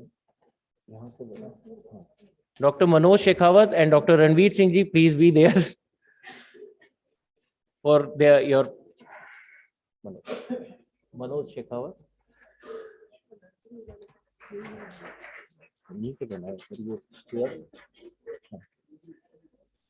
And also to Dr. Ranveer ji for chairing this session, co-chairing this session. And finally, thank you very much to Dr. Professor R.K. Mahajan, sir. We'll be leaving for lunch for half an hour, and after that, we'll be assembling again. I think it will be around 3:10 or 3:15 for valedictory function, and that will be a quick valedictory function. We'll try to summarize within half an hour. Thank you very much. So you all are invited for the lunch.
ठीक।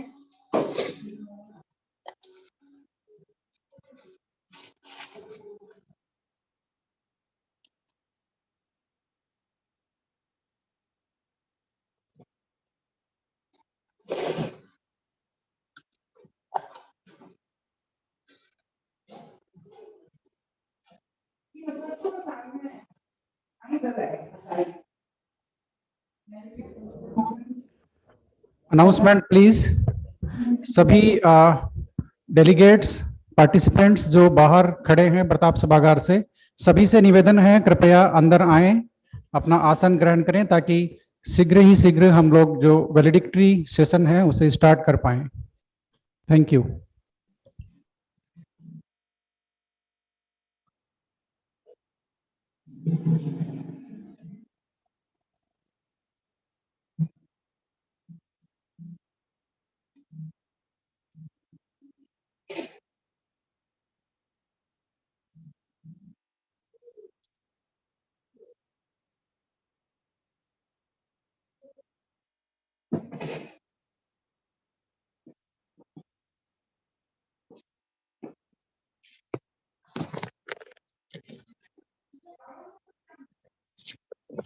कालो नमस्ते।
नहीं आपको मैं निकालो गलतियां मेरे को याद है।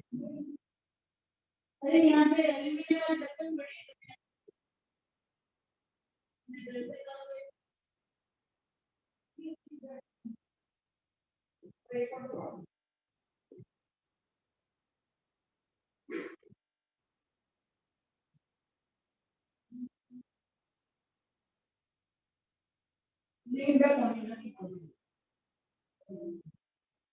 एक और तो आना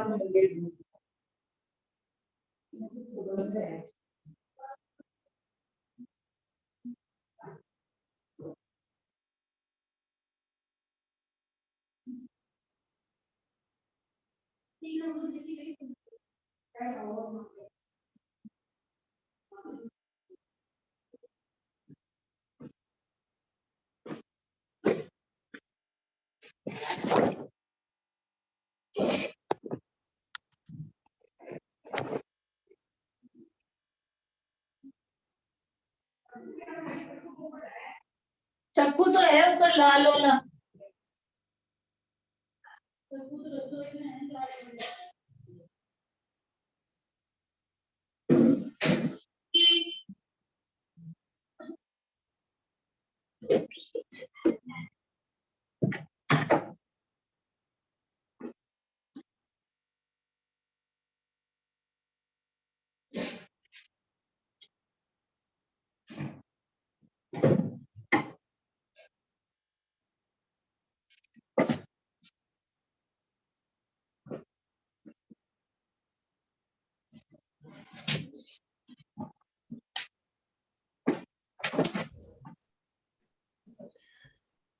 May I request to all the participants and delegates who are outside the Pratap Sabhagar, please come inside and be seated here as we are going to start the valedictory session.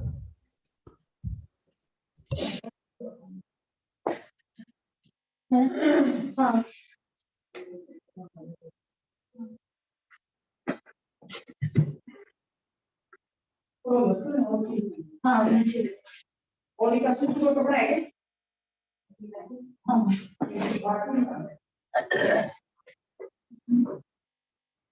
नहीं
कपड़े नीचे गिरते हैं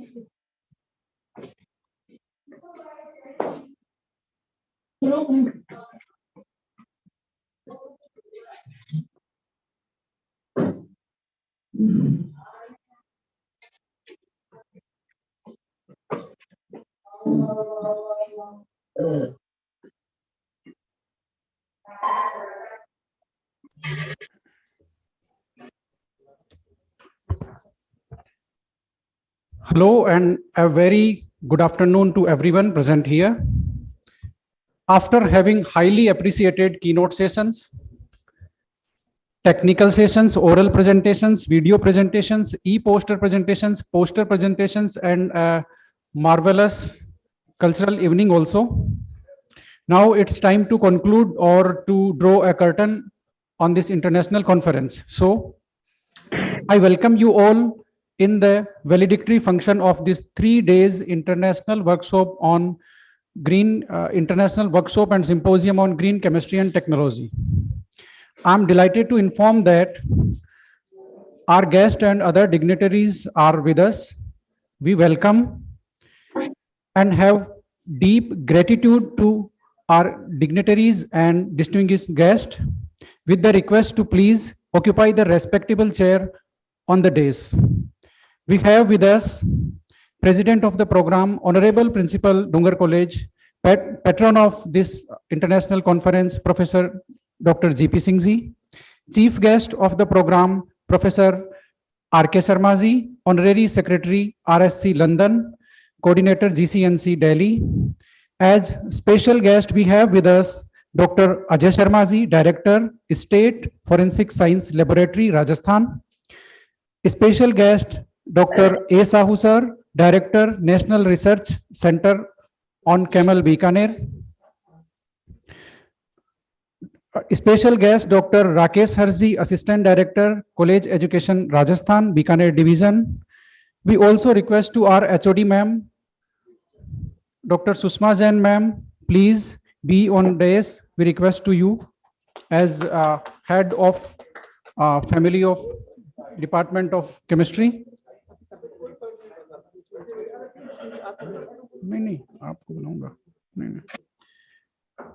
We are very thankful to our guest on the behalf of organizing team for your kind presence. Now to proceed further, I would like to invite Dr. S.N. Jatolia sir for official welcome address. Sir.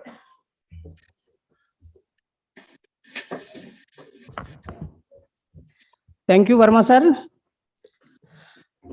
वैलिडेटरी function में आप लोगों का स्वागत है। मैं स्वागत करना चाहूँगा हमारे chief guest professor R K Sharma sir, coordinator GCNC New Delhi. मैं स्वागत करना चाहूँगा हमारे special guest doctor Ajay Sharma sir, state director forensic lab, doctor A Sahu, director NRCC. मैं स्वागत करना चाहूँगा हमारे प्रिंसिपल और patron doctor GP Singh ji sir, जिनकी ब्लेसिंग से हमें ये प्लेटफॉर्म मिला। मैं स्वागत करना चाहूँगा हमारे स्पेशल गेस्ट डॉक्टर राकेश हर सर, जो कॉलेज एजुकेशन हमारे असिस्टेंट डायरेक्टर है। सर ग्रीन केमिस्ट्री का जो ये वर्कशॉप है, ये सेकंड वर्कशॉप है। 2020 से पहले 18 में भी हमने वर्कशॉप करवाया है, और आर के शर्मा सर का आशीर्वाद रहा तो फ्यूचर में भी हम इस प्रकार के इवेंट्स करवाते रहेंगे। सर आपकी ब्लेसिंग जरूरी है। आगे के कार्यक्रम के लिए मैं सर डॉक्टर नरेंद्र भोजक सर को हैंड ओवर करता हूं। Thank you sir. Thank you, sir.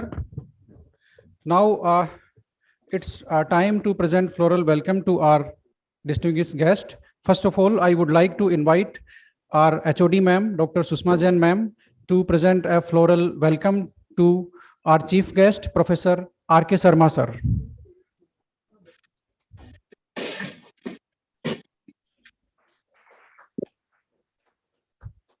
Thank you, ma'am. Thank you, sir. Now I would like to request coordinator of this conference, Dr. H.S. Pandhari sir, to present a floral welcome to our honorable principal sir, Dr. G.P. Singh ji sir.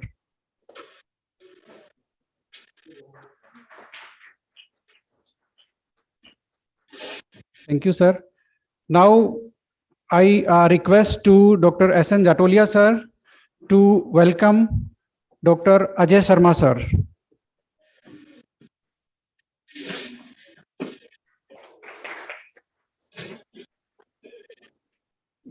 I request to Dr. Rajaram sir.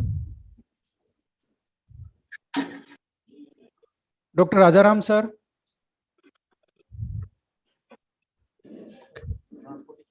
Okay. I request to our senior faculty member, Dr. Suruchi Gupta ma'am, to please present a floral welcome to our assistant director sir, Rakesh Harji sir.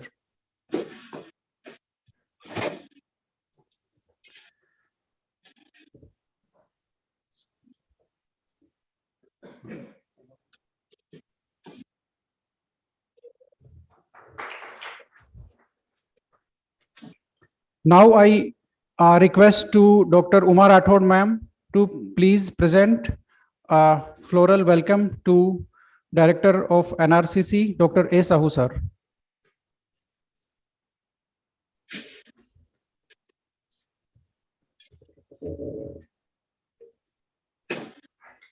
Thank you, ma'am. Now for the outcome of the conference and prize and certificate distribution, I would like to invite Dr. Narendra Bhojak sir, convener of this conference. Thank you, sir. Honorable Dais, it is a great matter of privilege to conclude the 3 days international symposium and workshop.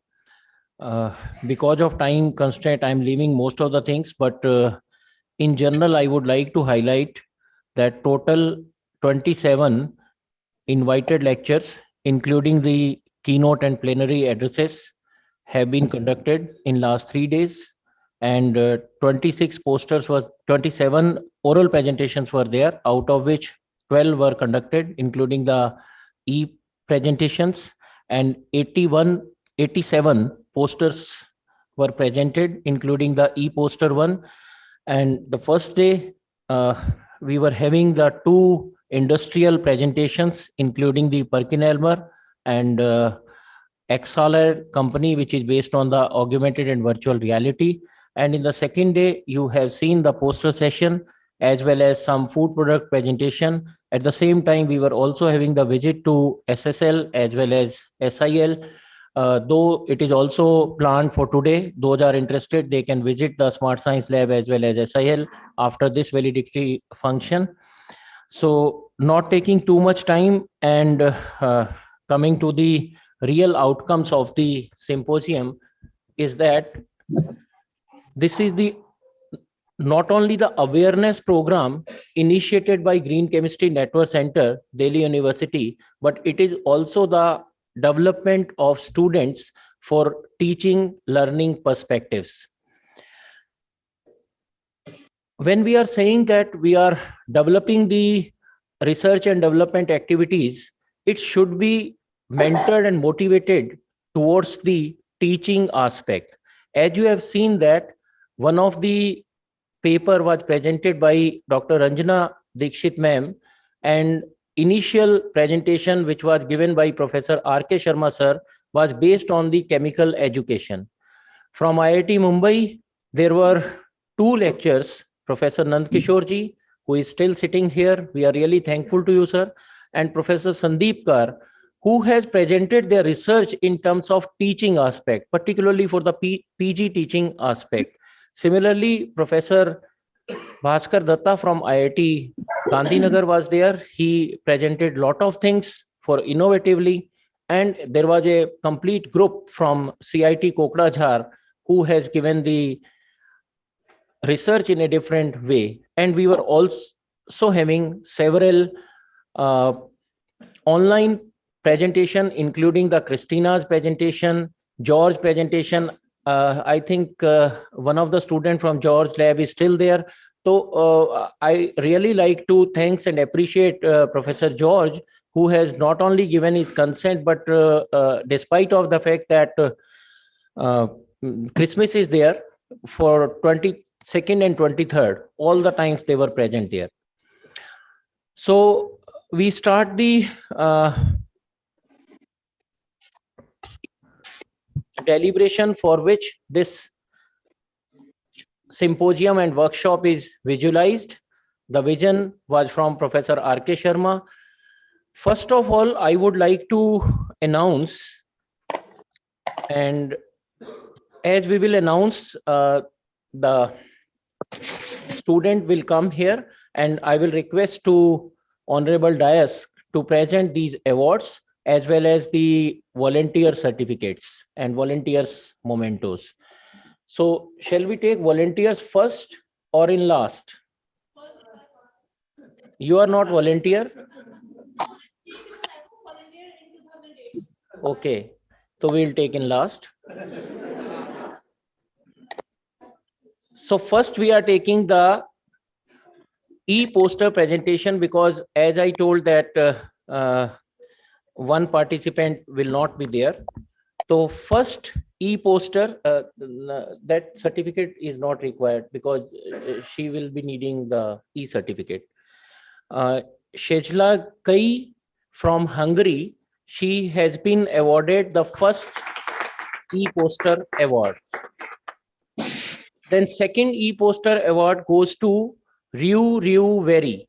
Ryu Veri is here. I think he has given the oral presentation as well as he has given the e-poster presentation. I request you to kindly be on the dais.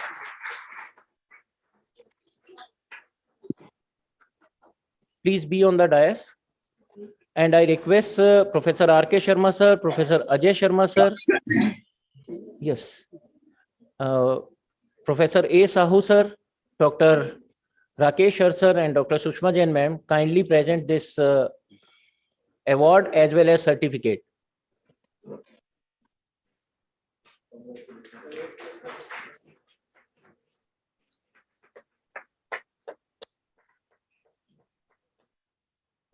Then the third prize in this category goes to Bhumika Singh from Aligarh Muslim University. She is online only.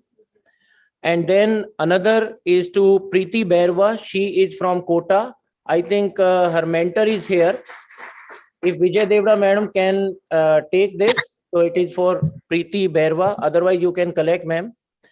And one e-poster is recommended by our youngest jury member. I would like to convey thanks to him. Dr. Krishna, he has taken a lot of pain for this. He has come from University of Leeds. So that goes to Urja Sharma from MS College. This has created a lot of confusion as well as discussion in our panel. So how to give, she is from undergraduate studies. And I think Professor Sharma, for which you are planning that the green chemistry should be spreaded into the undergraduate classes. So she is from the MS College of Girls.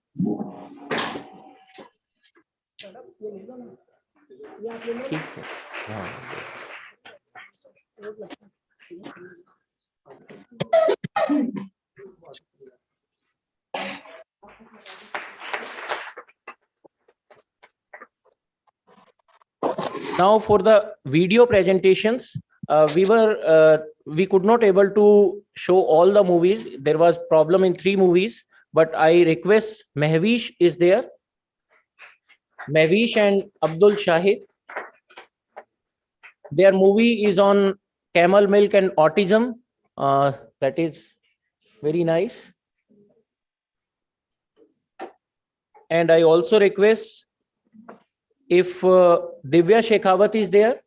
Divya Shekhawat, second prize. She's Divya, you are online because it is the e-video presentation. So if you can hear, someone can accept on your behalf. Yes, sir, I'm here. So I think Thank you so much, sir. someone is there.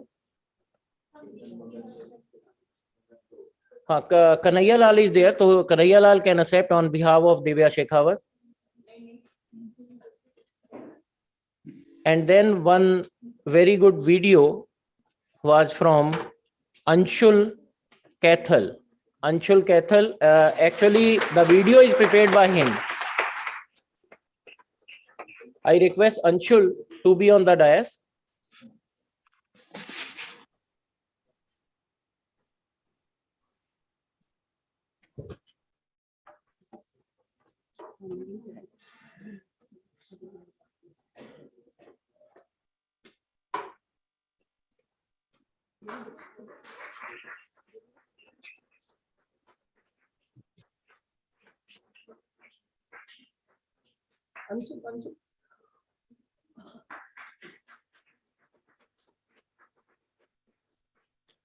Now there is a tough competition in between Young Scientist Award and Best Poster Award.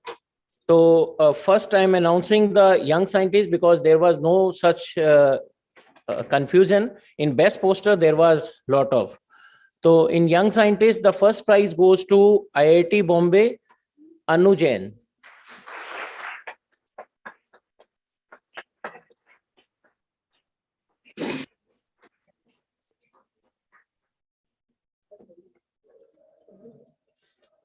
Second also to IIT Bombay,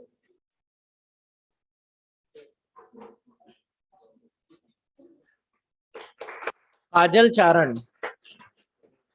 Second also to, actually these Young Scientist Award are based on their research activities. Third goes to Kajal, please come. Third to CIT Kokrajhar, Dulu Brahma. CIT Kokrajhar, Dulu Brahma. And we are also having 2 consolation prizes for the young scientists. Again, both are being captured by IIT Bombay. I invite both of them, Maya Kumari and Ruksar Banu.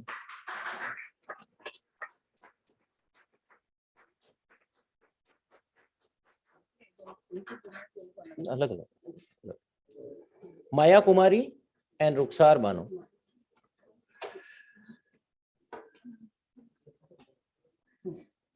Best poster, I will try to announce after that. So first we are going to convey our best wishes and thanks to volunteers and presenters who has worked continuously.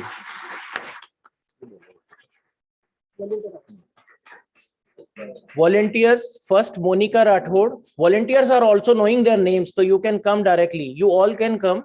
Sir, volunteers were there, and without the volunteers, it was not possible. Definitely, it was not possible without our faculty members, but volunteers have worked throughout the day and night. Monica Rathod, then Devinder Singh. One thing I would like to tell you, sir, among these volunteers, some volunteers are such who said that we want to do this work. Kindly give us, like the anchoring in the cultural program. Then Priyanka Bhardwaj, you must have tasted the aloe vera products prepared by her. Priyanka Bhardwaj, Shashikant Premi, Shashikant,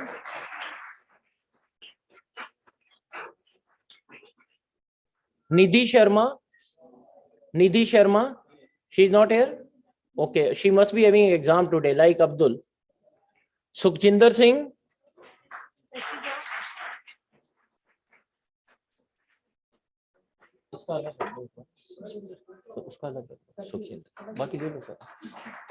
Sukhjinder, Surya Bittu,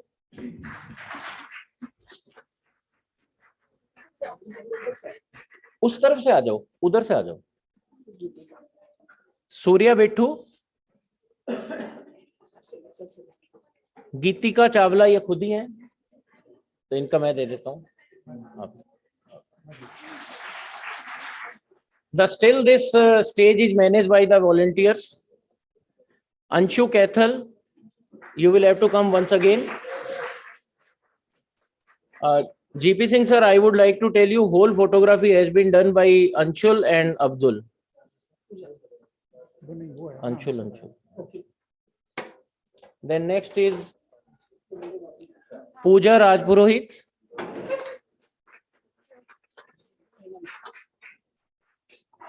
Hemant Parihar.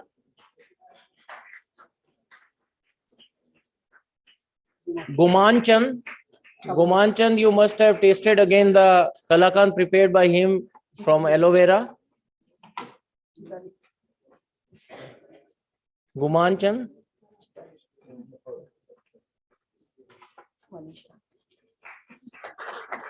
Chaitali Purohit. Chaitali.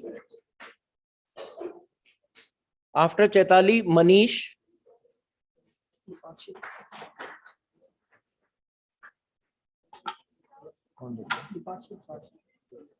Manish. Then Lipakshi. Lipakshi was here.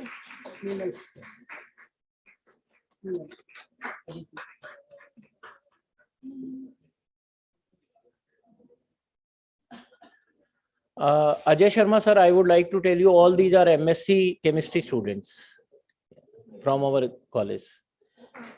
Lipakshi, Meenal Khatri and Aditi Vyas, please come forward.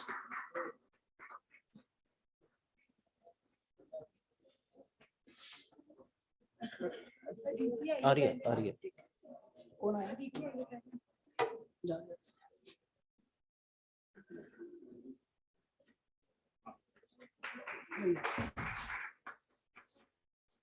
Now actually this is yes, Meenal.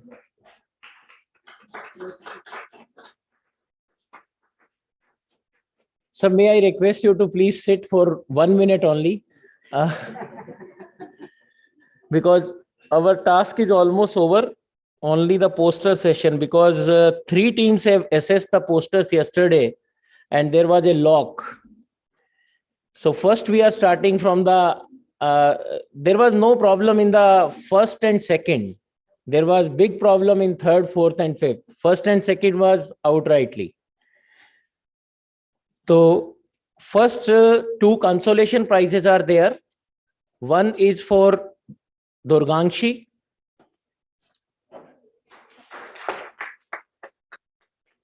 You can't believe on it? Yes. And then Devendra.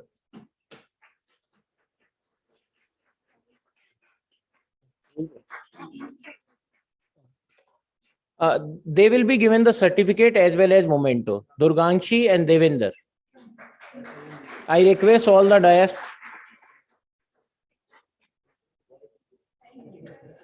This is for best poster consolation prize.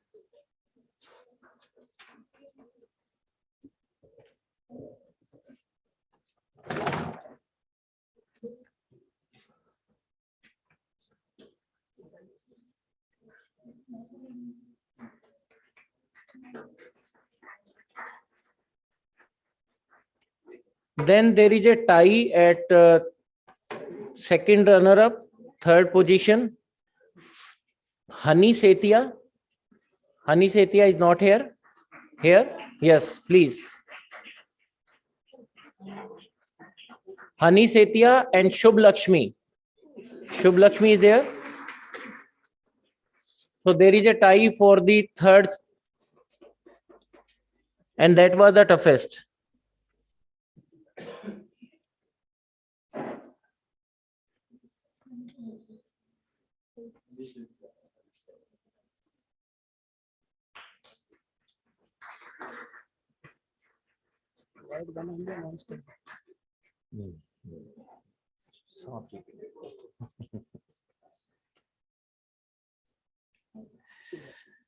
There was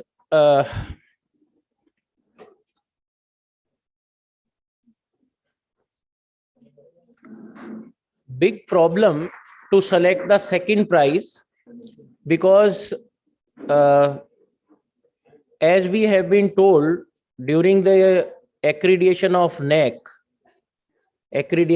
NEC, there must not be comparable similarities for the highest institution and the less infrastructural institution. So at second prize, one is from the IIT Delhi and other two are from MS College. So I request first from MS College, Shailaja Kumari and Pihu Kilania. Shailaja Kumari and Pihu Kilania.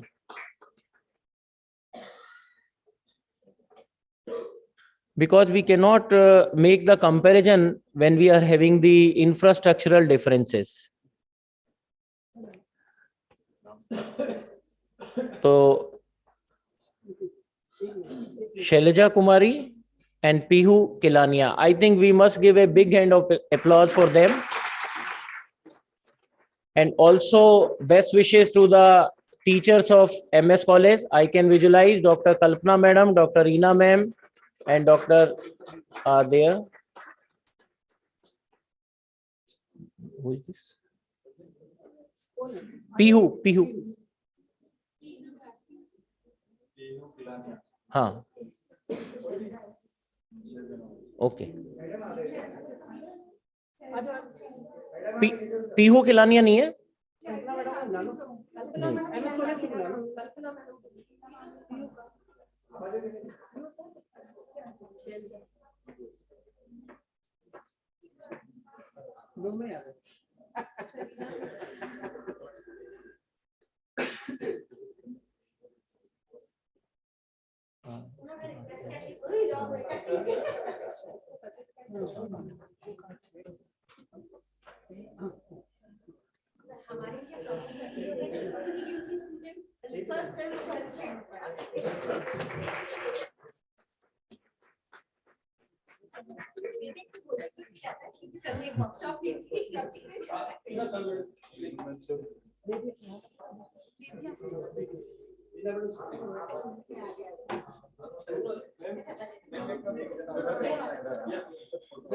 Now you can imagine how tough the task was at that time. And the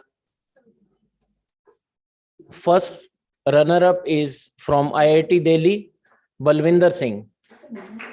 IIT Delhi. His work has been appreciated a lot even by Dr. Manoj and Dr. Sandeep Kaur. Sandeep Kaur has recommended a lot about him.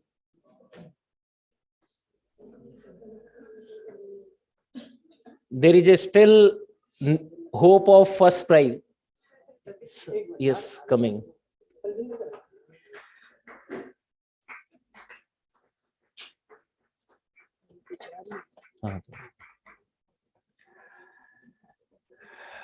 I was thinking that 2-3 things of the outcome should be spoken, but I'll speak after that.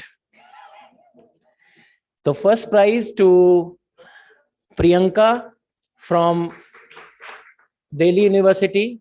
His work has been appreciated by one and all. Give a hand of big applause.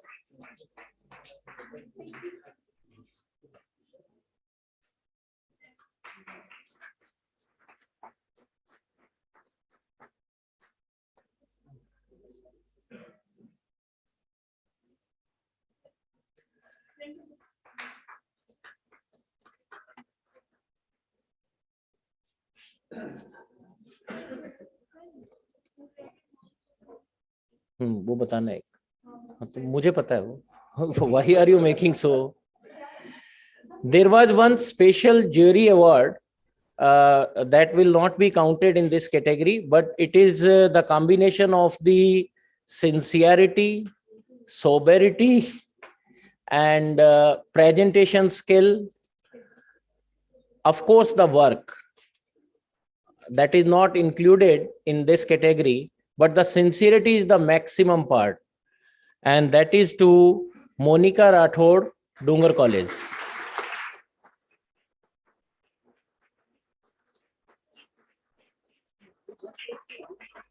As I said you that there is no comparison when we are talking about the research activities in between IIT Delhi, IIT Mumbai or Delhi University.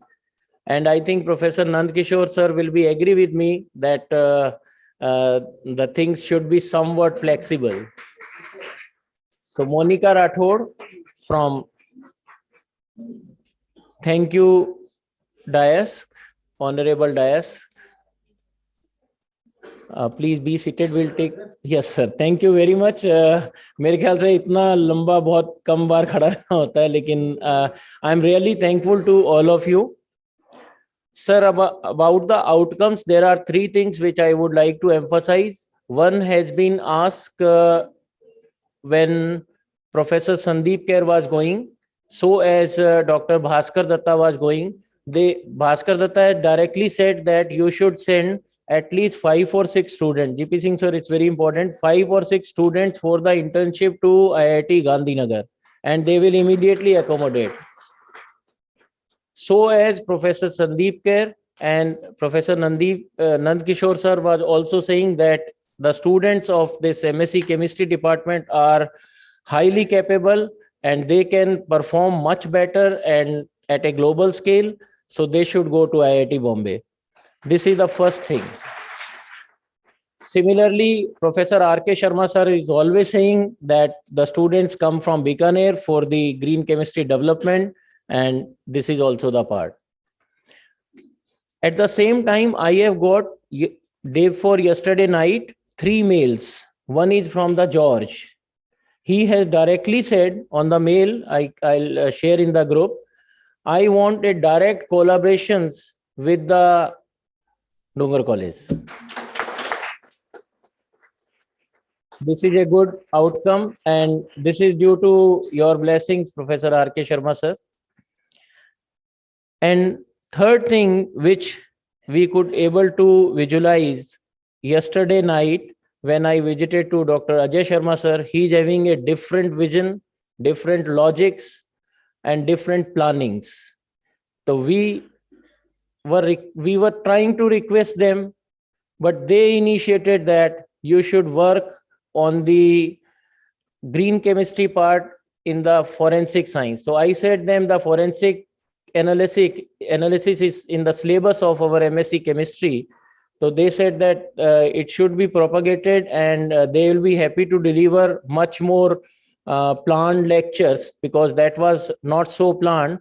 And they offered that when we initiated, they offered that you can work on the green chemicals which is to be used in the forensic science, because as he was describing, acetone is not the green one, so we will have to replace. So surely sir, with your help, support, Rajasthan centers will be developed.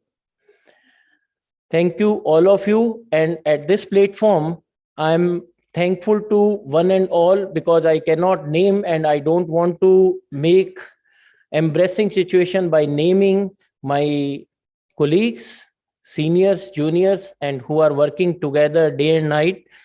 If there is something left in our infrastructural part, I really apologize for that. We cannot provide, we could not provide on that scale.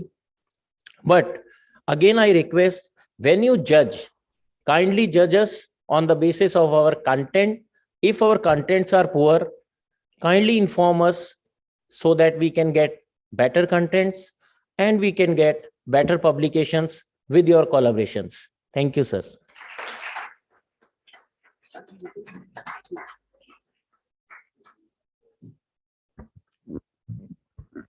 Thank you, sir. Thank you very much. Now we would like to have feedback from our delegates or the participants.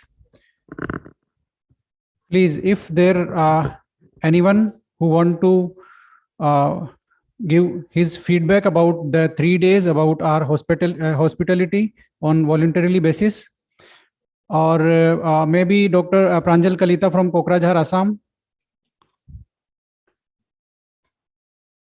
Sir, please. Please give a brief feedback about the conference.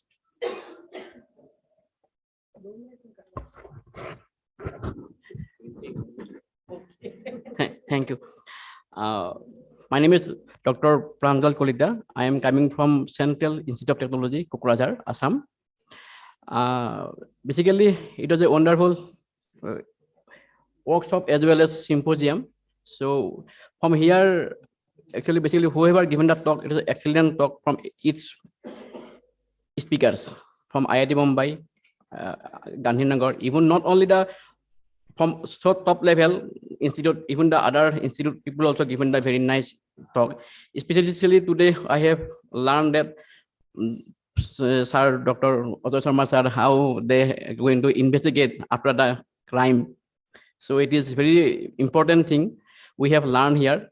And basically, conference nothing but we are meeting is kind of get together of same subject. How we are other people are getting, and conference is also getting the some people we know by names, but also we must know by physically also. So this is the platform along with names, who is who, it is very important. And also we need to know, because every people has giving their work in their whatever they publish the work, and that way it is easy to means get the clarifications to ask and the interaction.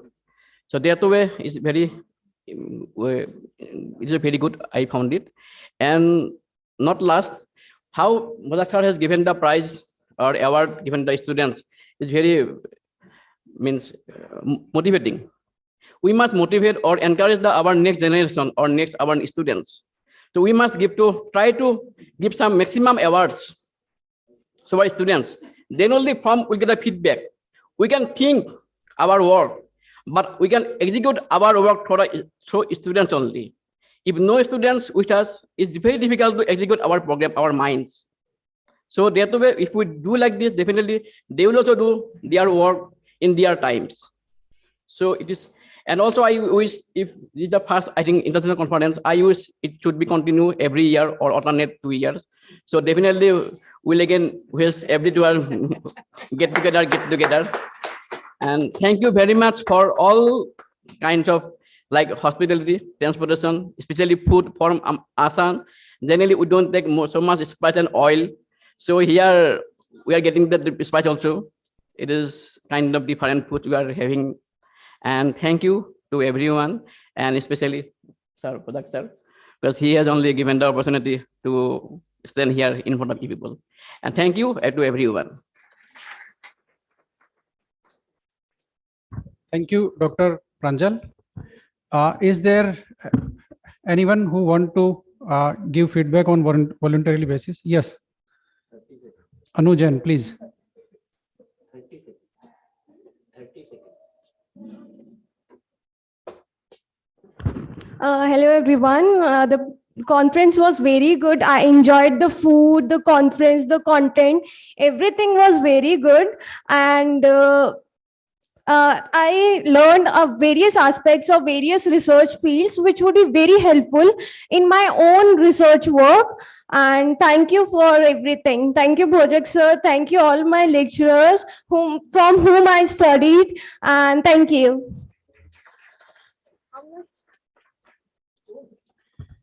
Anyone else, please, from the students who came from outside from the Rajasthan? Okay. Sir needs to give his feedback. Sir, please, Bharadwaj sir.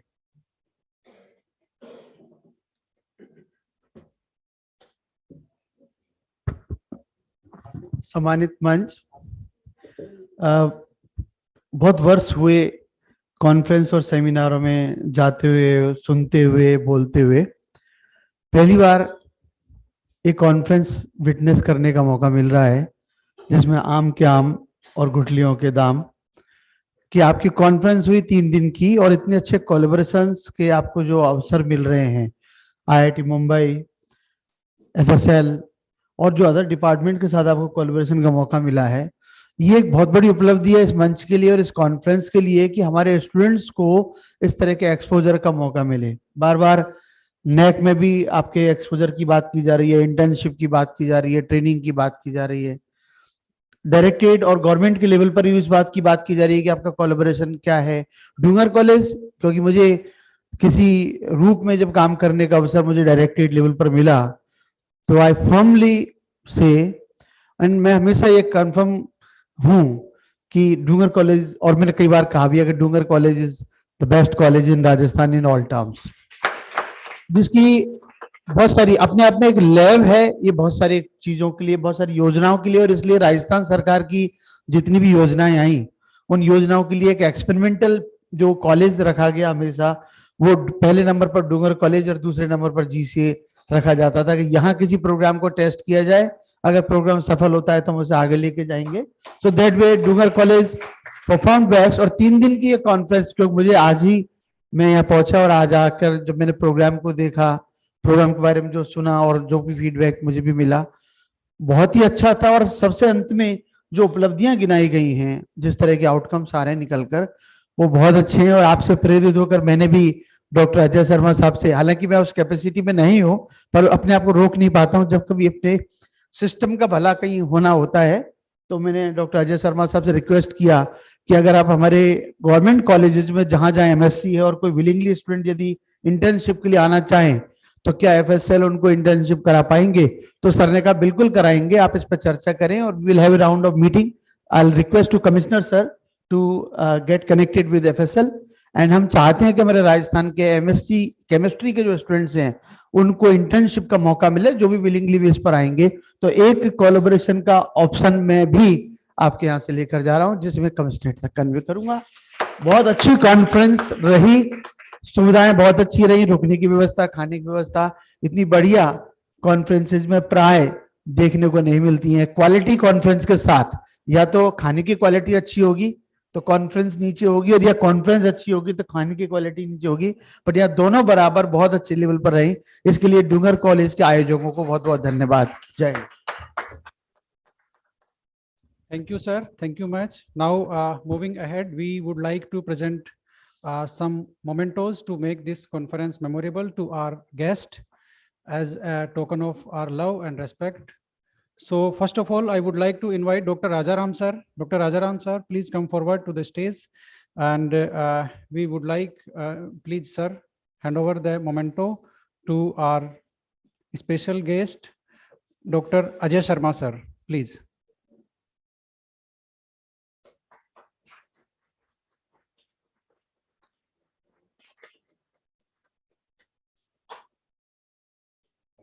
Thank you, sir. Now I would like to invite Dr. Suruchi Gupta ma'am to please present a memento to Dr. A. Sahu sir.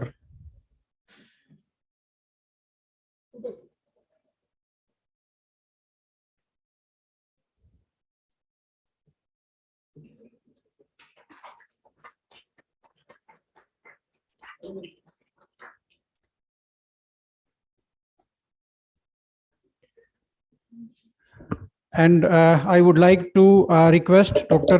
H.S. Bhandari sir, coordinator of this conference, please present a memento to our honorable principal sir, Dr. G.P. Singh ji.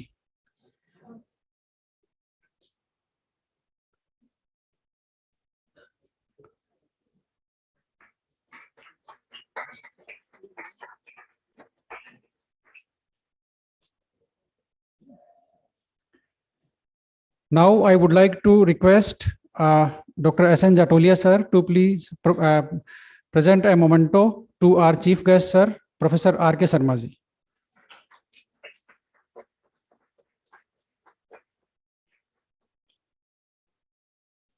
Thank you, sir.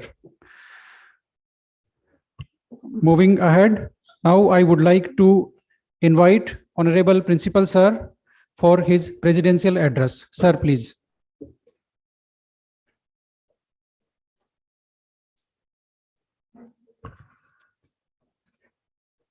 तीन दिवसीय अंतर्राष्ट्रीय symposium जो green chemistry की अवधारणा पर आयोजित हुआ है, यहाँ पर मंचासीन Ajay Sharma sir, R K. Sharma sir, Bikaner division के सहायक निदेशक राकेश हर sir, A Sahu sir, chemistry के विभाग प्रभारी सुषमा जैन मैडम और इस 3 दिवसीय सेमिनार के सूत्रधार नरेंद्र भोजक सर।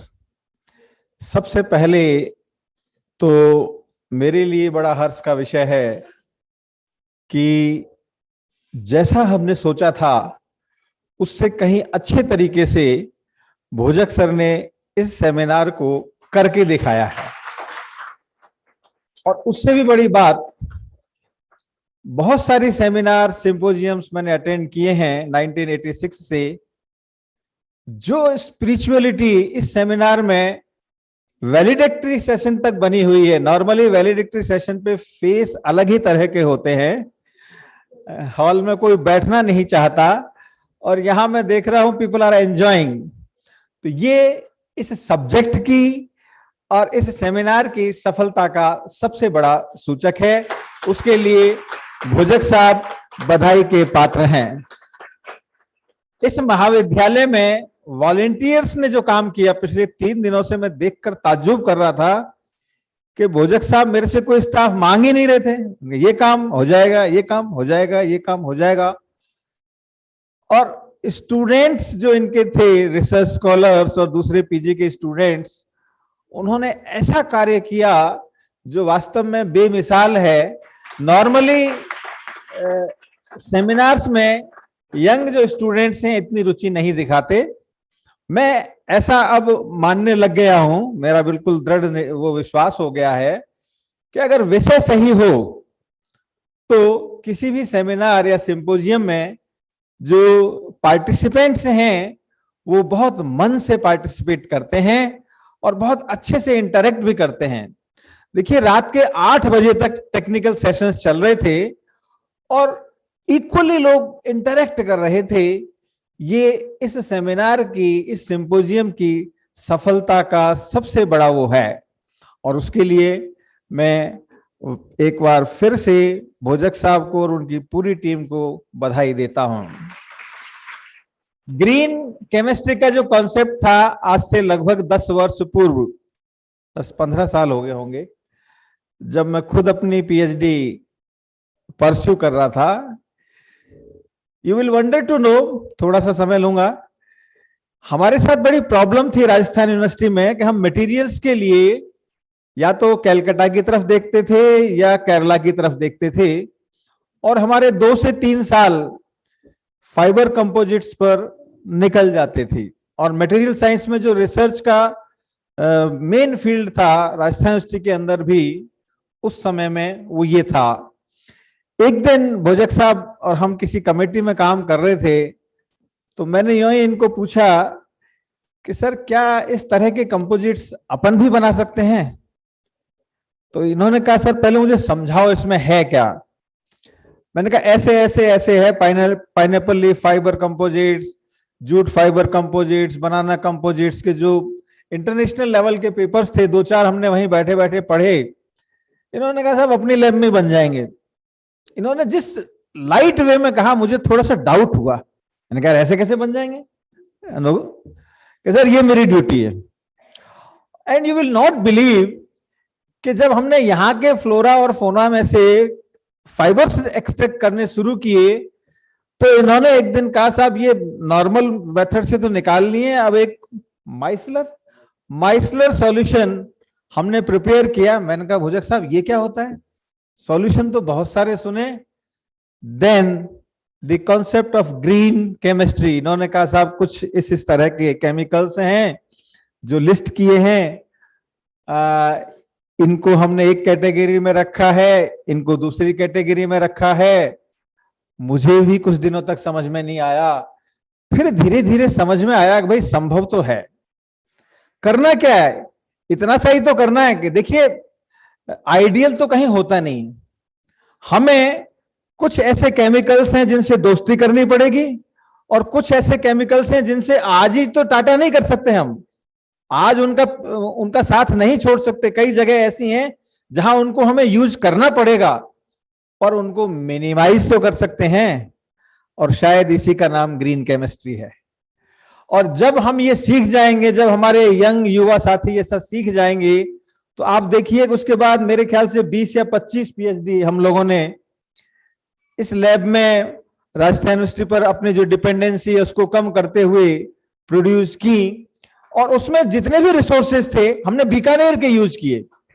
यहाँ के सिरेमिक मटेरियल, जो चीज यहाँ पे मिलती है उसमें जो पहले फिनॉल फॉर्मल्डिहाइड, इन्होंने कहा साहब फिनॉल तो बिल्कुल रेस्ट्रिक्टेड है, यूरिया फॉर्मल्डिहाइड ट्राई करते हैं ये और हर जगह हमें सफलता मिली। तो कहने का तात्पर्य सिर्फ इतना सा है कि अगर हम कोई भी कार्य करेंगे उसमें अगर हमारे इंटेंशंस क्लियर होंगे, हम धैर्य के साथ उस कार्य को करेंगे, तो सीमित संसाधनों से भी हम बहुत अच्छा कार्य कर सकते हैं। ये मैं नहीं, नेक की भी जब टीम आई तो they were surprised all the 3 times I was associated. तो उन्होंने कहा साहब ऐसा कैसे संभव है, आपका बजट। मैंने कहा जी बजट के नाम पे तो गवर्नमेंट में कुछ होता ही नहीं है, जो भी कुछ है यही है। But slowly and slowly people have realised. और हम हर बार ये कहते रहते हैं कि साहब हिंदुस्तान में प्रोजेक्ट्स इसलिए फेल हो जाते हैं कि प्रॉपर फंडिंग नहीं होती, ये नहीं होता, वो नहीं होता। मेरा पर्सनल एक्सपीरियंस है, हमारी विल पावर नहीं होती, इसलिए उसके जो रिजल्ट्स आने चाहिए वो नहीं आते। तो आज हम सब पार्टिसिपेंट्स मिलके ये संकल्प लें कि ये जो ग्रीन कॉन्सेप्ट्स हैं, नेचर के साथ मिलके चलने की जो प्रवृत्ति है, उसको डेवलप करने के लिए हम कहीं ना कहीं एक दूसरे को प्रेरित करें और इस तरह के वर्क करें, तभी हम अपनी जो सिविलाइजेशन है उसकी लाइफ बढ़ा पाएंगे। Thank you.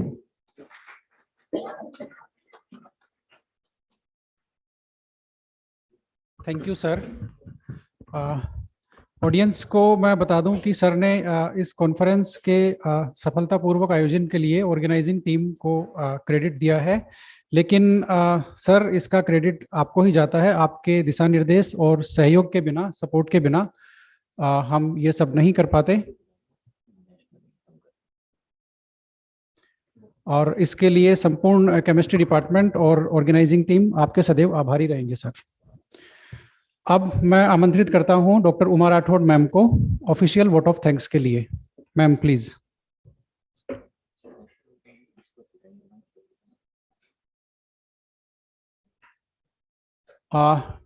Vote of thanks के बाद हम लोग सीधा डिस्पर्स नहीं होंगे, पहले नेशनल एंथम करेंगे और फिर बाद में डिस्पर्स होंगे। प्लीज एक ग्रुप फोटो होगा, उसके बाद हम लोग डिस्पर्स होंगे।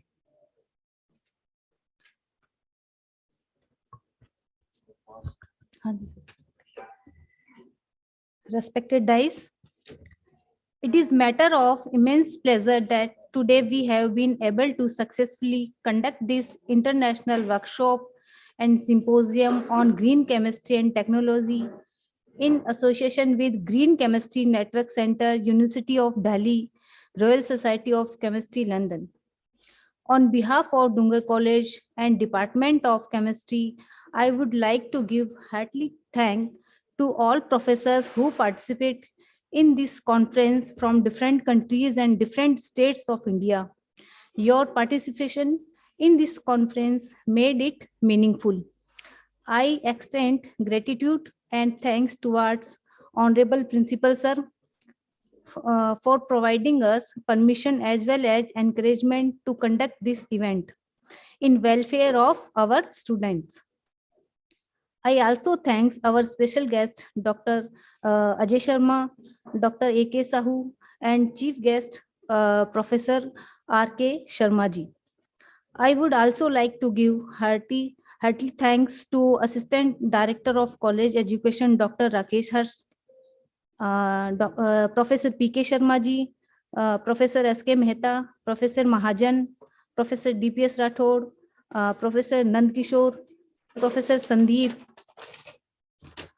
Professor Krishna Sharma, Professor Ranjana Dikshit, Professor Vijay Devra, Dr. Nitesh Gehlot, Shiparna Datta, Dr. Shiparna Datta, Dr. Prashant Kumar, Dr. Vinod Bhardwaj ji. I also thank Dr. Bhojak for instilling this idea within us.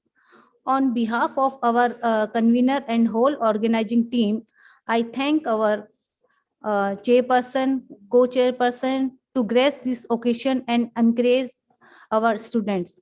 I also thank research scholars, our student of MSc previous final, and student from different colleges. I also thank media for this for their reporting and press release and wide publicity of this event. I also thank whole staff of our Dungar College. अगर गलती से कोई नाम छूट गया है तो मैं उन सभी को भी धन्यवाद करना चाहूंगी. Thank you.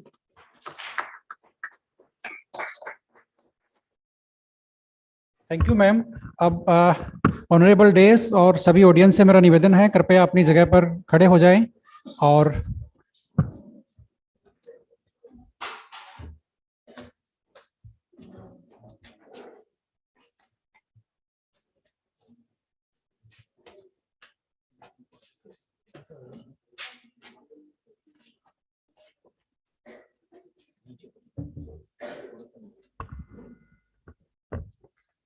जनगण मन अधिनायक जय हे भारत भाग्य विधाता. पंजाब सिंध गुजरात मराठा द्राविड़ उत्कल बंगा. विंध्य हिमाचल यमुना गंगा उच्छल जलधि तरंगा. तव शुभ नामे जागे तव शुभ आशीष मांगे. गाए तव जय गाथा. जन गण मंगलदायक जय हे भारत भाग्य विधाता. जय हे जय हे जय जय जय जय हे.